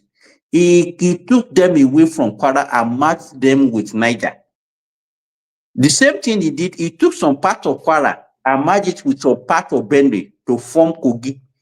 If we are looking for to realignment, you can say, okay, you can look at, let's say, the Yoruba speaking part of Kogi. Ekiti State is very close to Kogi. And say, okay, the Yoruba match them with Ekiti. Take some part. Wait, now let me finish what I'm saying. Take some part of Kwara that are Yoruba that are very close to Osun, match them with Osun, and what that are very close to Oyo, match them with Oyo. That's all. Instead of now say, okay, we want to now make all those one as an entity at the state. And good morning. That's the way I feel. Good morning. Yeah. Good morning, everyone. Yeah, Mr. Adi. Yeah, I think I want to come. I support the creation of the state. I think with Remi, where he says that it's good to give them. Remi is talking. Oh, is it Remi? No. So then Simba. Sorry, because both of their voices they're very together. No. Remi is the one saying the thing. Simba is just Olori Alataku. You understand? I support this creation of the state because it will bring development that's not been to those states. And on when Simba is saying that they're not going to be able to pay the staff or the workers, they can cut. It's not by force. If you cannot pay your the workers, then you slim down. But that's not going to stop the development of some states and some places. Some places are very, very like marginalized. Nothing is going there because the big tribes or some people of that area are not going to bring this thing. So it will bring development in general to it. You understand? So I'm not like, I will not say don't put it there. Put it there so that it can reach to them. If they cannot pay their civil servant, then they reduce it. Very soon, everybody's going to reduce their civil servant because most of them are just, they're not even doing anything. They're just pumping money to them. Very soon, Nigeria will change to where the civil servant has to be. Yeah. Mr. D, let me tell you, you let's say you have 3 kids, you are a father. Yeah. And you cannot even feed your children. And that's where you'll be thinking of now building houses, sinking borehole and all those things. I mean, that's what you are just saying now. Yeah, I don't think it's that way. If they cannot pay their civil servant, how will you run the state without the civil servant? No, you can run a civil servant, but you can slim your civil servant. Much of Nigerian civil servants, they're just there because they pump them there, but they're not doing anything. Do you understand? Like, what's the point of a government when civil servants, you go there, they're not doing it, they don't know anything, things that computer can just do. It doesn't matter because at the end of the day, you have to lay them off, make them effective. Mr. D, let me tell you something. Mr. D, most of the states have already downsized. They downsized their civil service already. They sack a lot of people over the years, in the last 10, 12, 15 years. They downsized a lot. Okay. Because we're about to state. And they'll keep downsizing. And you understand? Yeah, right. But it's good to create those states because development doesn't get to some areas. That's what I'm saying. You understand?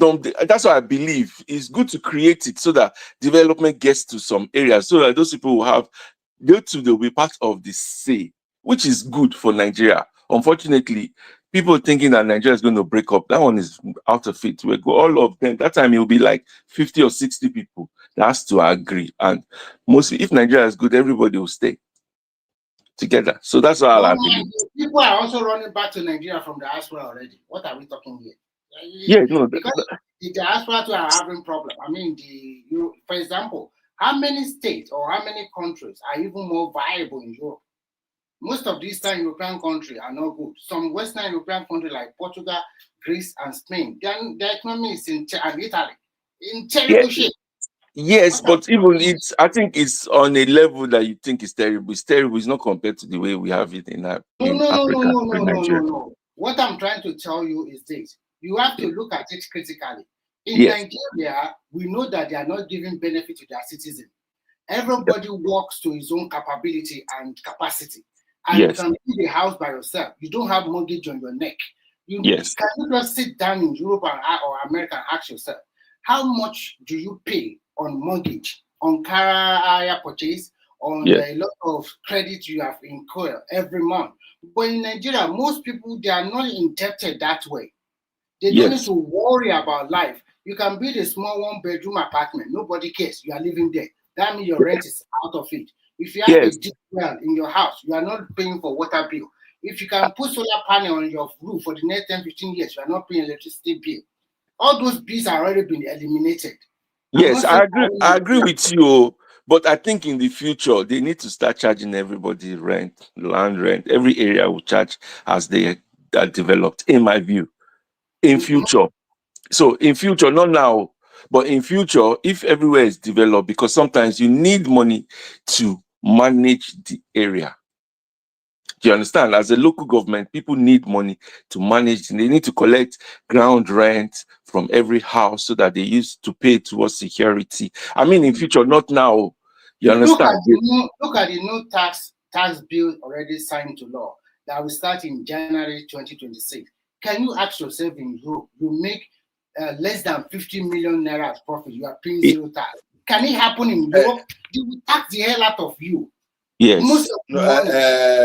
Remy, before we move fast, because I want to engage Simba in this now. I hope they won't say I'm taking the thing out of a discussion again now.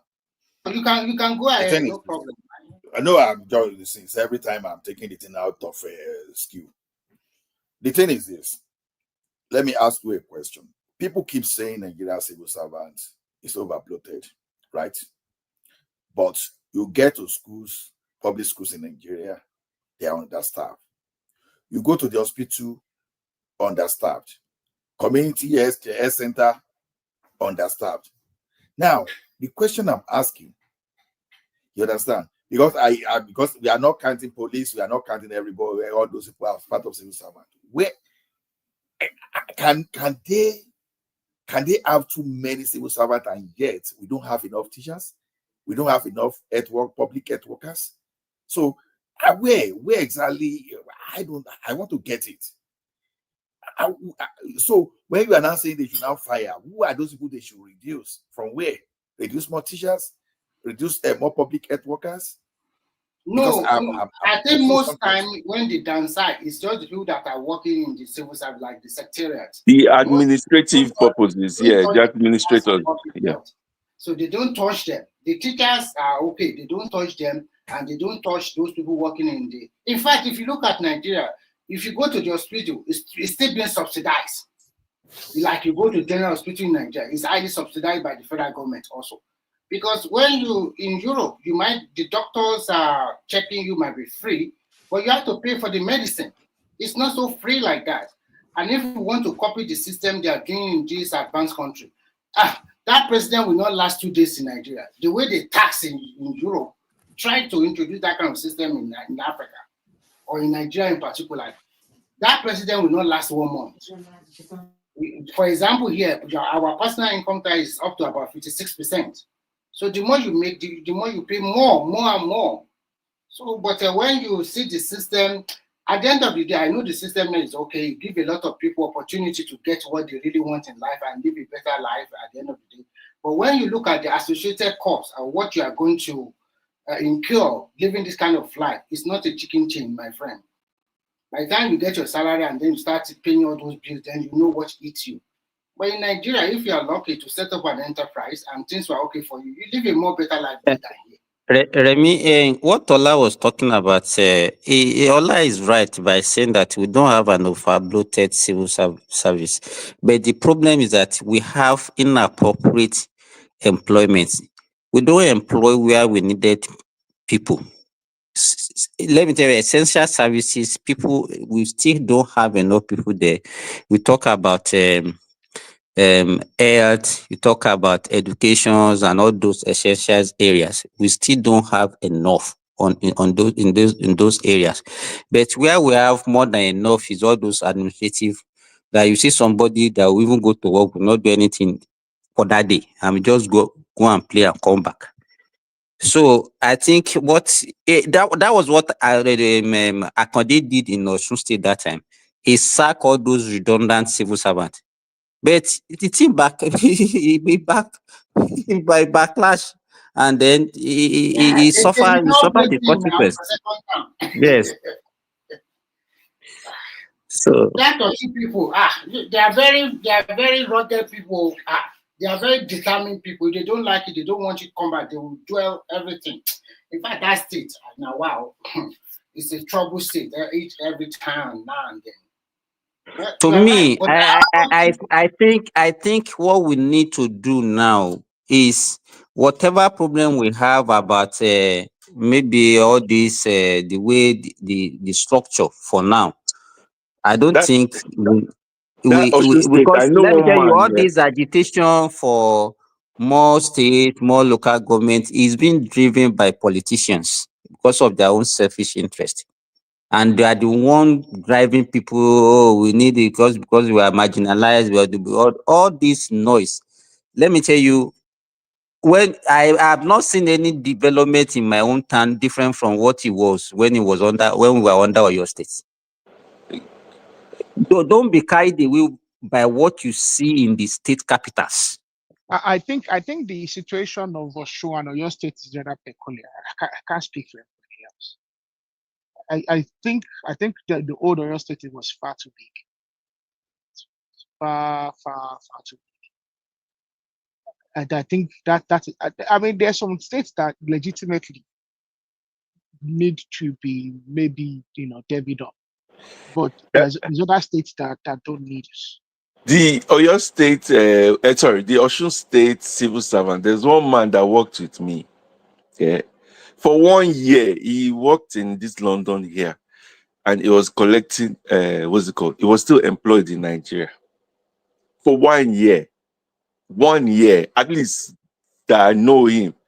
And he was still employed, he was still collecting salary. That is, and in the administrative. Let me tell you, let me tell you what happened. Probably that person that you are looking at is relocated. Probably he applied for maybe study leave with pay. Do you understand?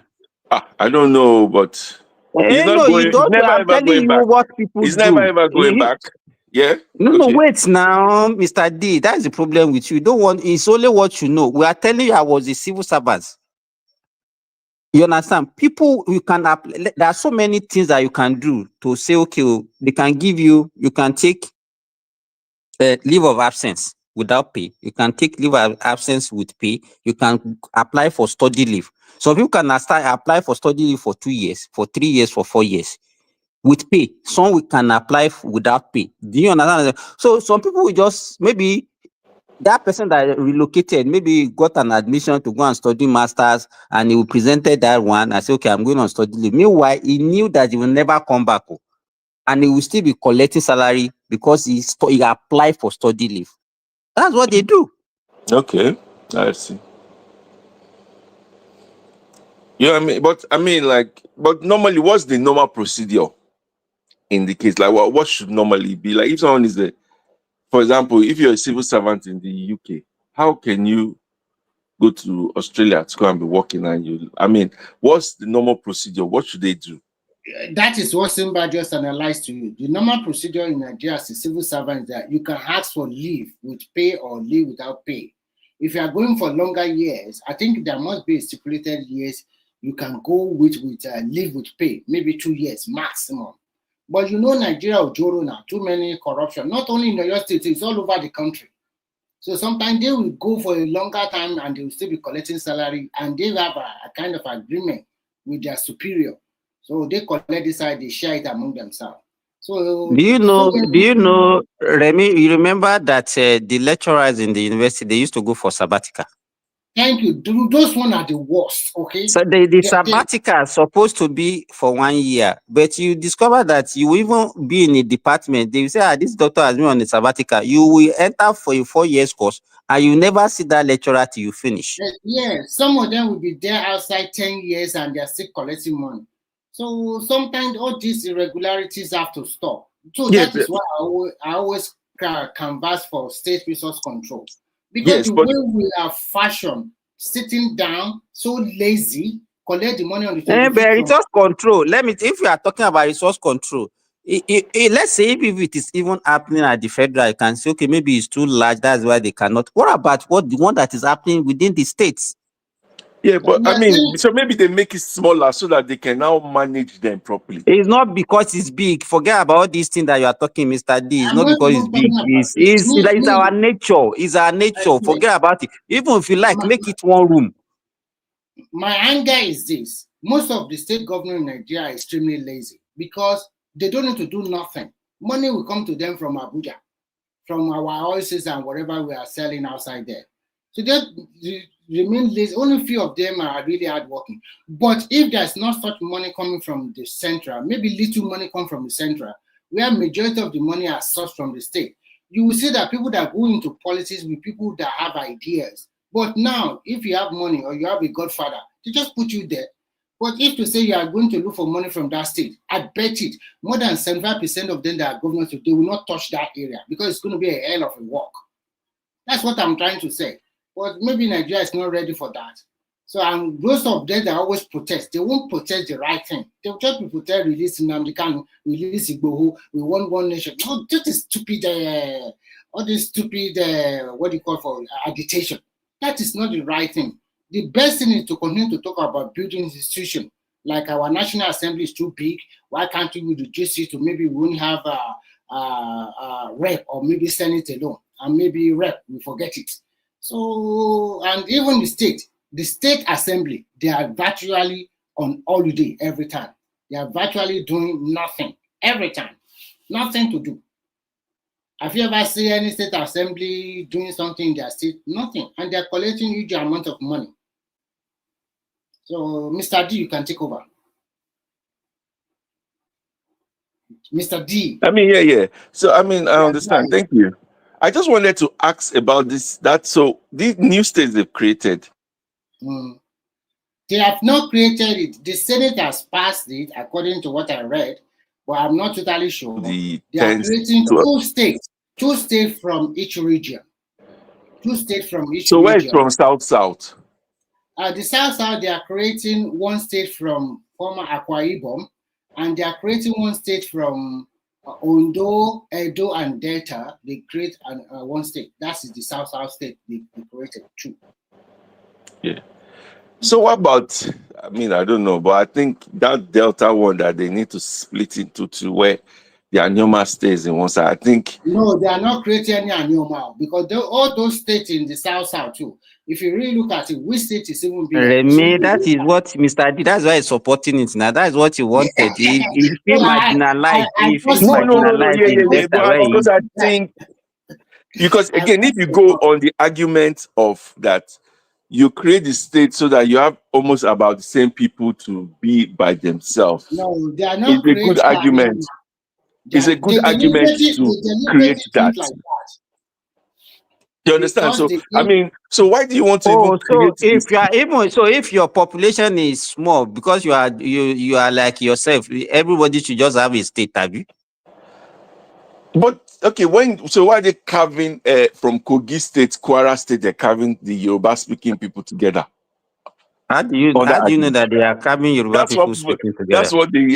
So I think someone was saying just now. Abi, what's the point? So No, why I they was carving? the one talking about, say, if you want people that are homogeneous to be together, you Yes. can match them to the people that they look like. It's not that you don't need to create a state. Exactly what they teach. I think that's exactly what they did in Ondo. You can start matching them. So yeah, so why did they not So match? you're like your own Anyoma, you look like Igbo, so they can match you with Anambra or No, match not you with match, Abia. match. You see, match all of us You see together. now, I'm like, you see what you are no, talking about. really, no match, not match us with They will match you. Anambra. They tell if you want to go and meet people that you look like, let them match Because you with you the know No, they Igbo. we will become can be minority. together. They will become minority in Anambra now. It's That's real. why they put it here. No, they're not going to match us. I don't think right now everybody's trying to even get more states. Every state, Bayelsa is 8 local government now. They can be one state. So even if you have 6 or 8 local government, it could be one state. Let me ask you, when people are saying, okay, let's create more states so that it can bring development, look at Bayelsa. Bayelsa that is not even up to one local government. Since they created Bayelsa, what has it become London? No, but let me tell you something about Bayelsa. I beg you.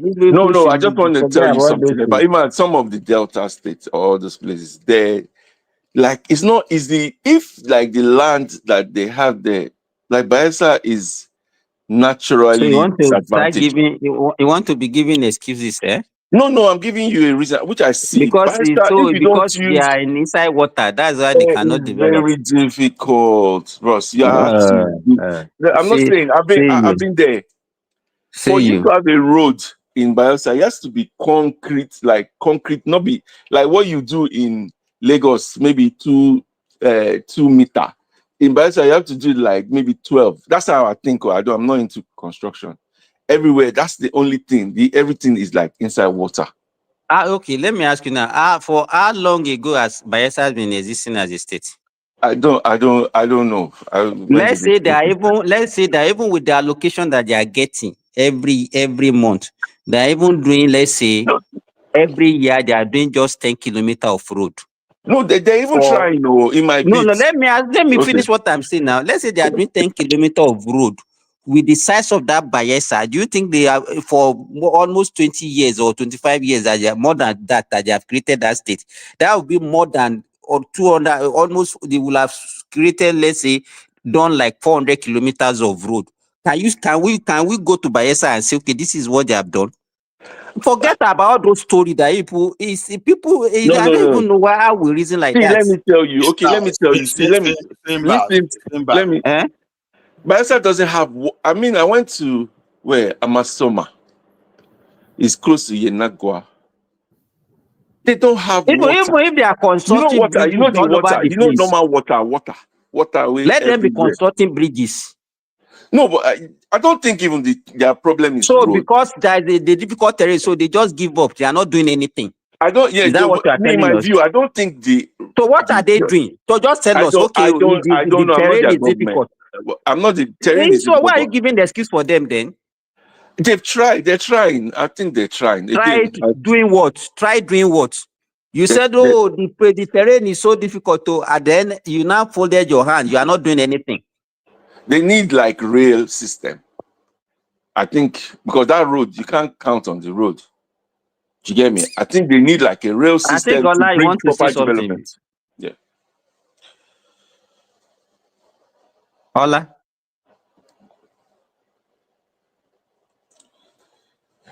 You know, so I think they need like a rail system to bring proper development. So let me ask you, Mr. D, you are the one that defending the Bayelsan. So their money now, what are they using their money for now? They are keeping it a bit. Which money? I don't know. I'm not sure they're giving. I don't know which money. How much are they getting?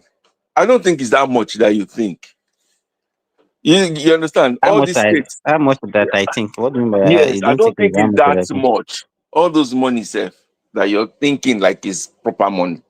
It's you probably want to not. tell me that as it is now, Bayelsa is getting more than 20 billion every month. How much is Kwara State getting?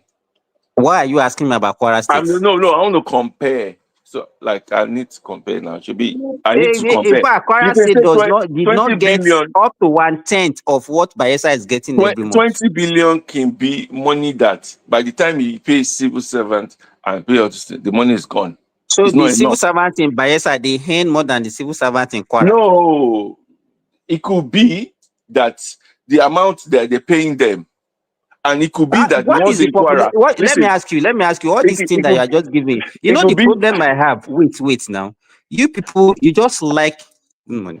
You just like defending when it comes to your area, you'll be defending them. But when it is come to federal, then that is when you open your mouth and then be shouting, hey, this. Let me ask you this. Yes. Even the 13% derivation alone that they are getting is more than what Kwara is even getting. It is not, because those 13%, they're being shared by the people in the federal. How much do you think your state, your Delta state is getting every month? They don't get, the state people don't get it. The people giving them the money don't thief half of farm. Who is the people? Who are the people that are taking the money? Okay, let me go. The Tinubu government, before they release them to I say, look, this is your 30%. Too. I'm going to get 60% out of your 30% before it goes out. They don't give it to the people. Guaranteed. So the other states, the ones they give to them, they give them so that they allow them to steal it. We have a long way to go. Listen, the ones they give to them, the ones they give to them, they allow them to steal it. Your own. The remaining 40%, you tip and go. Let us hear from AI. Let us hear from Madam Sita. Somebody just said something that caught my attention now. You said that when they give them the 13% derivation, they will take 60% of it. Hold on, Simba, please. That they take 60% of it and give them 40%. That's my belief, because they're not doing That's anything your with it. belief. Yes. But you didn't say it as if it was your belief. No, I said it. This is my own belief. Your thought. Yes, my thoughts. Okay. Because at the end of the day, if they give them they actually give them. You've given you your thought. Okay. No, let me complete my thoughts. If they give them to finish, they actually give them, they will use it to do something. They won't allow them to steal it as well. Okay. We learn every day. Let me explain to you. Mr. D, you are a comedian. I'm not a comedian. You understand where I'm coming from. Listen, when they said, he said it's his belief. Let's leave it at that. I want to explain something to you. The federal government of Nigeria, according to the Constitution of Nigeria, cannot control the state resource, even when he is the one that gives it to them. The moment they get that, they are 13% derivation. Do you know why I'm saying this? I work in Nigeria in a place that we have to deal with the local government, deal with the state, and deal with the federal government in the name of what they call joint venture. So I have to understand all these things so that when I get there, I won't be talking anyhow. The Constitution of Nigeria, let's assume now that federal government, 13% derivation for oil producing area. Let's assume that their own is 60 million for Rivers State. The moment they lodge that 60 million into Rivers State account, the federal government, I don't know why they write this on Constitution like that. It cannot come back and say, bros, that 60 million what I give you, what did you do with it? There might be penalties from the government. That is a government, federal government will get bad belly. That if you are angry with them so much, what you will do, you can't bail them out. When they finish eating that money, if they come for bailout, you won't. Because that time is coming for another money that you will give them, they will go and do anyhow. So probably somebody like Obasanjo will not. The same thing with Buhari. But Buhari did not do it. That was why when he came into power, he calculated it. Look back, look front. This Buhari everybody is abusing. He started from 1999. All the balances. That was why they had so much money. Wike could not help it. He started breaking down the whole of Port Harcourt and was building that. One day he said it. For people like me, I know where he got the money. But I didn't know that Buhari paid them backlog. I was thinking it's the normal one they paid. He said, where do you think I got that money from? That the man, they should be thanking Buhari, that he paid them all their backlog. And maybe you are very young. If you remember when Okonjo-Iweala was the Minister of Finance, right? Every month he used to read it out to Nigeria until they threatened her. Every month he will call River State, blah, blah, blah. Delta State, blah, blah, blah. Kaduna State, blah, blah, blah. They have to shut him up. They shut her up. And she used to make a comment, ask them what you did with the money.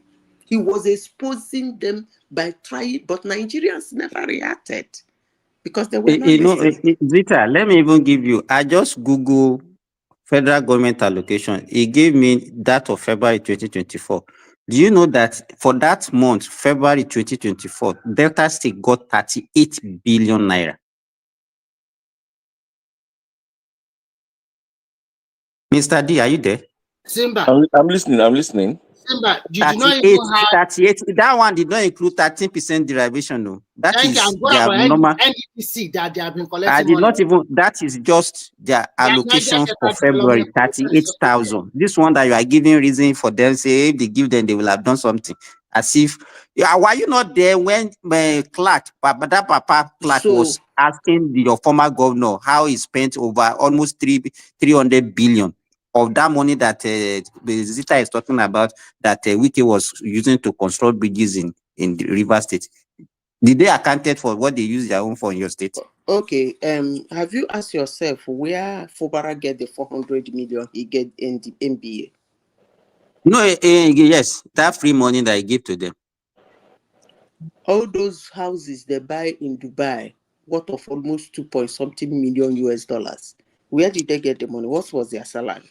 I know, this is what I'm saying. But why is the federal government allowing them to It's the do constitution now. No, but why they not probing them? Why they not opening, like when they're getting general information, let people know?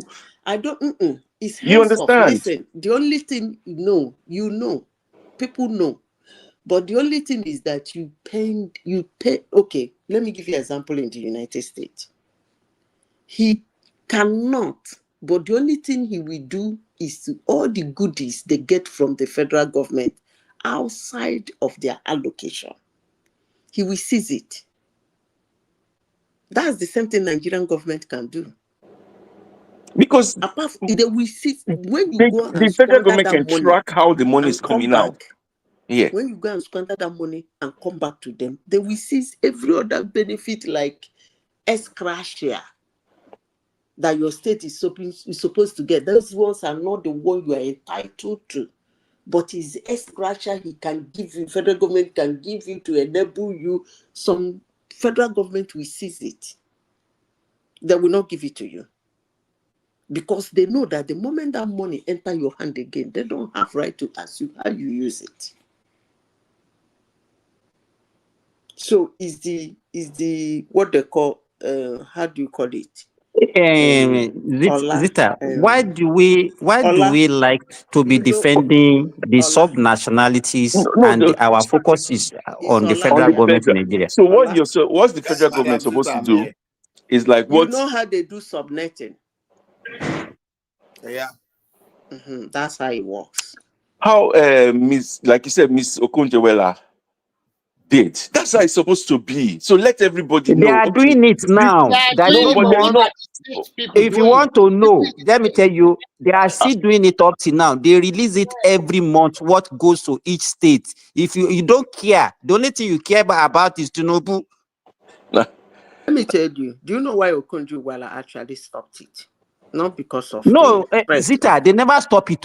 No, I mean they publish it now. They don't read it. They are still publishing it up till now. It's only that it's not as if trying to say Okonjo always read it out. Okonjo do it at like a conference. He does it as a press conference. Not only that she will publish it, she will do a press conference. But do you know why she was not too pushy about it? Nigerians were not reacting. exactly. So the people she was trying to ignite to react and hold their governors by their trouser and not reacting. So she let it go. Because when you are a governor, you are a state this thing in Rivers State, and then the governor is telling you that for 3 months he's not going to pay you your salary, and meanwhile he has collected 600 billion from the federal government. That's what the woman is telling you, that he has more than enough to pay your salary. Breaking so news. If you are not reacting, what is the essence of telling you? Breaking news. What is the breaking news? At this time of the night. Tinubu approved Southeastern Investment Company to drive regional industrialization. Yeah, she breaking at Bola Tijeta now. He said what? It's me by. No, but they didn't discuss it now. It's a subsidiary of the Southeast Development Corporation, what they call it now. 150 billion, not too bad now. 150 billion naira. This Tinubu is getting the money, is even trying, sir. So I like what. How will he not get? See, how will he not get the money? See, but what about the previous president? They are not making money this way now. They just hold down. Guy. See, those people that don't want to learn and see, those are the ones that are refusing to see what is happening. Now, when they told you that someone is saving Nigeria $20 billion from subsidy thieves, and we see some people that reduces everything that petrol is this, petrol is that. You were not even benefiting from this thing. So, do you know that our debt? Do you know that our debt to revenue now has been decreased to less than 50%? You people should give him a time to speak now. I thought he came. Ekene is no longer here. He's no longer here, sir. I'm even welcoming him. That because of him. That was why I even said breaking news. So I added him now.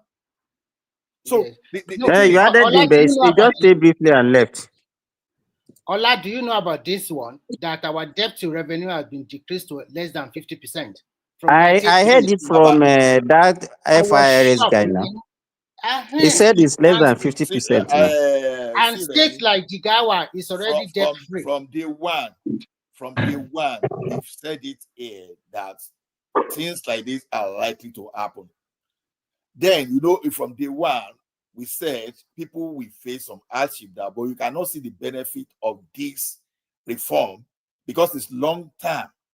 It's not going to be reduced to rice and beans because what many people will, because the thing they use to deceive Nigerians now is about rice and beans. Now, you see Rotimi Amechi said they be in power only for him now to carry private jets to go to one convention.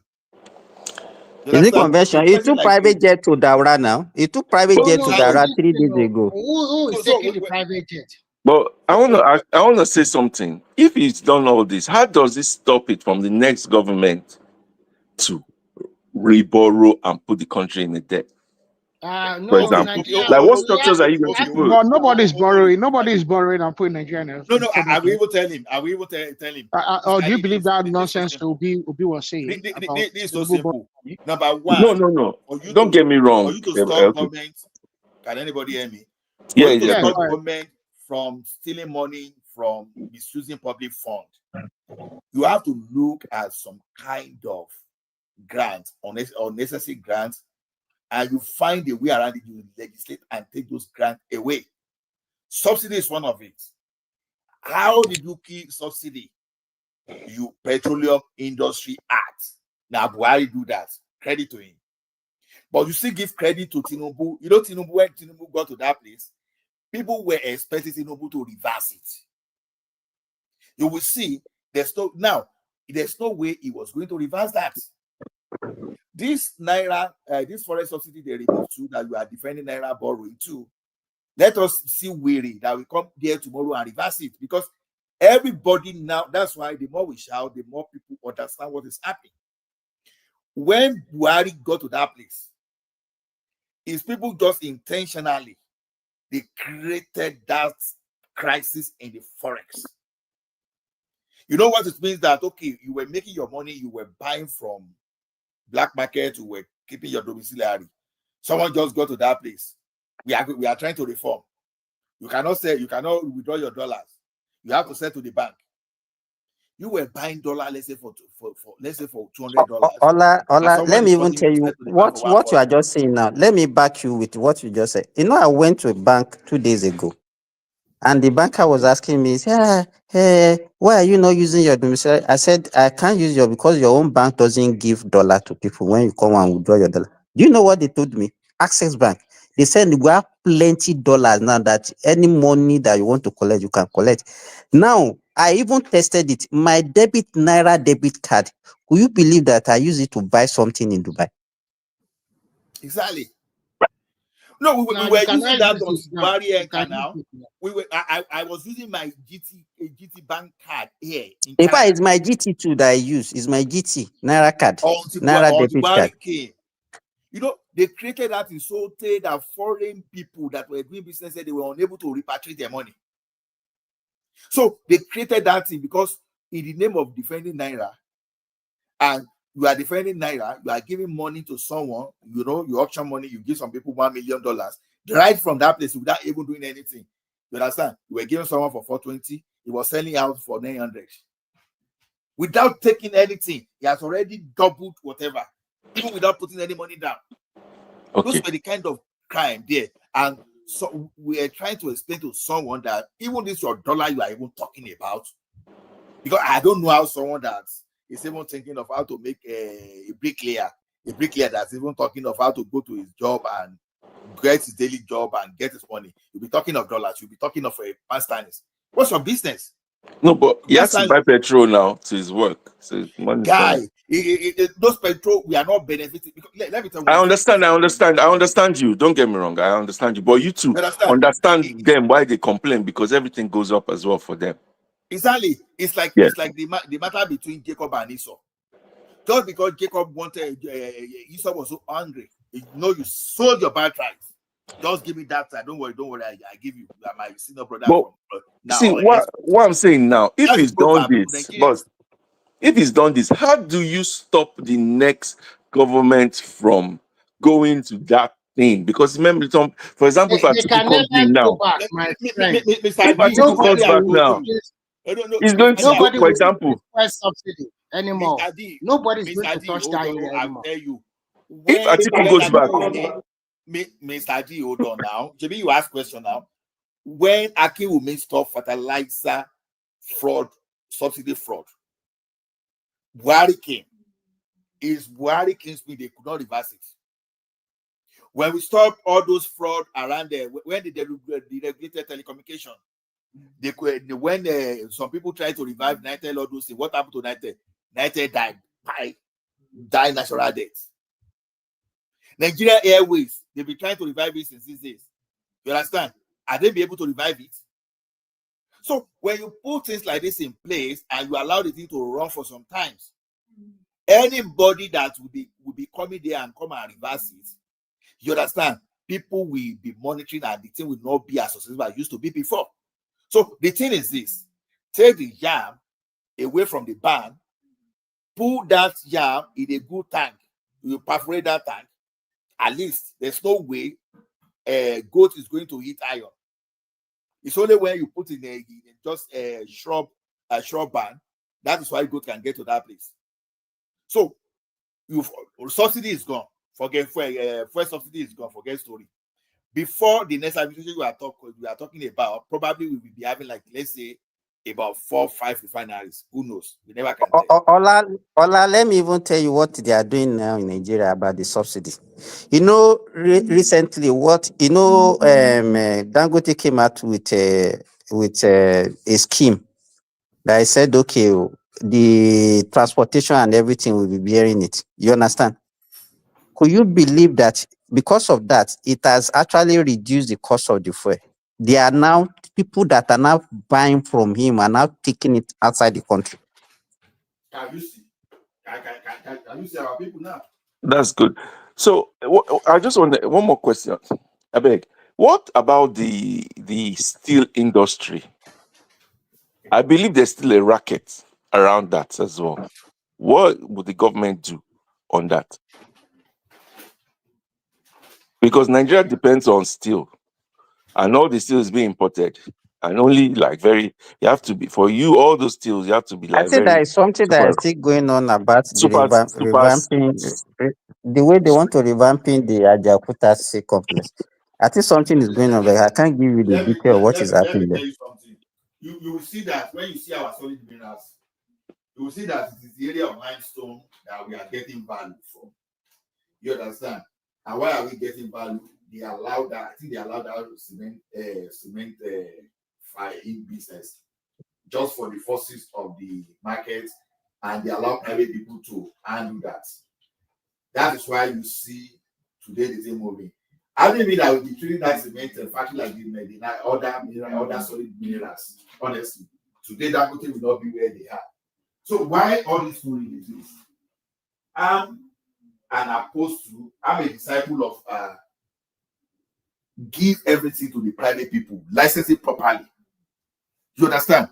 Give okay, maybe you have resources, maybe you want to auction some kind of location, or you want to do some kind of allocation. Give those things to the private people. And government business is just for you to be regulating. So as long as you don't, because the day you allow NNPC to still be running refinery, that is when you still have some kind of the racketeering. You know, in 2007, when Nigerians were jumping up, when they were speaking grammar, that we were telling them that time that Dangote and Tedola were supposed to. Some people were even ready to slap us, beat us up. That we are that just because we have people that were eating there. That's why we are doing that. Today we know. It's been long that I've been telling people that. But even now, Ola, have they learned? They have seen the way the private sectors are not thriving in the oil industry.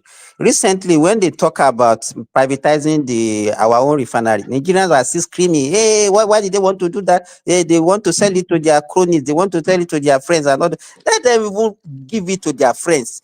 The money that we are waiting on rehabilitation or which language is it normally used? The management you understand?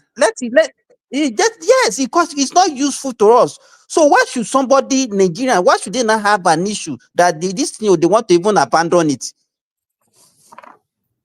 Something that they are using to siphon money, and they said okay, they don't want to use to siphon money again. Nigerians are still kicking against it. The thing is this. You know, in life we have people that know. Can I come in there? Okay. Ask a very fundamental question. Something that they are using to siphon money. Why you they say they want to sell it and Nigerians are agitating? Apart from the stupid agitation, most of them agitate because of their emotions and bullshit that are being told. But then let me tell you, in Nigeria, privatization is kind of very dicey. Why? Because it's not all about selling. It's all about selling it the worth of the company. And then secondly is operationability. Because that thing they sell, if you look at the way they sell government property, most times it's not an outright sale. Do you understand? It's a part sale. Okay? So the people come, they pay some certain amount of money to the government, they start operating. And when they renovate the place, do everything, they start operating, and gradually they pay the balance of the money. Now, what happens is that, I'll give you an example of Ajakuta Steel. That thing has a very big issue now. This Atiku, I think it's this Atiku, he sold it for penny. Now, the problem is, he sold it for penny. The people cannot renovate it. They cannot operate it. So now, not only that you sold a company that was carrying some Nigerians, like that Port Harcourt refinery, in as much as it never works, there are some Nigerians there that is their source of livelihood. They wake up every morning, they go there to work, they close, they get paid. So when You said they go there to work. What did they do there? Where there is what do no you work want me to functioning? say? Go After and drink beer. So to go and play and get money at the end of the day. Do you know And what they they will call still go it? for overseas course. They will get promotion. No, wow. Those are what they call legal issues. Legal issues doesn't mean court issues. In Shell, when something gets so bad, it becomes a legal issue. So that's how they did NAFCON. So all those things, when you sell it wrongly, all those people who are under the government payroll, they will lose their job, and it will dip hand into the employment rate of the country. So that's why you see these agitations here and there. But if I may say, I still believe strongly in capitalism. Government should not do business. They should only be administrators. Let them sack all the people. Let them sell it for $1. That's why I said, if you want Nigerians to benefit, Let them even give it out free. If you want Nigerians to benefit from the revenue and the mineral resources deposited in Nigeria, the first thing any government in Nigeria will do, the moment he assumes duty, I know over 1,000 or 2,000 Nigerians are going to lose their job. That's okay. They will find job elsewhere. The first thing they will do, scrap NNPC. I'm not saying rename it, restructure, or rehabilitate, or shrink it. Remove it. But technically, by the PIB bill, it is somewhat scrapped itself. No. So we are just, because technically we can separate it from the state. No. Let me tell you, if you go to places like Oman,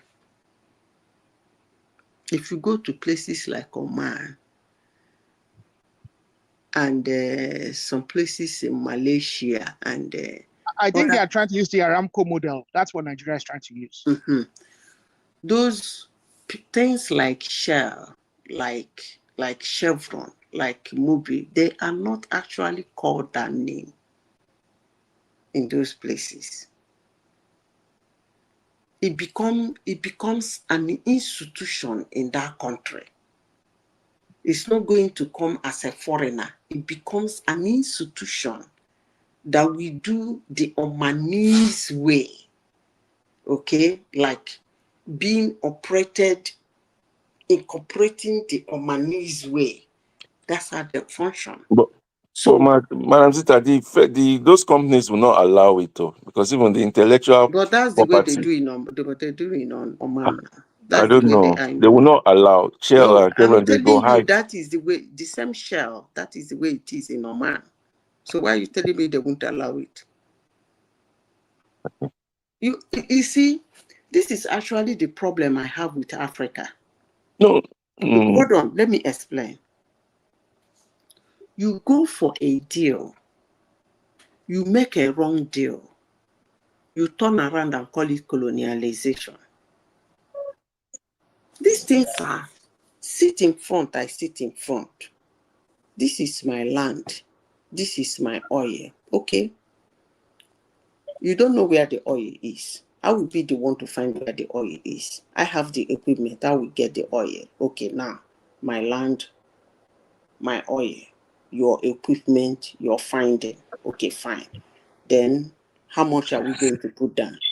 What are we going to call it? What kind of agreement is going to be? These are what is called agreement.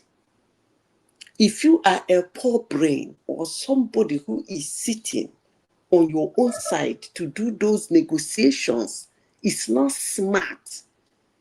He will be deluded. Listen to me. In Dubai, it only last year they opened it a little. In Dubai, for several years, you cannot go there and own a company. Go and do your research. Yeah, I know, but even in that Saudi them now. Arabia, even in Saudi Arabia, they are just relaxing their own. As a foreigner, you can't come and say you want to own a company. No, you have to look for somebody in the country to partner with you in that business. Exactly. Yeah, I understand that, Even but I small do not believe in that. even small businesses. Go and check what I'm saying. Most I know. countries in the world. Let me finish before I lose my thought. Most countries in the world share is in their country, but it's not called share. Madam Zita, I want to take you back to that scrapping of NNPC that you just mentioned. You know why it was easy for Yadwa to actually return NNP, all those reverse all those sales of those refinery those times, just because that NNPC was still there in the sold format and all those stuff. You know what Obasanjo did to Nigerian Airways? Because when they asked Obasanjo that time that, okay, they said he liquidated Nigerian Airways. No, he said he intentionally buy Nigerian Airways because if he didn't do that, there would be a lot of litigation and a lot of agitation, all those stuff. You see, one thing said it what?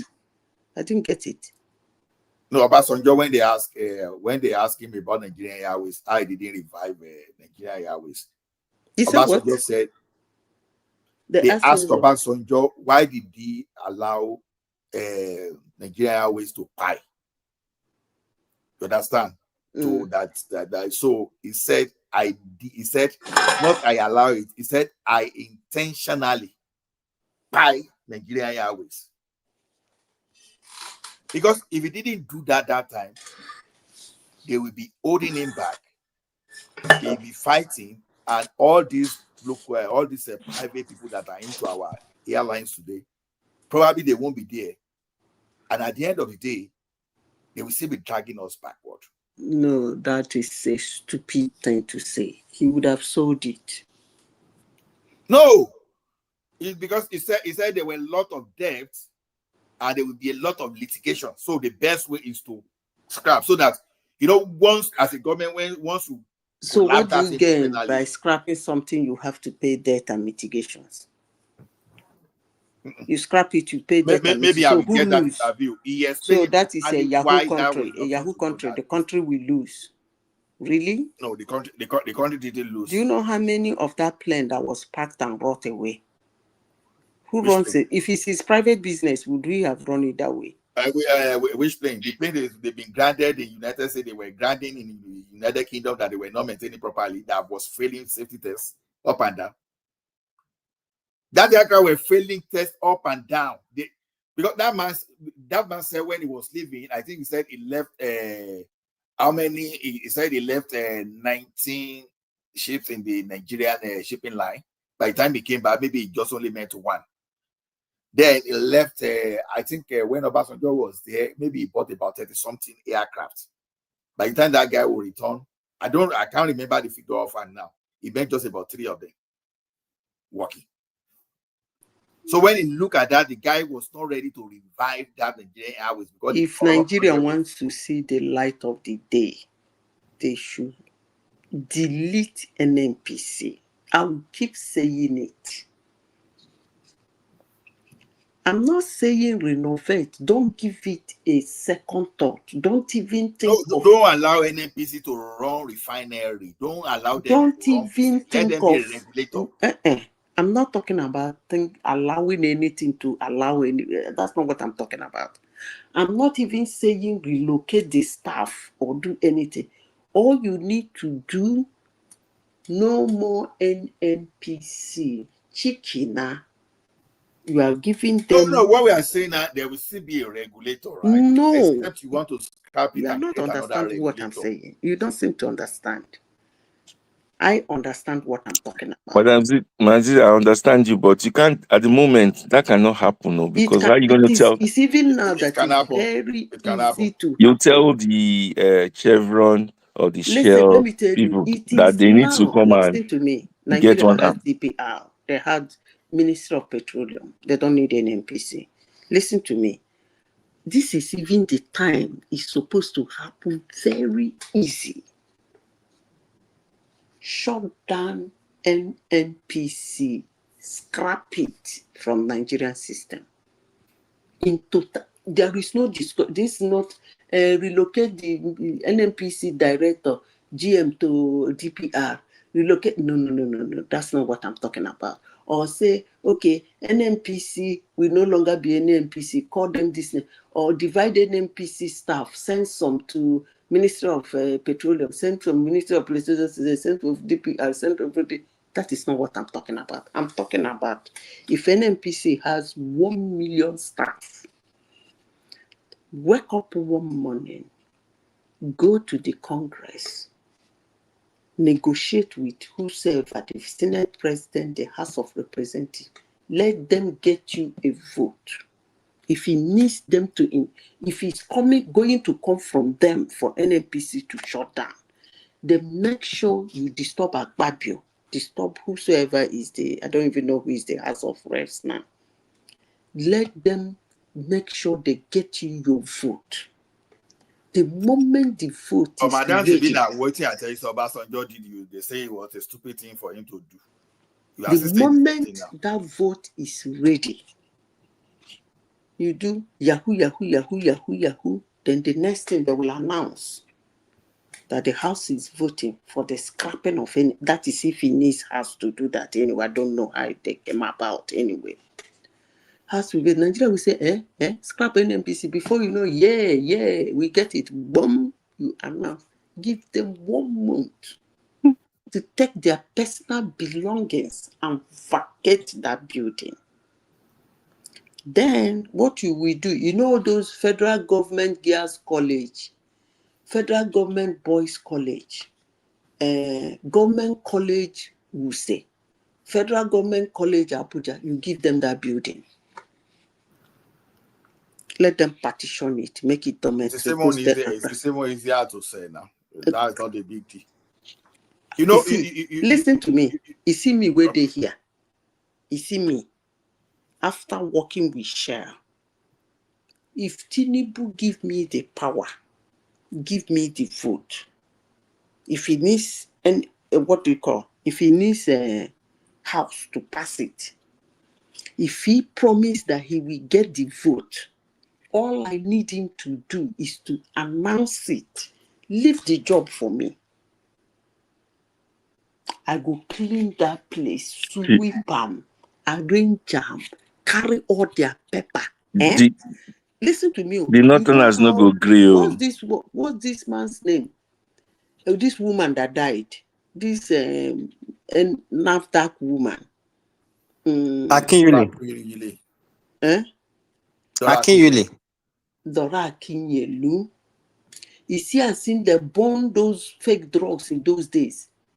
That's how Nigerians will watch me. I go carry this one. I say, this is the pepper they used to steal your $1 trillion. I put them aside, I set them ablaze. I say, you see this one? This is the one, because I interacted with those people over 21 years. Listen to me. If I have my way, I will not only send the staff out, I will set them ablaze with that building. Because that NNPC, what they did to that country, what they have done to Nigeria is unforgivable. All I need As I did, this one who na the child say it is not easy. The only thing, let the president make me, what do they call it, Doge, Nigerian Doge, Department of Government Efficiency. That's all I need. Chicken. Anyone, I will tell him, this is what I want to do. Give me the vote. He will go and meet Akpabio, meet the other one. The moment he say, Madam, we are ready with the vote, or you pass him. A pass him, you go see. Wham! I go wire that one. Easy. Very easy. The only person I will have discussion with is the President of the Federal Republic of Nigeria. That's the only person I will sit down to discuss with. When I finish, he say, Zita, do your plan. Draw your chart. I will bring, I don't go draw chart for him. What I will bring is chessboard. Because that's what is very good for this kind of thing. You bring chairs, he say, Mr. President, I will do my demonstration with this chessboard.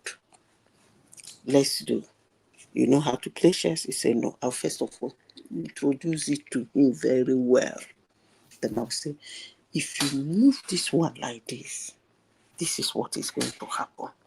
If you move this one like this, this is what is going to happen. If you move this one, go like this. If you draw this one back, when I finish, I say, write and down.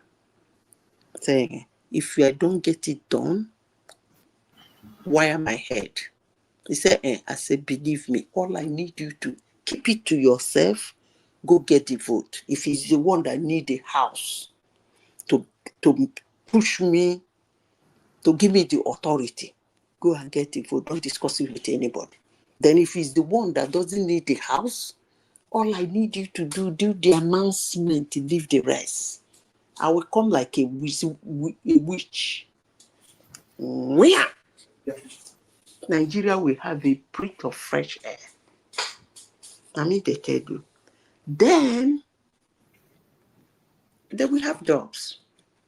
Jobs will be bregedo after that. People will wake up in the morning, graduate from university, go to a place they can go to work and earn a living. Those who want to do business will have a place where they can go do a business and come home and have a living. At least, employment will be at least 82%. You see that in NPC? If I thought people no, would say Obasanjo really goof around that. Obasanjo goof. He goof. Because anybody will ask me, do you want to work in Federal Republic of Nigeria in the government? The only thing I want them to give me is Doge. And that Doge, the only person still one thing is this. The only person I will report to is the president. And the president will promise me that the discussion is between me and him. I'm not doing any presentation to anybody. And I will be doing it, staking my life. I fell, slash my throat. I don't fail. You praise me. And I will do it for free. And I will operate from nowhere. I will do it for free. I will tell him, you're not going to pay me. Don't pay me a dime. All I need is accommodation and my food. Then pay the food soldiers that will effect, and these food soldiers are not going to be ordinary Nigerians, they are going to be the military and the police. And if he says he's military, I will say, give me Jaji boys. Those are the ones I want.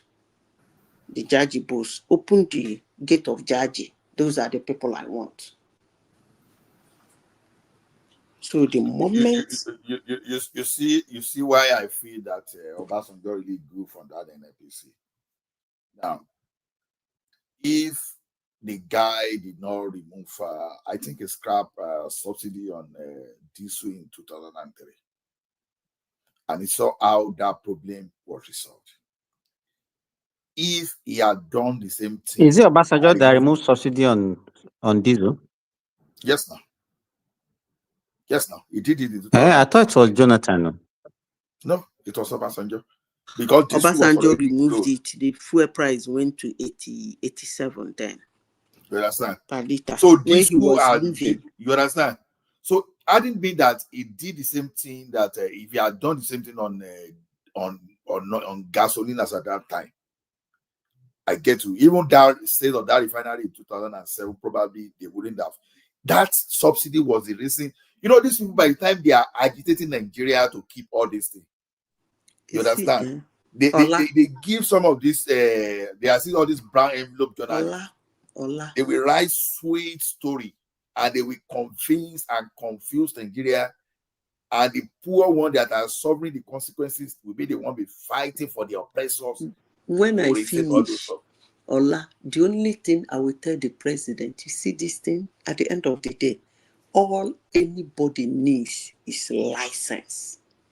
Period. For you to operate, whether business or anything in Nigeria, you need a license. And let the ministry come and supervise your job. That's all. Whether you are adhering to the rules and regulation of the country. Period. And let me see how Nigerians will not have jobs. Too many. You know, all these government agencies, now them go open plenty accounts, so when they audit, you go, they look for multiple accounts, so you go forget some money go get lost in the bank, that they will be in a collaboration with some of those people working in the bank. Too many in that country. Too many. Now, the problem is this. We were talking of ghost worker the other time. I'm just talking around corruption, so I see I'm switching away. Simba, because you are one of the government workers in Nigeria that you are resisting. You are resisting. Is this they call it what's this this payroll something? Is Simba there? Yes, I'm here. Now, allow somebody came now. Allow the person to speak. No, nobody came. Is Arona. Is Arona. So the thing is this. So the thing is this, right? Speak now. How has Lagos State managed to? Aro has been here. He's been speaking before now. How did Lagos State manage to make the issue of ghost workers almost impossible? What Simba said the other time, you understand? Nobody said at the time. I know some of them that they would leave Nigeria in the name of sabbatical leave, and they'll be drawing money in Nigeria. Why already they don't jackpot already? Why they are doing work of fear, they'll be drawing money in Nigeria. So this thing should not be difficult for government to do. And again, by the time I finish it, I will digitalize everything. That's what I'm saying. When we have states that have already digitalized every single thing. What's the problem that, because this thing should be very easy, right? Now, what do I mean? Ola, don't you think is the kind of democracy politics that is actually hindering most of our leaders to do the right thing? You know what somebody was asking? Somebody was not politics. Now, just because some of them are stealing, some of those people that are supposed to do it, they are hiding all that thing. Let me tell you one thing. A minister that will not want to clear ghost workers within his ministry, that minister is culpable. Do you know what somebody was asking me? Somebody was asking me in the comment section. Your payroll management. When you outsource okay, look at Alphabeta now. Look at what Alphabeta is doing. Everybody is only seeing the percentage that that's linked to Tinubu, right? But they are not looking at the efficiency. That's the problem with Nigeria. So, and that problem is just because, why is it not me? Why am I not the one there eating that excess money? That because everything, that 30% to them, those people that are managing it. And then let me just quickly conclude this one. So those people that are managing it, it means that they are not getting paid. They are not putting infrastructure in place. What we are saying is this: they are like the example of this thing. Outsource your civil service register. What will it take? It will just take maybe at every government offices, you put some kind of digital clocking card there. But one software. Capture. But one software will do everything. Once software. you get to the office in the morning, you don't even need your ID card. Your fingerprint is enough for you.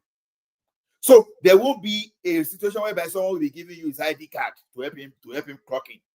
This thing is no longer difficult. Sorry, Madam Zita. That's what I just wanted to add. Somebody, you made a very too valid point. Here,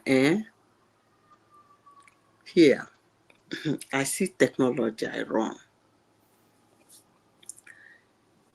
The entrance with our office for here, na facial recognition. Exactly. So wait now. They use that in Dubai. You clock in, then you clock in with your card, then your face. The thing will show on your face. Then the door will open. Now, one day, with my curiosity, I did my face like this. I said, this is not my real face. So I changed the contour of my face. Like, thinking the thing will not recognize me. He recognized me. He opened. I passed. I said, does it mean that it's not working? Because this is not my real face now. So is your eyes that is checking your eyes? Wait now, calm down. Because I did for security. You know what I did? The next day I was coming because I'm in the IT. So I have to do all these things to see if I can get some feedback. Sorry, we continue, Madam Zita. Who is Ijo, Dio? If you can show your face, let me know before I put you in. I beg, guys. The name is strange to me. Someone wants to enter, but I don't know the person. The person can show his face in the background before I put the person in. Continue, Madam Zita. So okay, so I put him in. I wore sunglasses. The thing opened.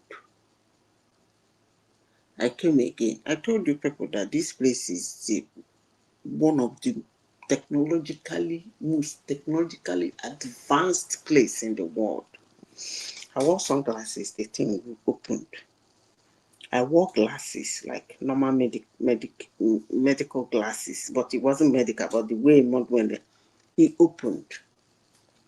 So I went to the algorithm and started checking what they did. They said it's an inner X-ray that is not harmful. So whatever you put on your face, even if you put a veil, let's assume that you are a criminal, you decide to mask yourself, you come in the back end, it will still show your real face. I was like, wow. So what he's telling you is that you cannot mask your face to come into that company and say something. It will dictate your face. That's the level of technology. Imagine you have that in all offices. You know one thing, Madam Zita. All those people that don't want integrated payroll system in Nigeria, like all those ASU and all those that were saying all this rubbish. I think if government on their own, they are really serious. They should give their responsibility to the VCs. Any VCs that cannot implement all those stuff within their VC, that cannot take it to the ASU and ASUP and all those people, they are not fit to become the VC of those areas. Honestly, if you give all this VC like 2-3 years, they will face all those ASU and they will resolve this problem. They just need the backing of the federal government. Come on. It's nonsense. that Ola, you want to Ola, integrate. we don't have constant electricity. No, So, madam, no, you no. can use solar. Ola, Madam, listen to me. We do not have constant electricity in Nigeria. may I hear you? I will nullify everything now. Don't worry. Go ahead. That is a big, big challenge to technology. It's not. Listen to me, Ola. Technology uses a lot of power. It's not a contract. Madam, you are talking of those soldiers. Let me tell you one thing. My experience back in the banking industry. I told Simba here that we were the one, the stakeholder that were pushing all this edu portal to the institution. Before they used to collect money with hand, they will write receipt. When the bosses, we have their own separate receipt, and we have the one they will write for schools. So as they were collecting school fees, they were stealing some. They will have receipt that look like original, that we have number. You understand? But somehow along the line, money will be missing. Now, when we started pushing edu portal to these people, the first complaint was no electricity. They said, don't worry, we are going to give you inverter. We are going to give you inverter and alternative. Oh, there's no link. Okay, don't worry. We are going to give you both LTE and this one that we showed this other one. The one we cannot give Visat. There's another kind of network they were pushing. Ola, you are in tech. I don't even know why you are arguing this. Wait, I'm telling technology you take a lot of power. I'm not arguing. I'm not saying this. I'm telling you what we implemented as far back as 2007, 2008, 2009, and we are in 2005 now. So if you are telling me that infrastructure, when we were deploying ATM to offsite, no electricity, no infrastructure, we were using generator and inverter. Once you carry generator, go to that place to charge that thing, inverter will last you for a particular time. So at a particular point in time, some people started introducing solar. They started introducing all those stuff. What I'm telling you is this: electricity himself that is not available. It's not an Ola, for you to digitalize Madam, let me tell you what we discovered in your government, in a country. I'm telling you, must let me tell you can about you listen, the problem we've already please? solved. You have to Open have university constant website today. Power supply. Wait, forget about if you rely on constant power supply, Nigeria will not progress and will not do anything. There will be no MTN in Nigeria. There will be nothing in Nigeria tomorrow. As we speak now, no constant power supply in Nigeria, no bank data center can go down. No telecommunication data center in Nigeria can go down. You understand? There's no electricity. It's only when we are not ready, all those things. There are many alternatives that I'm telling you that we were deploying edu portal. That Nigeria's institution, they were now collecting money through electronic means. So the thing is this: outsource this thing. The people you outsource it to will do it. You don't need so much solar. It just little solar power. You need to power electronics register. All those things you are talking about, but that they put in place, they don't need much. All you just need is your link, which can be like a 5G through SIM card, or maybe 4G or whatever you are using there, and you have the primary and you have the backup link. So you just put all those in there. They will clock in, and you be putting everything in the cloud. Give it to people that can do it. Invite industries today to come and give you that solution. All of a sudden, the story of power in the Bamos, you won't hear that again.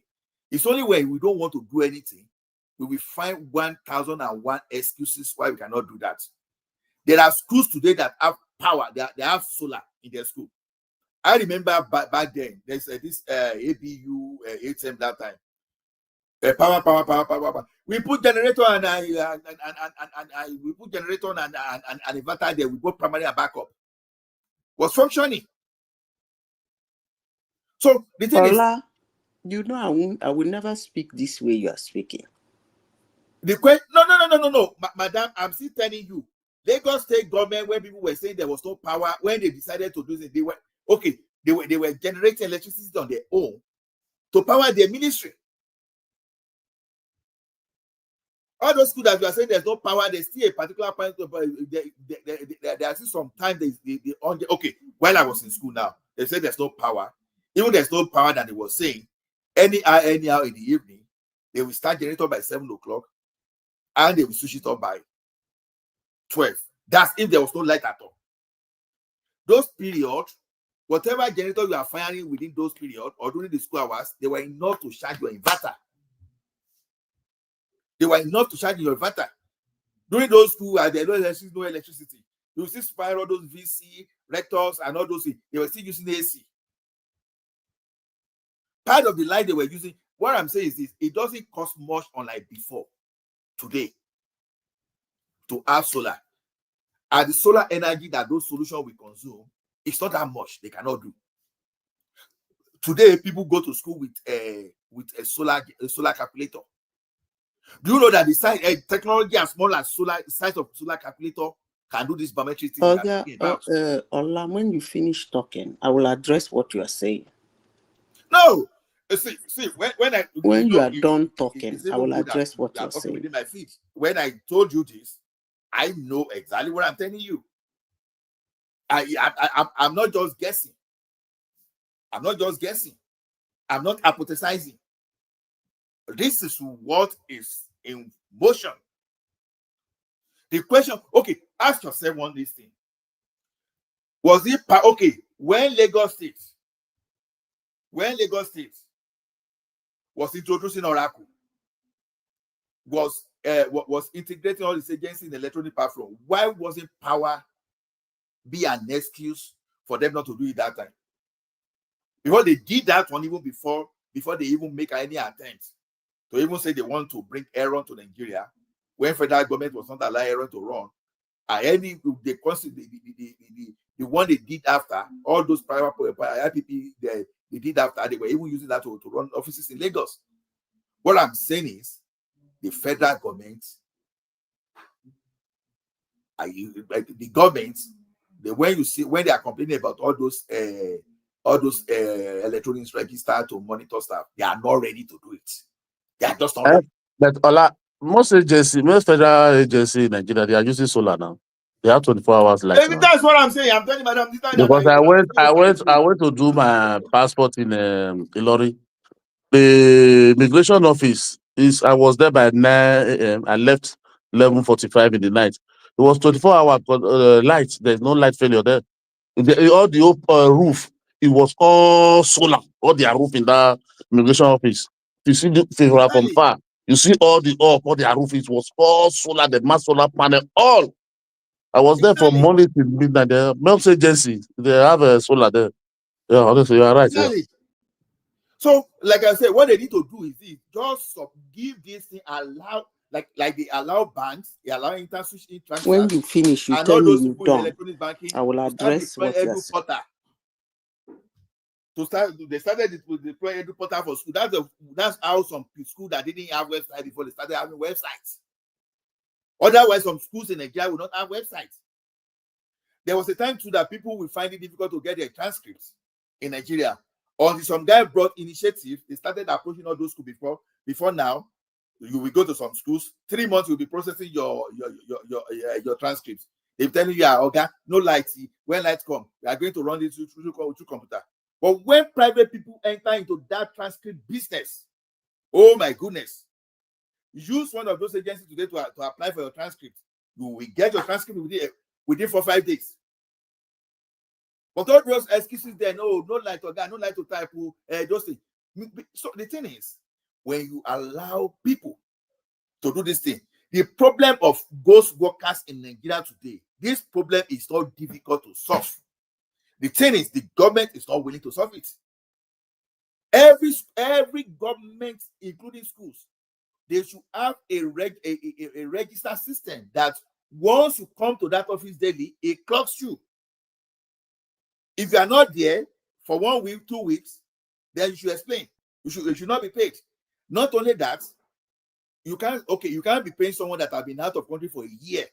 We know, because by the time you don't see that person even for 1 week, 2 weeks, 1 month, it's enough. You know that, okay, this guy is not available because it's not clocking in. I tell you, if they want to do this thing, it's not that difficult. Let's just forget about it. See, madam, nobody today I don't hear say something was not. I've been hearing something is not possible as far back as 2003. Always. And that federal government all is corruption now. You cannot be working in a bank now in any private company. Now you say you are a ghost worker now, because that federal government is just a corruption. Cause that one, they see ghost worker.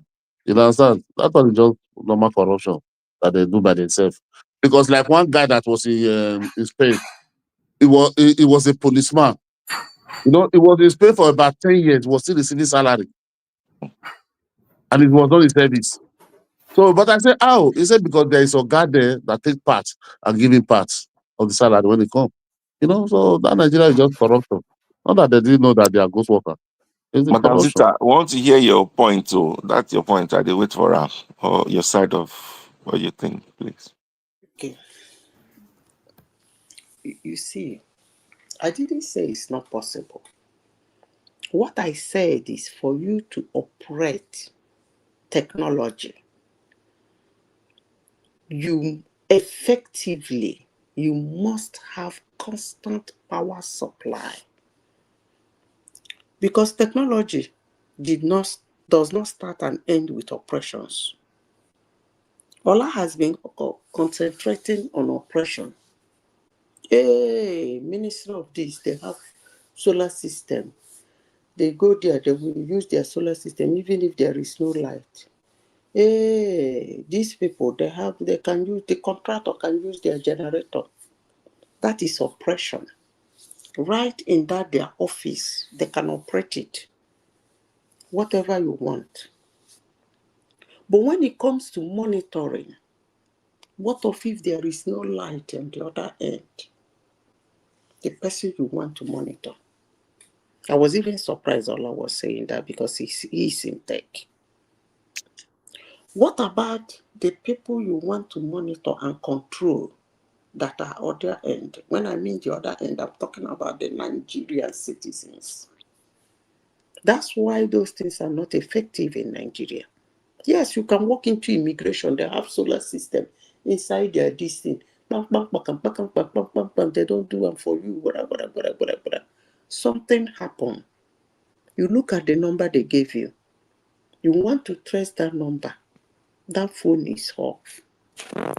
You try to use API. You want to use high tech where you can. Even if the phone is off, but there is power in the phone, you can still track it. You can't because there was no power on the phone. That's what I'm talking about. For operation, you can use anything and generate power, sit in your office and do whatever you want to do. No country runs that way. You can't run a country that way. That's why it starts and ends in where it starts and ends. You don't run a country that way. Nigerians deserve to have constant power supply. Now I'm talking about Lagos. In Lagos is one of the states in Nigeria that have reasonably power supply. I want to use that word, reasonably power supply. So they can, for years now, not in recent times, for some reason, they have been the one having reasonably power supply. I'm not saying they have 365 days of power supply in Lagos. No, but they have reasonably power supply. When you can get 14 hours, 18 hours, 10 hours of power supply in a day, right from when I was a child. Not all area, man. Is it how Lagos? I'm telling you. It's the elite area, but you have No. reasonable. Now, every state has their slump now. Even in the United States, they have ghetto. I mean, even in Norway, they have their own Chucky. So it's not what I'm talking about. Let's look at the bigger picture. and leave our junk. After all, in the junk, they don't need you, you don't need them. They do their shit there. I'm talking about a normal life, everyday life, in where there is busy, in where they need the tech. But Madam Zita, but the people you're saying, are they not supposed to, as government official, they just going to go there, monitor, then go back to their office and report. You understand? Take notes. They go back to their office, report, put. Do you get me? They don't necessarily need. I don't know what you're really saying. More like for the government to operate, they don't For you need to use technology, I repeat, you can go and do your research. For you to use technology effectively to do whatever you want to do, more especially in the country, whether it's for finance, it's for security, it's for production, you must have constant power supply. That is a fact. Yeah, that is true. It's established fact. Otherwise, it will start and end in where you start and end it. But you don't need the general. Okay, but let each me local explain government further. and each Let me government explain office, further. they can get solar panels to give Hold them on, let me passion. forget about solar panel. Forget about solar panel. They should have normal hydroelectricity, or they should use I don't know whether Nigeria will be willing to do that. But they should use the normal hydroelectricity. Do you know why? For those who did electrical and electronics, we are talking about distortion in the transmission channel. Why do people like hydropower and nuclear power? It's because of the steadiness. It's very steady. For wind and the solar, yes, those ones are not that smooth. But powering it, if it has fault, it goes down, boom, abruptly. That's why here, if they take your light for 5 seconds, they're going to refund you all your money for the month. And then give you 1 month free. Because they believe they've done a lot of damage. Because here is all about green energy. I don't even know whether there's anybody who uses anything that is not green here. Solar not green. That's what I'm saying now. I say here they use green energy. So when it drop that, it has fault and drop that appropriately, a lot of damage is being done than hydropower. You know, go take light the way you used to take light with hydropower, and your fridge will do ping. That's fine. You can't try it with those green. Madam Zita. See, when we say things, you understand. In life, when you have major source of things, you always have alternatives. Life is not about absolute one way. There are alternatives. As we speak today, there are over 3,000 smart cameras in Lagos State, and they are being powered by solar.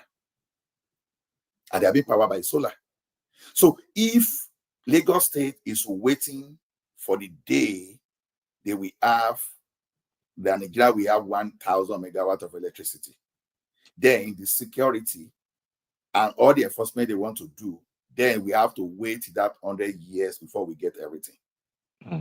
Before we have diesel locomotive, they were using something that time, Abby. They were using the one that was available, coal.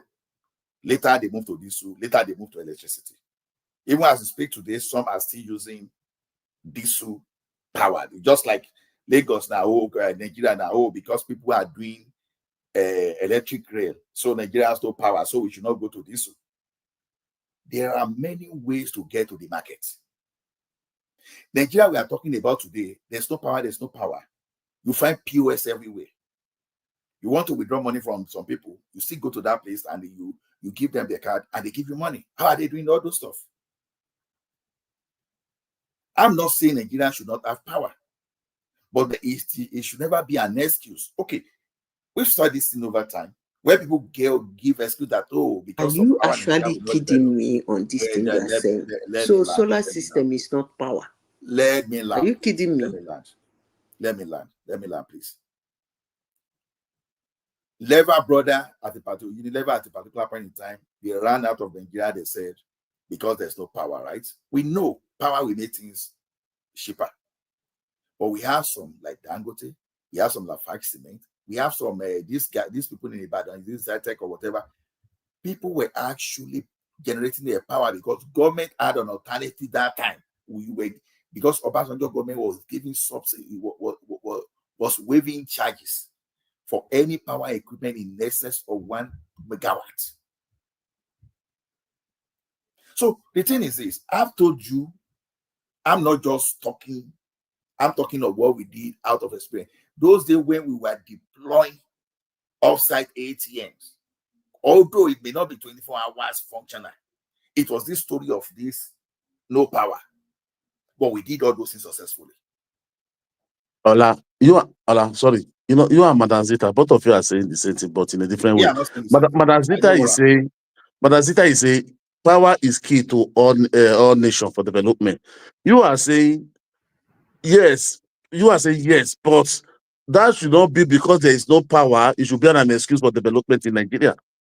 That is, you understand? Both of you are right. That's not the point. No, put in a context. When Madam Zita is talking of power, he is just talking of the large scale one. You understand? The one with the economy of scale, whereby you have the thing coming from the grid.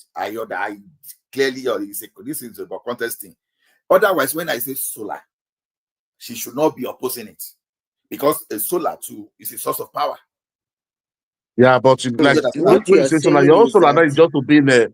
Wait, you are saying that people should generate their own power. You understand? Everybody cannot have solar in Nigeria now. Cannot generate power. No, but I mean, we understand.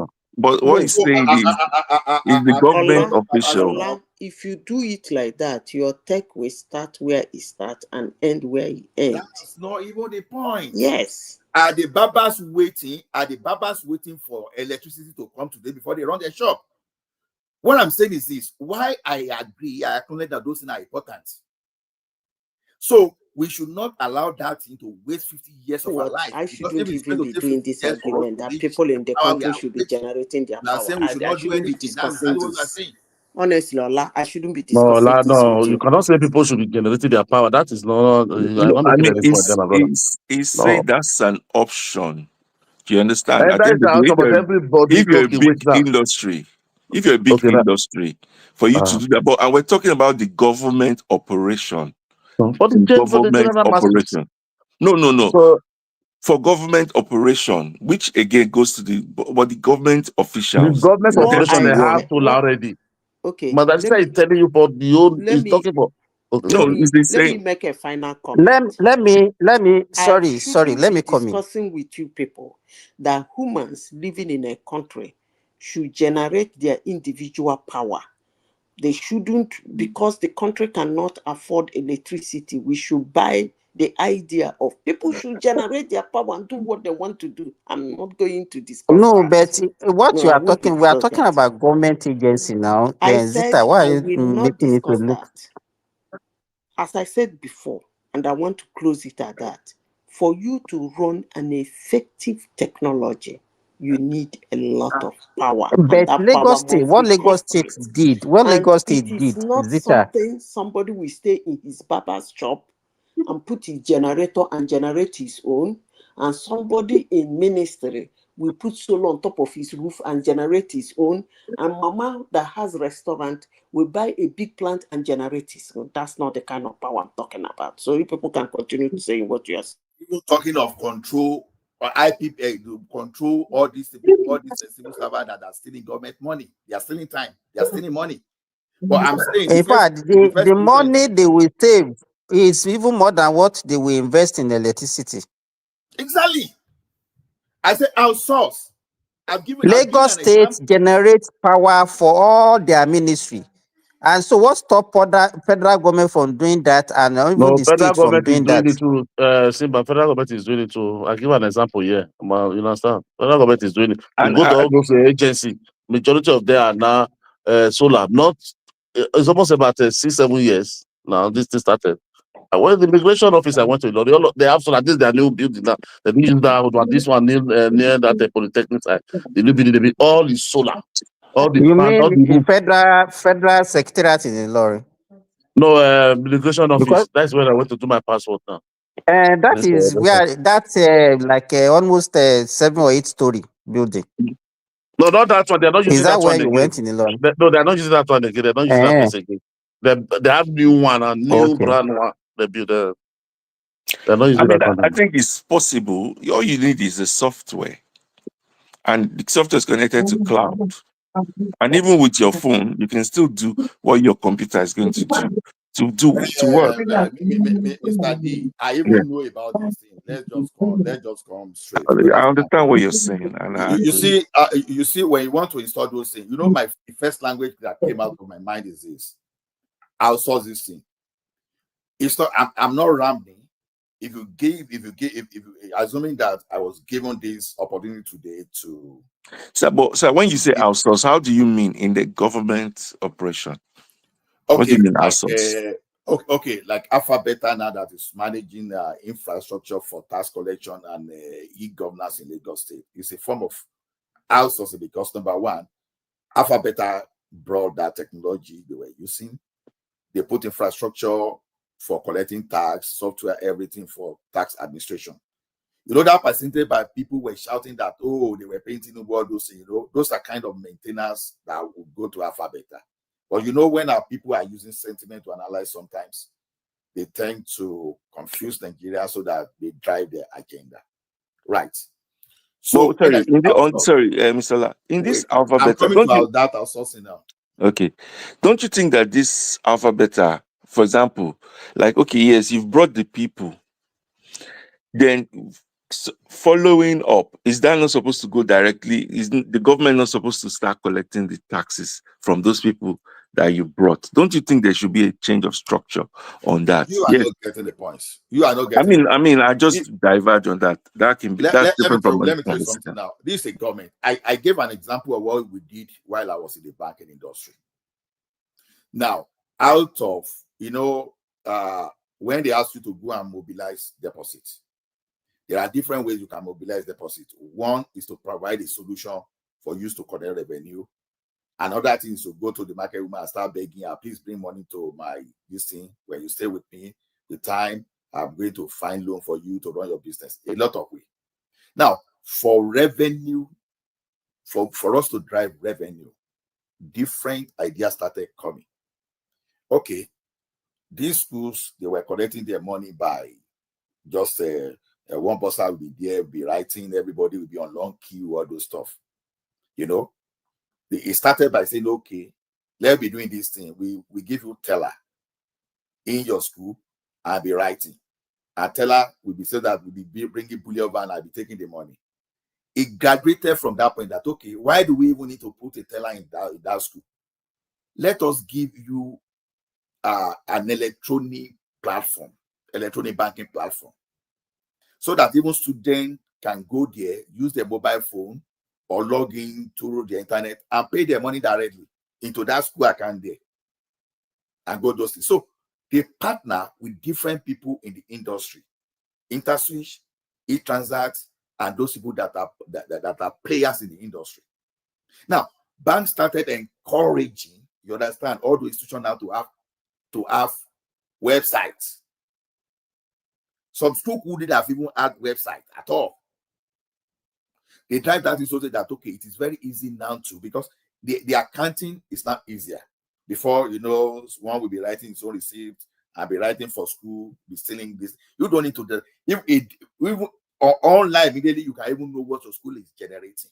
So they use that to resolve the kind of fraud that is even coming from human being contact with money collection. You understand? But what I just said that I said from that time we were hearing the story of how there was no light. And I said, okay, when we were deploying all those solutions were going with inverters. Because inverter was more possible, because we knew that time that school were using generator. Okay, during the period of you using that generator, you will charge your inverter's battery. And when the generator goes down, that inverter will be what is going to give you all the backup supply. Let me use the word backup supply. At least for those period that we are going to operate. That was the solution that time. It was costly, but yes, people embraced it because it reduced fraud and it made accountability cheaper. You don't need to go and hire one auditor that will sit for maybe 2-3 months be auditing. No, because already the system is giving you the detail of everything. Someone that stole money, you know, the thing is not Allah. You don't even need to be wasting your energy. You know, because like in my place now, in fact, it's on my phone that we log in and log out. So everybody has a smartphone these days. It's on our phone that we log in and log out. So I'm just saying it now. Do you know what that? And they made it to you know. Do you know that the way they did our own? If you are not within the hospital, you cannot log in, and if you are not within the hospital, you cannot log out. Exactly.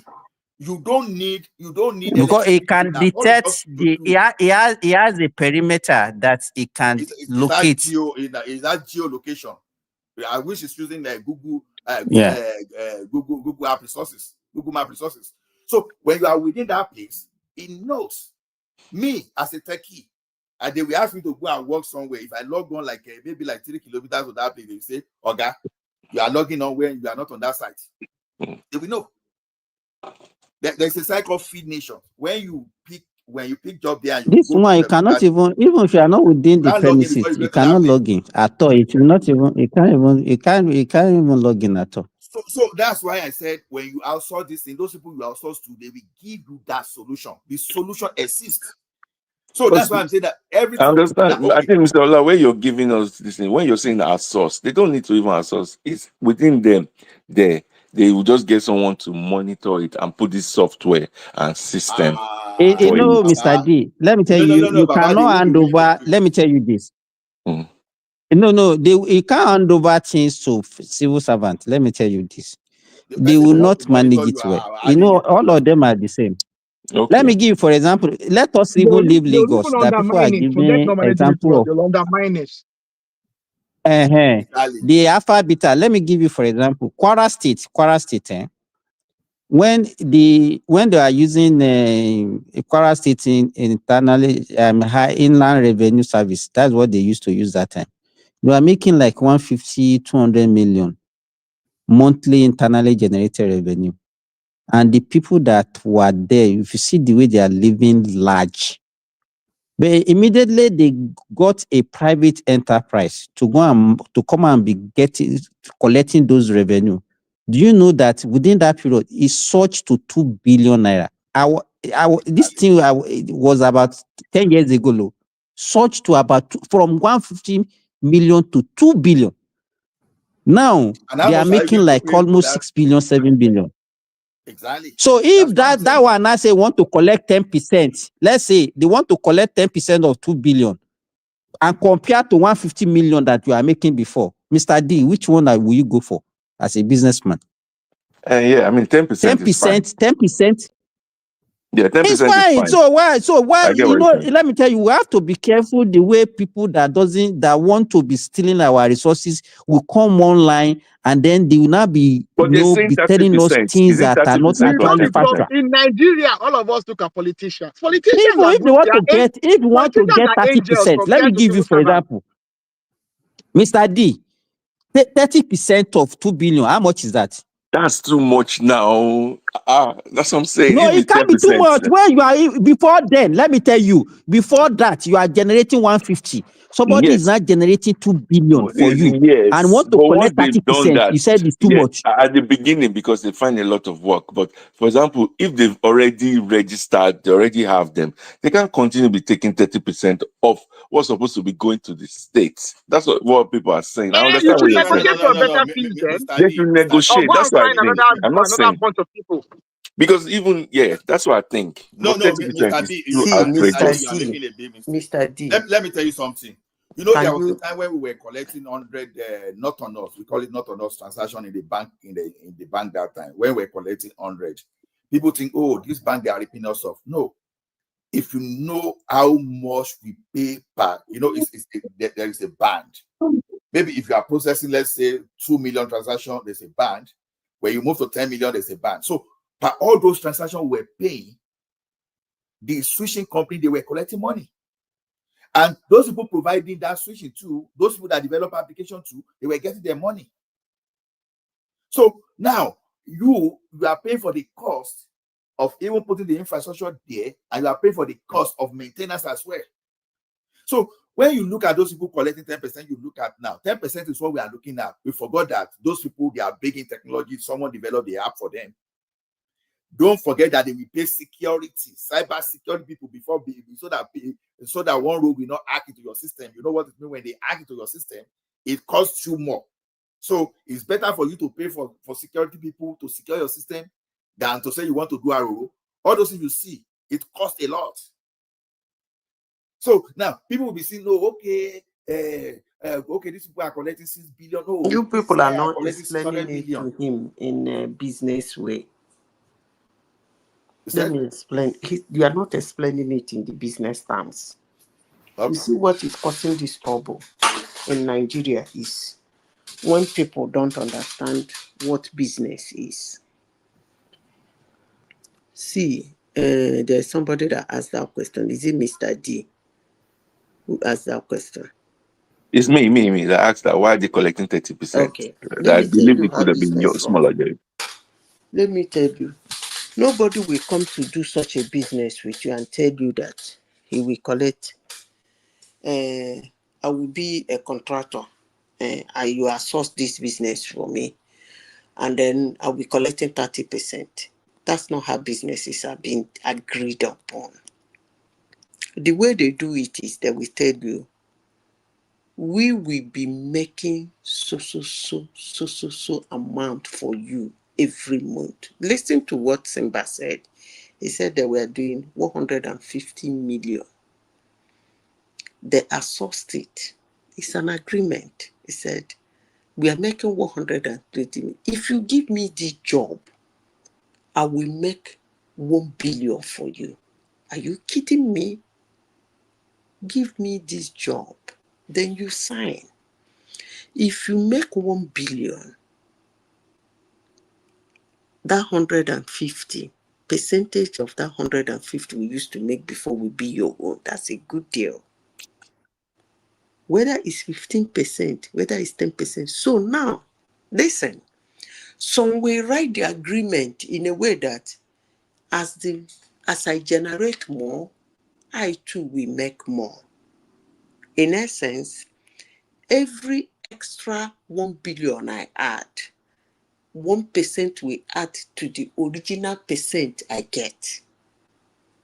That is how business is run. So when Nigerians sit down to talk rubbish, it's because they didn't understand. No, but I know, madam, but like if I'm the governor and you tell me, yes, you can generate so amount, and this is what we're generating. I think it's like they said, it's negotiation. If me, I'm a governor for the people, yes, I will not allow, say, okay, if you generate this amount, I'll just tell you, okay, you know what, if you can generate maybe 20%, that's what you get. No. Businesses are not If done me, that I'm a way. governor, I will not tell you, say, okay, you generate this money. Then you are not looking at the future. You are not looking at the future. Listen to me. Remember that every economic activities that happens is our people. That's where you make that money from. No, hold on. The man that is doing the business didn't fall from the sky. He's a Nigerian man. Yes. And he hold on. Let's not argue like as if we are not understanding what we are saying. No, we are. The man that is doing the business, you are sourcing the business to, is a Nigerian. Okay, let's assume it's not a Nigerian, it's a foreign company. He's going to use Nigerians. Okay, let's assume he's not going to use Nigeria. At least 80% of his staff will be Nigeria. So it's not like somebody fell in the moon to come and collect money for your people. That's not how businesses are done. If businesses are done that way, there won't be Shell in Nigeria, neither there will be Chevron. I will tell you a story before I go. In Shell, I'm trying to explain business to you. They have MTN. When GSM came, they have to outsource their trunk lines. So they have what they call MTN, right? Is it MTN? Hello? It's MTN, yeah. MTN, yeah. They outsource their trunk lines to MTN and Airtel. Now, MTN sent their quota, normal business. They won the contract with Airtel. In fact, MTN won majority of the contract. Shell was paying them some amount of money, and then the call you make, because they give Shell bought the phone, and they give Shell their SIM card to their staff. So they load a particular amount of call for their staff, and then when you make that call, whether you finish it or you don't finish it, the next month they wipe it out and load another one for you. I explain. The phone, the company bought the phone for their staff. The only thing MTN did in that company contract is to give the staff their SIM card and then load the credit. And then the agreement was every month for this grade of staff, load 50 naira. I'm just giving an example. For this grade of life, load 100 naira. For this grade of 300. At the month ends, it doesn't matter whether you use it or don't use it. It's the MTN money. So it wipes out, they load another one, a fresh money. They're not adding it up. Your balance is not added up. And this is a business that has been going on over the years. Then came this white woman from US who happened to be the EPV. That is African, whatever. So she decided to look into the contract. They said contract has ended to renew. Glow came in to quote. So do you know what Glow quoted? I'm trying to tell you something, how they do this business. They say, Glow, how much are you quoting for the business? MTN quoted billions of naira, dollars, sorry. Airtel quoted billions of dollars. There's one they call Toraya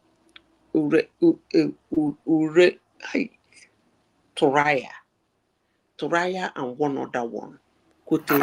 This madam, you don't say you don't come on Nigeria. Huh? Raya is in the 90s now. Is that? I said you don't tell where you don't come on Nigeria. Turaya is in the 90s. No. It's not. There is name of the phone. That phone does not. It works where there is no satellite. I forgot uranium. It's Suraya now. It's Suraya that works with that There satellite. is one they gave to Shell. No, there is one they gave to Shell. I will bring the name tomorrow. That was not under Raya. Now. They call it uranium. I will give the name. I used Raya because it's Raya, but that one is called uranium. I get it from my friend. I'll call my Suraya is for the big men that those days now. No. 250K. The one they gave to Shell. Listen to me carefully. I know what I'm saying. That name is either started with uranium phones, not Raya. Raya is very popular. This particular one is not popular. And it's big. I said Raya is big. Yeah, Raya is. No, this one is actually. Don't worry, I'll call the lady that is in charge. He's still in Nigeria. She's still in Shell. She's still in that department. Sorry, I'll call her tomorrow. Madam Zita, I need an argument towards, for example, a Lagos state. Let her finish her story. Let her finish first. You understand? Let me finish my story, please. So this one quoted some billions of dollars. This one quoted some billions of dollars. This one quoted they said Glow quotation was $0. What? You didn't quote anything. Say no, his quotation is $0. I can never forget that this thing, because I was in the this thing that day. The woman looked at it and said, "Which company is this?" They say it's one of the telecommunication company. He said he wants to speak with the owner. They called this guy that owns Glow. He came with his boys, his IT wizards. And I asked them, why did you quote? Are you saying we are not going to pay you anything? He said, no, what he mean by $0 is that you don't pay me anything. I bring my equipment, give you the phone, give you the SIM card, then whatever you use, you pay. The woman said, what? He said, that's how we are going to do the business. I will put down my equipment, give you a phone, give you a number. As you are using the phone, you pay me my money. You are using as you are making your call, your money pay as you go. Pay as you go. Bam, the woman approved the contract. That was how Glow chased MTN. Share business that we are using that thing as business with MTN, then went mad. All those Nigerian GM that has been ripping the company purple and pink with MTN and Airtel, they ran mad. The woman said, what is all this noise all about? Somebody said, don't give me money. Don't give me equipment. Don't give me anything. Just show me what you want. I drop my equipment. I give you what you want. You start paying me my money.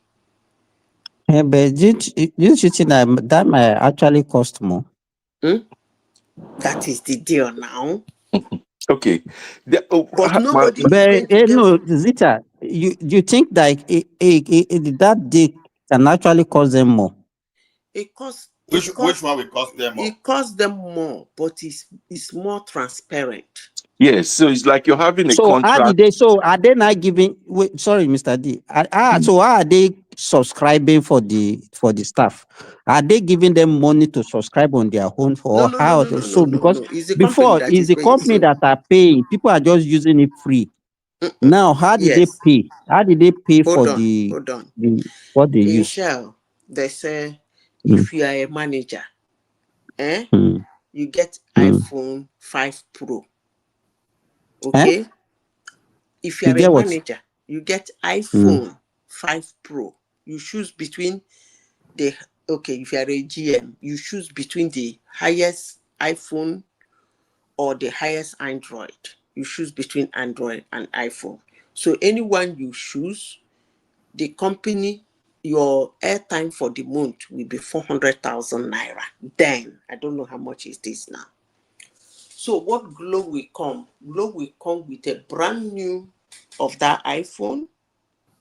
And how much they give it to the IT department. So you go there as the GM. So each person gets their money directly. No, they load it in your card. They load it inside your phone. Just like you load return, but this one is not that. No, okay. Let's say I'm entitled to 400,000 worth of airtime in a month. They will load that for 400. Hold on. Let me explain. First of all, you're entitled to a particular type of phone. Yes. So the phone is coming with that 400 airtime, 400,000 naira worth of airtime with a number, everything ready, but will be registered in your name. So all you need to be making calls. Immediately the month end, they wire another 400. Even if you have balance, the balance overrides. That is load. That means you talk, remain 200. The next month, they wire another 400. So what we have is 600. So that is the deal with the Glow. That's the deal with the Glow. That's a postpaid now. That's the deal with the Glow. So Yeah, what it makes Postpaid. Because that time I know that we did do 5,000. Okay, but how is it different from the deal with the MTN? Because the Okay, MTN was also loading it. hold on now. The deal with the MTN, first of all, the equipment is Shell. You are paying for equipment, yeah. The equipment is Shell. The phone is Shell. The only thing Glow MTN was giving them is the SIM card and load the airtime. So you pay them for servicing your equipment outside of paying them for the airtime and their SIM card. You pay for the servicing of that phone and this which you bought, and servicing of your trunk line and other telecommunication equipment that you give to them to maintain and use to service you. So you pay them. But Glow came and claimed that they have a special equipment and therefore they don't need your own. Don't worry, they will put their marks. No, it's just did that business just to get more customers. That's all. No, Simba. They made they were so smart. much money. Let me explain. For MTN, they were doing business with the people that do that. So they will overquote. You know how they do. You people know how they do it. They will overquote and give them their own cut. But that's by the way. Now, let me tell you why I said Glow looks cheap, but it was more expensive. The good thing about it is that it was transparent, but the thing is, it made us to talk more. The day my boss finished 400,000 naira in 3 weeks, I almost fainted. So you talk, you call anybody in the world. That time WhatsApp no day now. You can call anybody in the world. You talk with your cousins. You talk with every business. You talk with the NMPC person that traveled to UK. They tell you, hey, you need to speak. Rita, we even call them and tell them that, don't worry, anytime you want to talk, just flash me. I will call you. Thank you. Oh, now you get But it. Madam Rita, the argument of the tax, Madam Rita, the argument of the tax that we're having, this no relates to Ramo. This doesn't. This doesn't. For example, I'm as just I think giving that you how businesses are run. I understand. Okay. I understand. If you come, Mr. it's not only Alpha Beta that quoted if you that can business. just allow me 2 minutes. Okay. Allow me 2 minutes. As I think that a state, yes, as I think that what Madam Zita said. You see what Madam Zita said. It wasn't a problem of Glow. It was a problem of Shell, because the module that they presented to Shell is common here in the Western country, but it is Shell that failed to put control, to put limits, because that's managed service that Glow did for you. Now, I work with one print industry. It does in a way. It does that. Sir, our conversation is Alpha Beta Lagos State generation money, or Alpha Beta Ondo State, or Alpha Beta Delta State. Let's not, because if you put Lagos, they'll be like, oh, why? They generate. Okay, let's go back. Let's go back to our formal discussion. Okay, go ahead, Mr. Adi. What I'm saying is that what I want to explain to you is that in that business, it's not only Alpha Beta that quoted for that business. Other people came in. I'm trying to tell you that when this kind of business comes, somebody stand out. Yes. So even Zita, the one in Lagos State, sorry, let me give you the information, was actually not even, it was not Alpha Beta that started it. I remember Adekola, if Ola remember Adekola. Adekola was the first that started this revenue collection for Lagos State, not even Alpha Beta. Yes, no. The different, no. Even before that time, this is the problem. It's not as if they don't have people helping in collecting and auditing. The question is if it was manual, that money was rather going into individuals' pockets. You understand? They were keeping the money. Yes. You understand? Because there's no system, there's no accounting system to monitor. You know, there's a limit to which human being can do. Now, Alpha Beta just came with technology. You understand?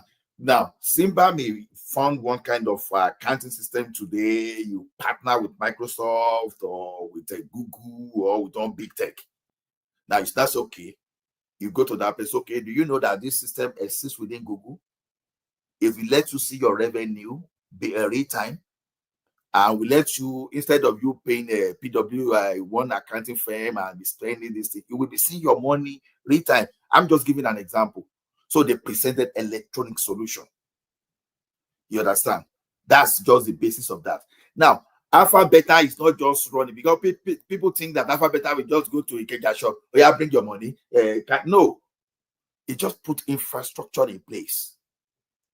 Infrastructure that through the infrastructure, you connect to bank A, you connect to bank B, wherever you are paying your money, all those revenue connection. So it's just a centralized account. You pass through, everything was passing through the system they put in place. Okay, sir. In what I think in normal they're supposed to be, those infrastructures, Lagos State has money to put it. The job of Alpha Beta is supposed to be in cases where big companies. That's why I gave you example of Shell. Yes, And you in didn't cases where big understand it. company, for example, something like I don't know which one industry that you know that they're not paying enough tax, then Alpha Beta will send their people there to go and check them, make sure they pay the right amount of tax, or maybe like footballers. No, Mr. Adi.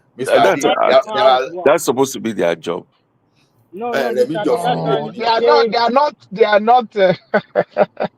eliminating corruption in the civil service. That's why they bring all those conditions. Mr. D. I understand, but again, I understand that in general, maybe the general civil servant they won't allow, they won't let people. Just let me give you an example of model. You are in the Western country, I guess. You know, you have two ways. You can lease a car, or you can finance a car outrightly. You know, those have two different advantages. Okay. Yeah. Now, PCP and HP. Okay. Now look at it here. Now, what most businesses do here is what they call managed services. Okay. Your company need about 300 printers. Now, two things. It's either you have initial cost of capital. Maybe they are selling one machine for 10,000. You need 300. Just multiply that 300 by 10,000. That is what you need to put in place to start with. We are not really putting that in place too. You will hire some technician that will be maintaining. And you have to look at the valuation and replacement cost as well. Look at the setup cost now. Then you know all those things we need some kind of they will need some kind of other supplies. Like, we call it supply to maintain, like supplies, supplies, toners, everything to do that. We buy paper, everything. So when you look at your initial capital, that initial capital alone will discourage you to even say you want to start anything at all. You are not ready to do anything, because by the time someone is quoting like, okay, you want to install 300 printers, they're already quoting for you like almost 300 million just for you to set up. You want to run away. So what you want to do now is, if someone is okay, don't give anything so that they won't excuse. You will just be paying monthly. You will just be paying for services. Do you know that leasing is cheaper than you incurring? Because when you want to recycle, just go and try. When you want to recycle, that is when you will know that there's a big deal in you acquiring gardens. Even stuff like that, you'll have to replace it every. I mean, if printers, use the printer example. You'll have to replace your printers every 2 years, because you're looking at several members of staff are going to use it. So it's going to break down a lot more often, because there's going to be the people using it are not quite necessarily very competent. So people who use it, So it simply means that for every life cycle of the equipment you want to buy, you may end up spending, let's say, just for sake of example, you may end up spending like, say, 1 billion. But when you lease, maybe at the end of your contract, you may be thinking of something like maybe 200 million. See the gap. Don't forget about the secret how it pays the company that is listening to you. Let's forget about that, because you'll be shocked how they make their own money too. So even here, where we live here now, big companies, they list laptop, PC. I know this. So you're not answering my this thing. You were saying, listen, we're saying, like, give me a layman thing. You were saying you're going to generate this money for me. I'm generating. I'm it's the negotiator. Don't get me wrong. It's the negotiator's fault. You understand? Because if I allow you to come to my town to come and generate money, and you say you're going to take 30% of it, I'll not go agree. In my view, because I think that might be. To take 30% of it. The negotiator has negotiated the best deal he can negotiate now. Are you thinking? I will get somebody else that can come and negotiate better. Or but that's what we are saying. That okay. Let me ask you, Mr. D. You know, earlier on when Zita was talking, let me give you the way they do it. Let's say you are generating 150 and somebody comes to you and say, okay, I will generate 3 billion for you. And whatever I will be giving you 3 billion every month, and whatever I made after that 3 billion belongs to me. What about that?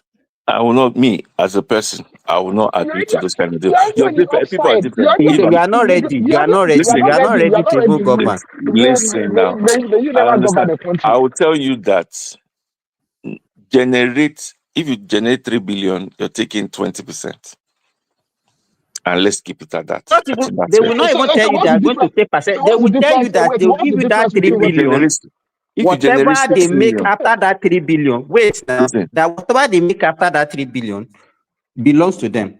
I will not take it as a state governor. Meanwhile, you are generating 150 million before. If you are generating 150 million before and they tell they're going to make it 3 billion, most likely they think they're not going to generate anything more than maybe 3.2. No, they're not guaranteed. They're not even guaranteed to make it up to that 3. So you will actually be in the better position. No, you're not paying me. Listen. If they do it and they generate 10 million, they generate 2 million, they're still going to give me the 30% of 2 million. Do you understand? So it's not like they guarantee. They will not give you. You don't understand what I'm saying. They will not take percentage. You agree that you are making 150 million, and somebody comes to you and says, okay, I will make 3 billion for you every month. But if whatever I make. Okay, if they don't make 3 billion, what happens? They're not going to take no money. They know they will make. That is not your edict. They will give you your 3 billion. No. If you tell me you're generating is business conversation agreement. If you tell me you're going to give me, listen. If you tell me you're going to give me, so I understand. Mr. D, hold on. Where you are now? Let's say your income in a year is $200,000. That is all you know. You just wake up every morning, you come back here, you wake up in the 5 a.m., you come back 9 p.m. You are making 200,000 in a year. And someone asked you, say, Mr. D, but this way you are working is not efficient and it's not even effective. Okay, let's look at it this way. What if you work 2 hours a day? And all those other efforts you are doing, I will take it off you. You will make, annually this time around, you will make $2 million. But mind you, no, you will make more than what you are making. Mind you, I'm just going to take 10% of what you are making. And at the end of the year, you realize that the person is making 200 million, is making, let's say, $5 million, and it's taking 500,000. And you are now going angry that, why would you be taking 500,000? Take 500,000. The question is this, what were you taking before? You were making 200. All of a sudden now you are now angry that someone is taking 500. Oh, I think, boss. I think you're getting the. I understand. I don't know how you guys. You don't understand. I don't know. I don't understand how you guys are saying it. I don't understand how you're saying it though. But for me, it seems like you like okay. If Lagos State owns the citizens, so they are the ones that own the money. Yeah, somebody like Mr. D can never make money. You can't make money. You are thinking. No, because I'm not going to have corrupted mind. Listen, I It's not cannot a hack corruption. That is not corruption now. You're looking in a corrupted way, vision. You know, like if you're looking in corrupted lens. Mr. D, my company has changed CEO in the last 3 or 4 years. Mr. D would rather remain poor to allow almost 5 somebody to times. make money from him. 5 times. I give you the funny thing. The reason we've been changing CEOs is because we only just changed the CEO that is actually willing to do the hard, difficult jobs. See, this is life. It's about making money. It's not about making friends. You are here to be efficient and to sustain the business, to sustain the state. You are not here to make friends. You are not here This to is look nice. Nobody internal needs to love you. revenue. Listen, internal revenue for a state. Do you And the state understand? can go And you have, bankrupt. Mr. D, the state can go bankrupt. I know Nigeria yes. doesn't want to face that. The state Listen, can and go you have bankrupt, and the companies. state can be insolvent. Listen, you as the person, you're in charge of security for the state. You're in charge of what's it called? The amenities for the state, for the people, for the company itself. All of them running, and you get a group of people, and someone comes to say, "Oh, it's going to take 30%," because you're arguing 30%. If it was me, I'd say that 30%. I think is too much. Maybe 20. You are just saying it's too much. How do you know it's too much? Because you see, I will not say. I think. Hold on. Help me, Mr. being the D, middleman, Mr. for D, okay, being the Ola, go middleman, ahead. for being the middleman. And let me tell you, me as a, if I was the governor, You are looking at the money as at the time they are making it. Meanwhile, you don't even know that you can make that money before. because You don't know that you can make that money before. Listen, you're saying all the Money we never seen before. listen, you're saying this Eh. one.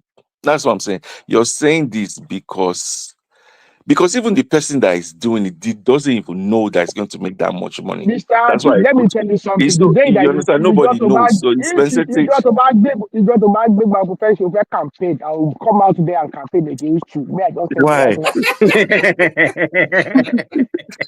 Because I'm defending the people. You're going to be a very bad administrator. You are going to be a very bad administrator. You can't get anything done.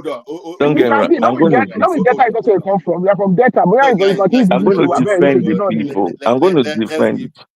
No, let's give Mr. D a break. See, you know one thing is this: if you're not a candidate, it depends on what you do. Sometimes everybody it's just like in this country now. So somebody would say HMRC, one company will come and now say it will take 30% of all the revenue that they're generating. Mr. G, go and find that HMRC have a lot of contractors that they actually pay money. Yes, this is what I'm saying. The contractors they pay a lot of consultants fees. Listen, this is one. They pay millions in consultancy fees.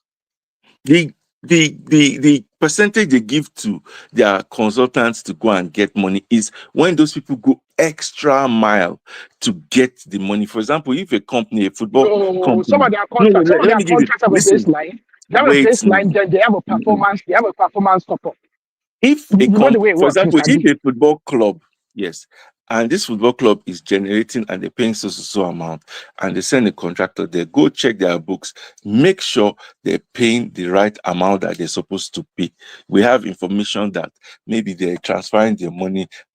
Why did football club pay bonus to their player? Why did they pay bonus to their player? Because they already have a contract that, okay, this is how much you are going to be collecting. But when they perform well, they give them bonuses. Why did they do that?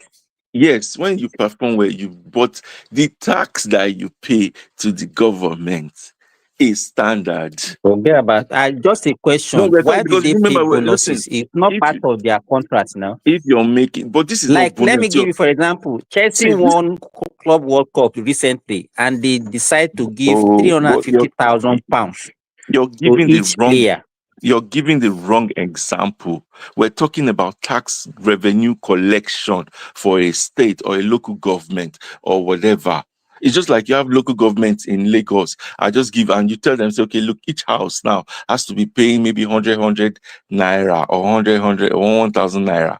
Then you go and collect it from them. Make sure that every local plot of land in there pay 1,000 naira. Then the person comes and says they're going to take 30%.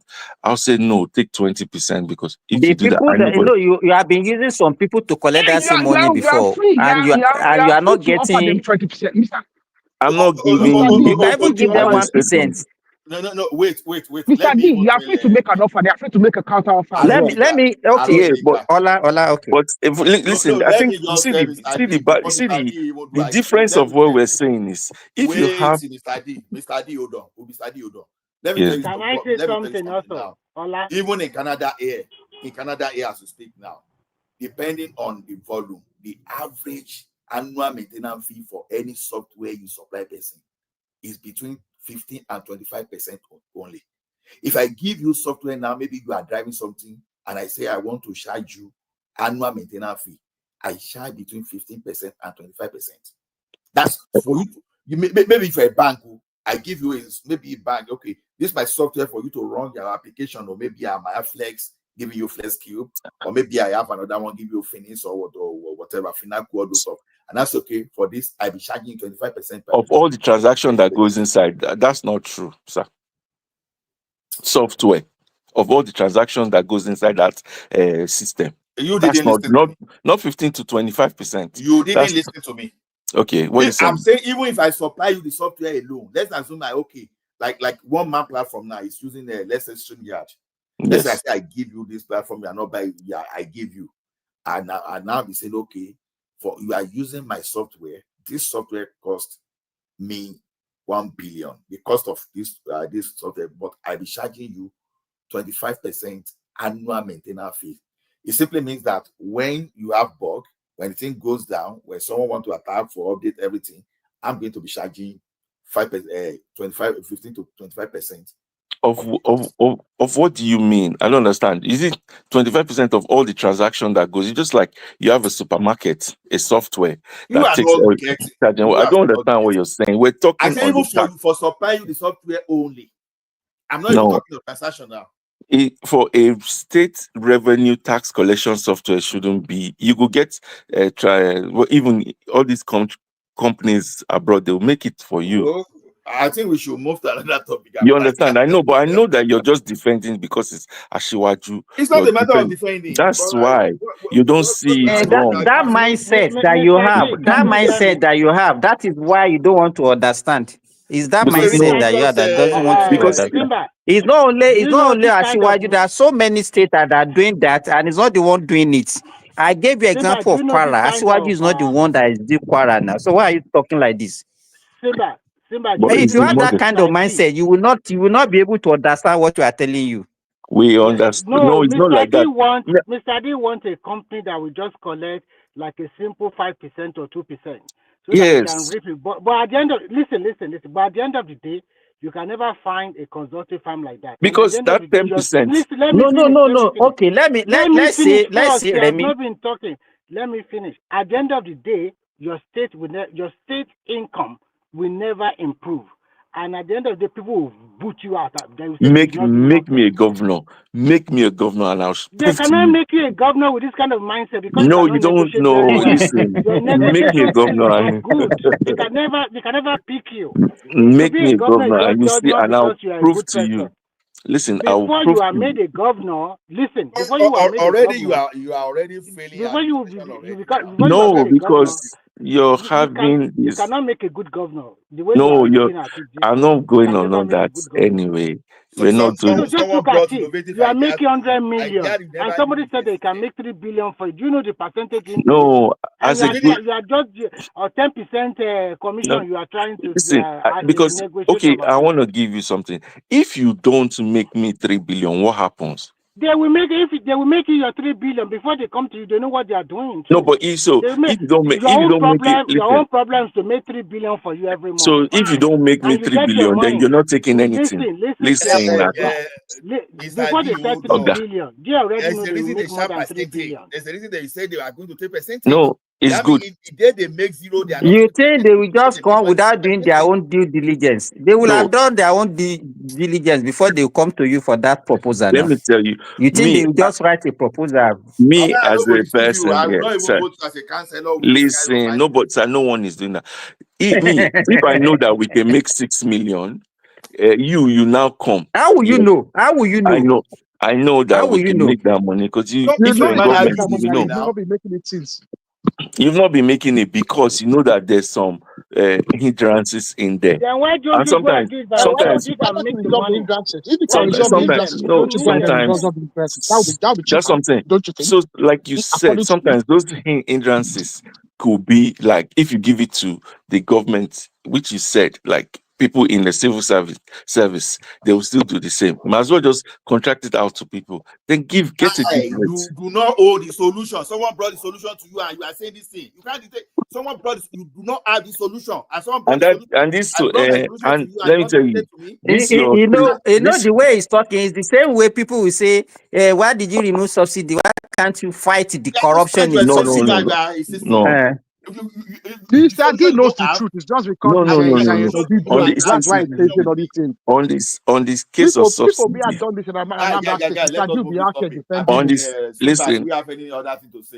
on the case of subsidy, I agree. You have to cut it off because let's talk on the case on the case of refinery, I agree. Let's sell it for £1 or £1. Mr. D is deliberately doing what he's doing. Don't mind him. You understand? There's some things I I agree with you. There's some things I don't agree, and it's my like if I was a good negotiator for my don't worry. state. Let us move to that thing. You see when we were talking about electronic register here the other time. You understand? I see even someone was attacking me in there. This thing, without electricity. I told when I was telling you that. So I agreed with you, sir. I agreed with you on that one. With that, but some people were saying without electricity. No, because in these days, an excuse not to control the way civil servants are stealing time in Nigeria. You'll be collecting salary for being a lecturer at University of Adó-Ekiti. You won't do your job. You'll be in University of Lagos collecting extra. They're going to be doing other jobs in one private university in one place. Yes. So that's what we're saying. We should use that thing. And when Madam Zita was even saying without electricity, you know, this is one thing that I said that people, there's what they call a bias, and it's not as if I was just trying to really take anything up with one man. But when you are someone, you need to know your power. One man as the leader of that thing, when I say so, you say I diverting. Some people cut that bug immediately without even knowing where one man is coming from. The next thing, everything I talk, oppose, to the point I was telling you that you can have electronic register, and someone will be saying that without electricity. What electricity do you need? Because we are telling you of what has been implemented somewhere. That's the same way we are trying to talk about revenue collection in Lagos. The solution you didn't have, and I gave that solution. All you want to do now, you want to kick me out just because the thing must be done this way. You were making 600 million before. I was saying, okay, I can make you make 80 billion, but we have to put infrastructure in place, and we have to hire my staff, and you get that. All of a sudden, you are now seeing 30% is too much. I know. You know, everybody, your money. Mr. D, I think everybody knows that the best way to go everywhere in the world is privatization of everything. Just because they don't know. You see, the person that I say is going to take that 30%, you are going to have a data center. You are going to have a lot of overhead costs. It's not as if, okay, you are making 8 billion, collecting 800 million. Even the cost of even getting that 8 billion you are talking about may even be up to 600 million for that person collecting. Probably at the end of the year, the profit that the person will be making may not even be more than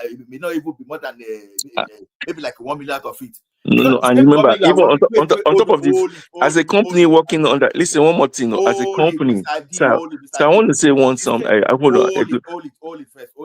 The same government you are working for will still collect tax from you again. Yes. That guy will be collecting from Lagos State government. Lagos State government will still collect even tax. That Alpha Beta, any money they collect as profit, end of the year, they must slash and 50% goes back to the state government. You understand? As a company.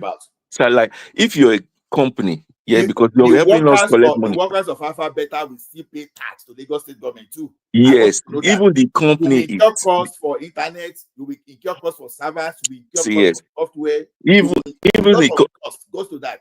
So even the company itself, yes, the profit they make, after they've removed all their distance, their profit as a company of Alpha Beta itself, it will still pay tax. Will still pay 50%. If it was me.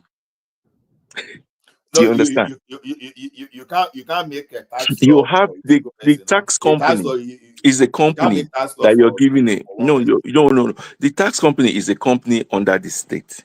They've helped us generate money. They've paid their this thing. Their profit, yes, they too will be halved. The refinery that they helped us to collect money from, or the industry that they helped us to collect money from, they've done that. They did that. When they finish, their profit general, we say will collect half of it as a state. So that means you will have to have different tax legislation for every company. No. But this company that is helping you to generate, listen, this company that is helping you to generate the money is a company under. So are they going to be tax free? So the It's not helping company me. is helping you. You will go and make legislation because the company is helping you. You make legislation No, but they that one too, differently. as a Nigerian company, their company staff will pay tax. Arogidigba, Remi Asimba, you know who not to vote for. So let me tell you. So don't do like this now. We're saying that real things that is supposed to happen. Do you understand? It's just like for here now. See now, a football company comes here, you pay tax, footballers. Government will collect half of it tax. You pay your staff, the cleaners. Government will collect half of it. The company itself, you pay because you're collecting money. You're making money from their people.